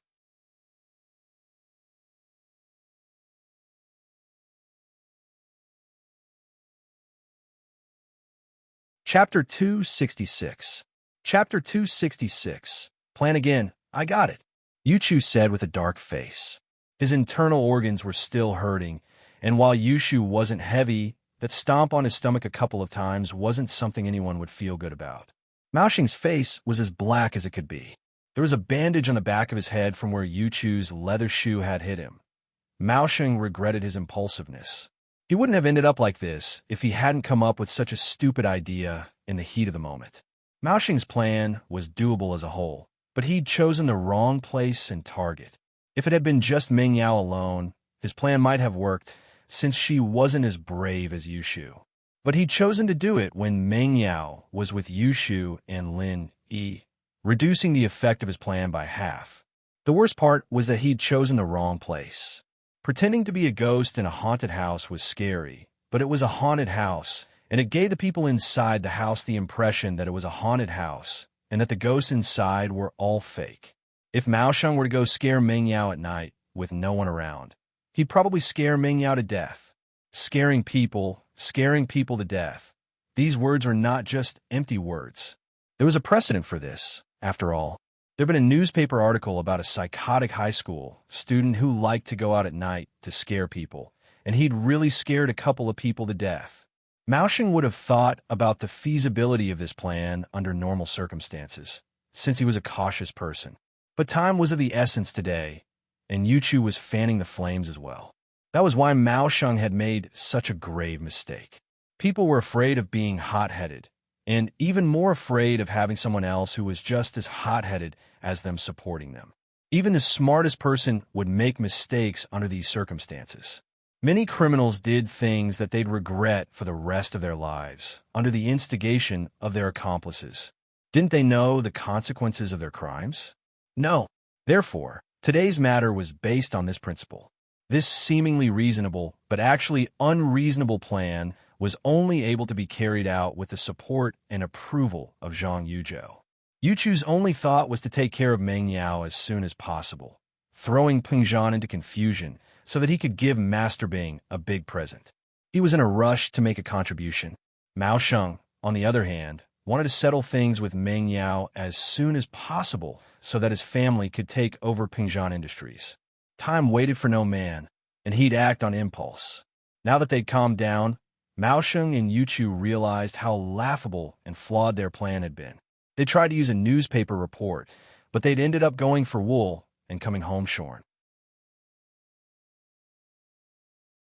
They'd shot themselves in the foot, and now they were covered in wounds. Jean bro, they're going bungee jumping. What do we do? Yuchu asked as he turned to Mao Sheng. This time, I must think of a way to kill him in one strike. I can't act rashly anymore. I was too careless, Mao Sheng said hatefully. All right, Jean bro, I'm responsible for this as well, Yuchu said with a wave of his hand. Guan Yu was one of the 5 tiger generals back in the Three Kingdoms period, and even he lost Jingzhou because of his carelessness. We underestimated our enemy. Yeah, you're right. Mao Xing's mood lightened up quite a bit after hearing Yuchu's words. Even Guan Yu lost Jingzhou because of his carelessness. So what if he made a mistake? Jean bro, I think that bungee jumping is a good chance for us to kill Meng Yao, Yuchu said with a chuckle. He'd gotten rid of Meng Yao because he wanted to get Pengzhan Industries' real estate company and get on Master Bing's good side, but now he was filled with hatred and rage. If it weren't for Meng Yao, his intestines would have been stomped out of his stomach. Yuchu wouldn't be able to take this lying down if he didn't get his revenge. Oh, what do you mean? Mao Xing didn't dare make a rash decision this time. He needed to think carefully before deciding on the feasibility of the plan. Jean bro, if there's an accident during the bungee jumping like the rope snapping, no one would think it was murder, and that's easier to pull off, isn't it? Yuchu said with a chuckle. Yeah, if the rope snaps during the bungee jumping, that's a good idea. Mao Xing nodded. He had to admit that Yuchu's suggestion was quite constructive.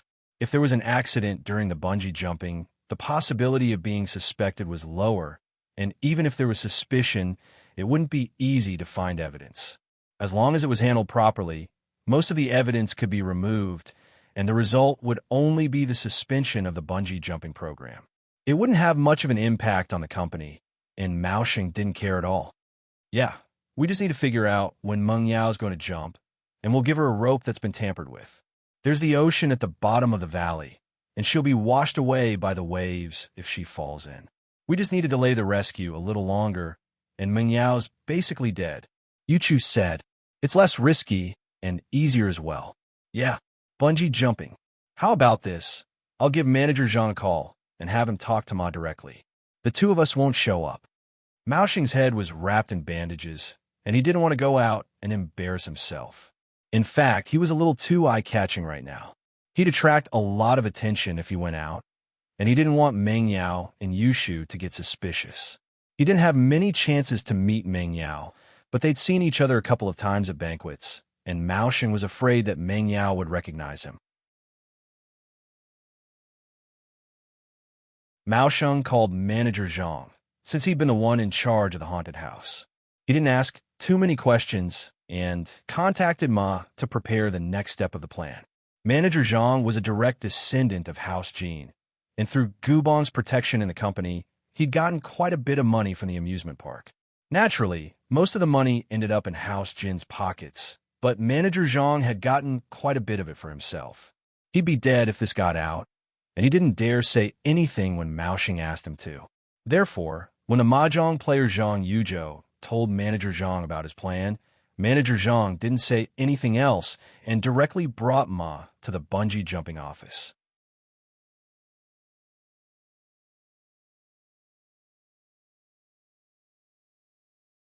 Chapter 267. Wait and see bungee jumping is a new and exciting outdoor leisure activity. The jumper stands on a bridge, tower, building, crane, or even a hot air balloon, which is about 40 meters high, which is equivalent to the height of a 10-story building, and ties a long rubber strip at one end to the ankle joint. After that, he stretches out his arms, puts his legs together, and jumps down head first. The rubber strip tied to the jumper's ankle was long enough to allow the jumper to enjoy a few seconds of free fall in the air. When the body was a certain distance from the ground, the rubber rope would be pulled and taut, stopping the body from falling any further. When the body reached the lowest point, the rubber would spring up again, and the person would be pulled up and back down again. This process repeated many times until the elasticity of the rope disappeared. Lin bought 3 tickets, and Ma, the bungee jumper, ran over to Lin Yi's group, thinking that Lin Yi didn't know who he was. Yeah, look at this guy's face. It's weird. It's swollen. Yushu said as she looked at Ma's face curiously. I don't know, maybe someone pinched him. Shu, why do you care about him? Meng Yao said nervously at the thought of bungee jumping. She was a bit more timid than Yushu. She'd been looking forward to bungee jumping because she wanted to vent the unhappiness in her heart. But now that she was actually going to bungee jump, she couldn't help but feel nervous. Oh, Yushu looked at Ma curiously. Your face, it's really weird. Ma rolled his eyes inwardly. Weird? Wasn't it because you pinched him? And you're calling me weird? But on the surface, Ma could only smile apologetically. I was born like this, haha. 3 of you, please come with me to sign the agreement and take your weight and blood pressure. Before bungee jumping, the participants had to sign a safety agreement, stating that they didn't have any diseases like heart disease or myopia. The theme park wouldn't be responsible for any accidents caused by hiding their condition. Then there was the insurance, which was included in the price of the tickets. Since Ma wanted to kill Meng Yao in the first place, he didn't pay much attention to the blood pressure and weight measurements. He just waved his hand to indicate that there were no problems. All right, that's enough. Who wants to go first? Little Mahjong put away the signed agreement and asked, Yao Yao, you go first. I'll let you have the first time. Yushu giggled as she looked at Meng Yao. We agreed on it. Good my ass. Meng Yao glared at Yushu, but said faintly, Fine, I'll go first. What the two agreed on wasn't bungee jumping, but the promise of marrying the same man. Meng Yao was the older sister. Of course, he'd let her have the wedding night. But this was something she could talk about when she was younger, but now that she was older, Meng Yao felt a little embarrassed.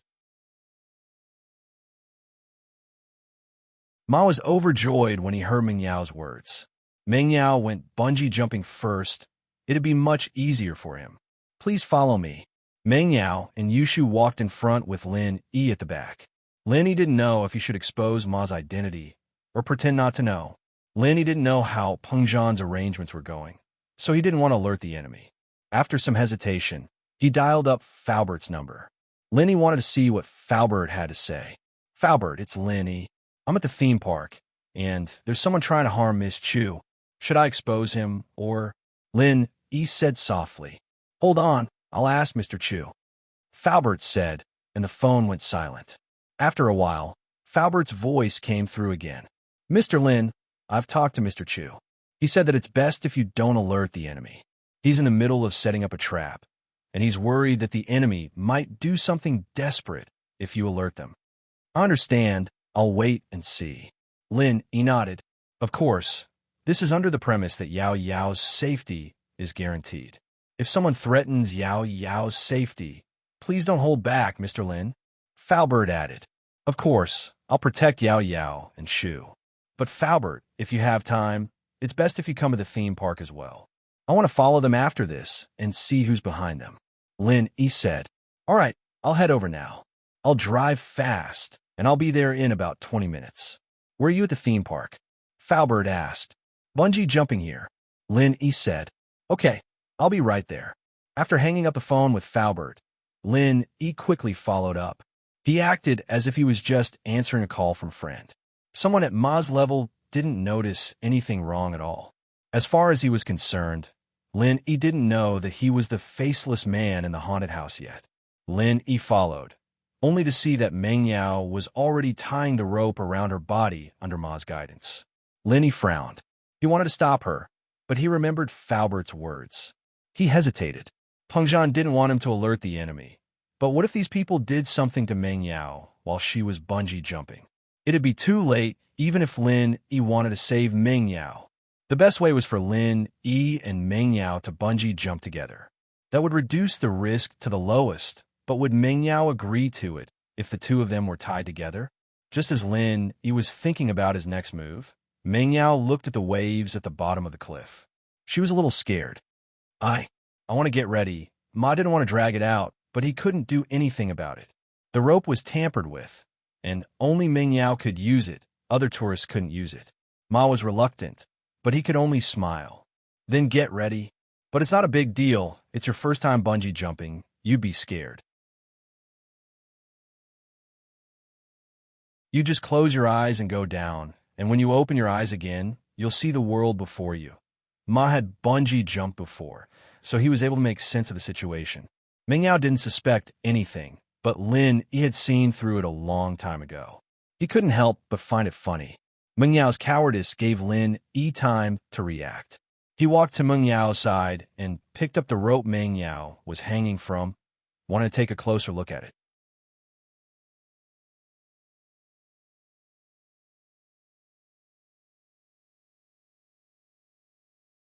Chapter 268. Running away Ma was just fretting about not having a place to blame if something went wrong, and Lin Yi gave him the chance to push the blame onto Lin Yi. I'm just looking around. What's there to be nervous about? Lin Yi smiled faintly as he put the rope back. Falbert had told him not to alert the enemy, and Lin Yi naturally wouldn't start a fight with Ma right now. But the longer Meng Yao dragged things out, the more time Faubert would have. Lin Yi, on the other hand, hoped that Meng Yao could rest a little longer.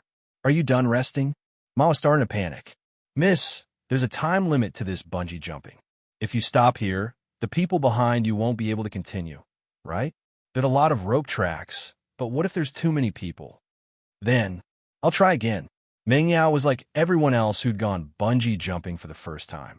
She stood up impatiently under Ma's urging. It's nothing, really. Just close your eyes, and it'll be over. Ma cackled in his heart. You'll die if you don't open your eyes. Oh, Meng Yao nodded as if she'd made up her mind. She walked to the edge of the cliff and looked down, feeling a little dizzy. She couldn't help but close her eyes. When she opened them again, her heart was filled with fear.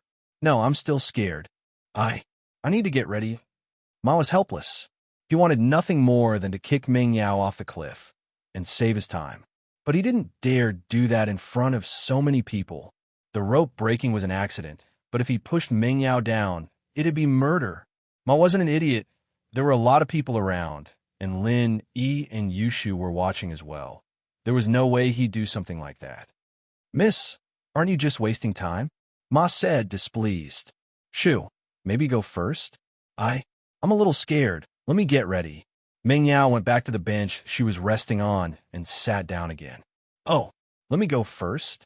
Yao Yao, you're giving your first time to me? Yushu blinked excitedly. Don't overthink it.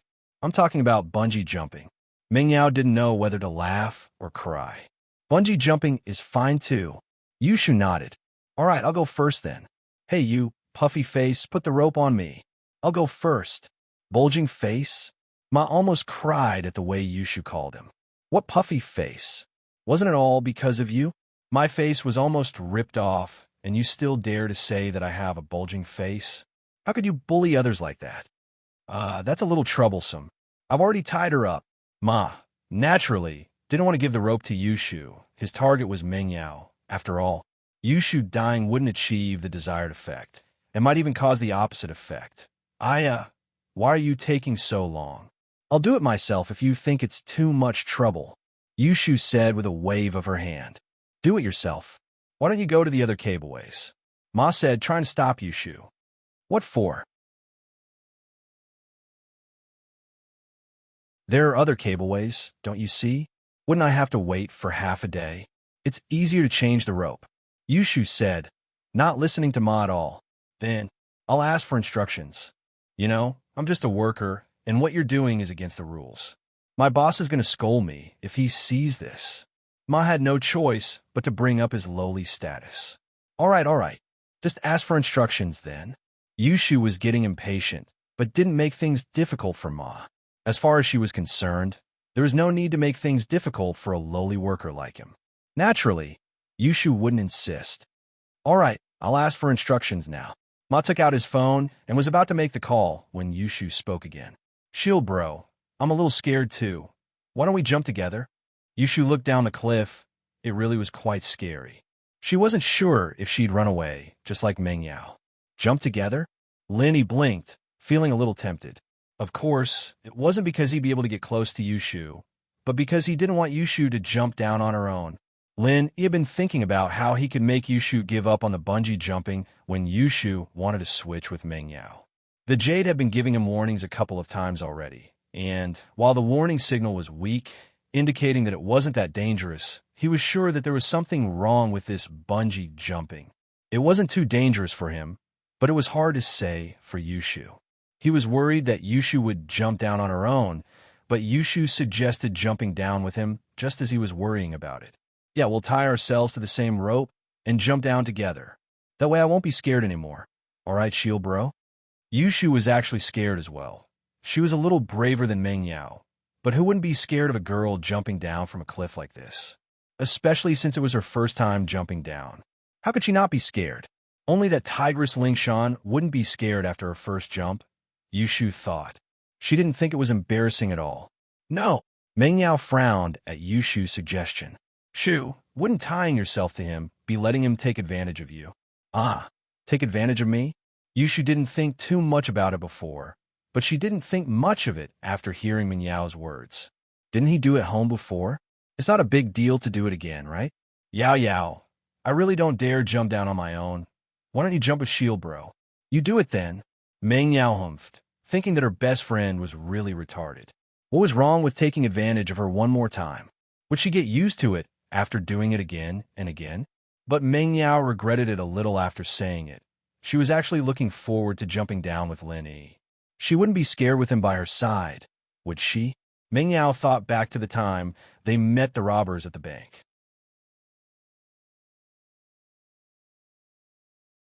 With Lin Yi by her side, Meng Yao felt really safe and secure.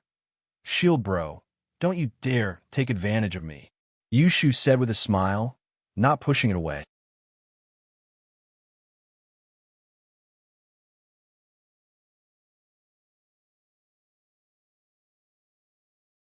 Chapter 269. The two jumped together. Ma was just going to pretend that he was making a phone call and reject Meng Yao's request. But Yushu's request to bungee jump with Meng Yao made him think of something else.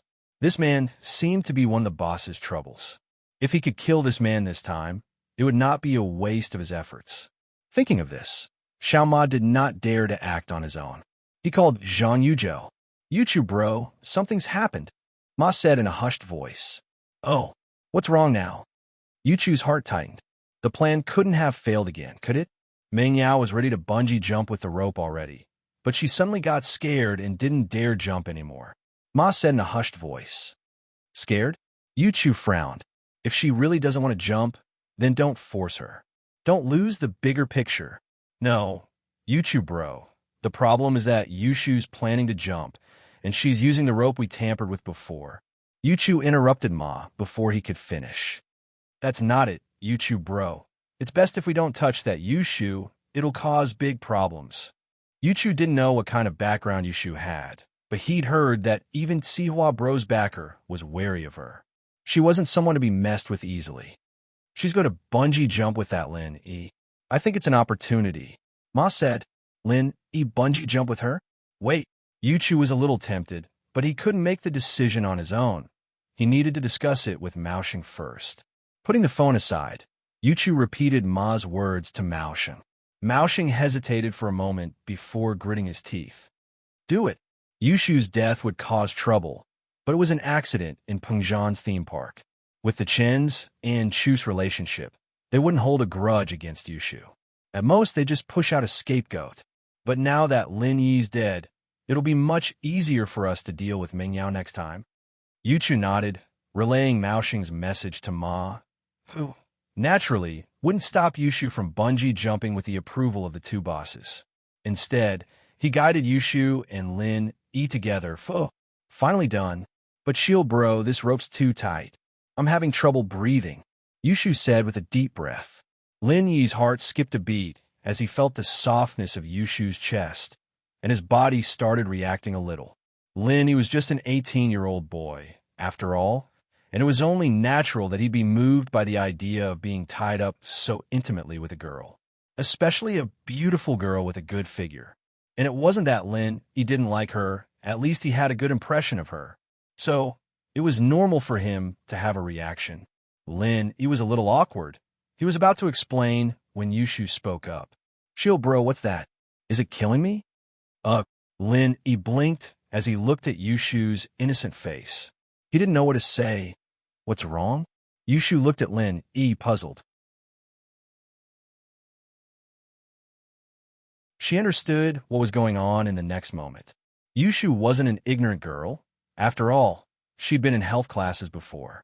Her face reddened a little as she shifted unnaturally, whispering threateningly. Shield, bro, are you having some unhealthy thoughts? Yushu would have been fine if she hadn't moved, but now that she'd moved, Lin Yi's reaction intensified. Yushu's words were like a fuse. Was that a threat? Why did it sound like she was acting coquettishly? But Lin Yi was still very strong. It only took him a split second to recover. He knew that this was how Yushu usually talked to himself. She wasn't trying to seduce him or anything like that, and he was flirting with her best friend in front of the Mississippi. Wasn't that suicidal? He looked at Meng Yao, who was at the side, and saw that her face was dark. He quickly turned his head away, innocently, but the rope around his waist really couldn't be moved. It was supposed to be tied to one person, but with two people tied to it, there wasn't much space left. Remembering that he was on a mission, he suppressed the fire of lust in his heart and didn't do anything further. His body's reaction started to return to normal as well. A mission was a mission. He was very clear about that. He couldn't get involved with his employer. That was a big taboo in the industry.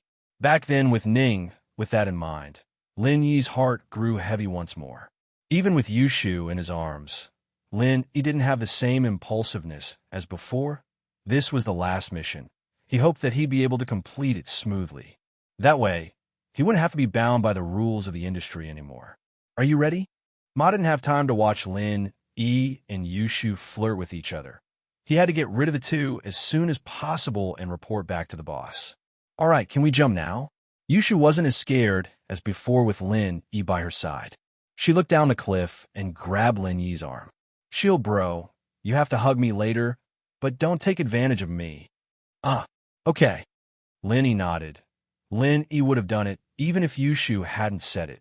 The jade was ringing once more. There was definitely something wrong with the rope. Why wasn't Fauber here yet? Lin Yi didn't want to alert the enemy, but he didn't want to just jump off like that. The rope would break, and while it'd give Pingzhan an excuse to reorganize the company, jumping into the sea wasn't a good feeling either. Naturally, Ma didn't think that the two would be able to make it out alive after jumping into the sea. Both of them were tied up with ropes, and they couldn't swim at all. Wouldn't they die if no one came to rescue them if they fell into the turbulent water? Ready, can we jump now? Ma said, I'll count to 3, and you two jump together, wait. He made a hand gesture, cutting Ma off. Is there anything else? Ma frowned, displeased. He ignored him and pulled Yushu over to Mengyao's side. You're tuning in to the Romance Rendezvous YouTube channel. We're so grateful for your support, and don't forget to subscribe to join us on this incredible journey through captivating stories. Your generosity through donations truly makes a world of difference, as it's the primary source of revenue that allows me to expand and enhance this channel for you. Thank you from the bottom of my heart for being a part of this adventure.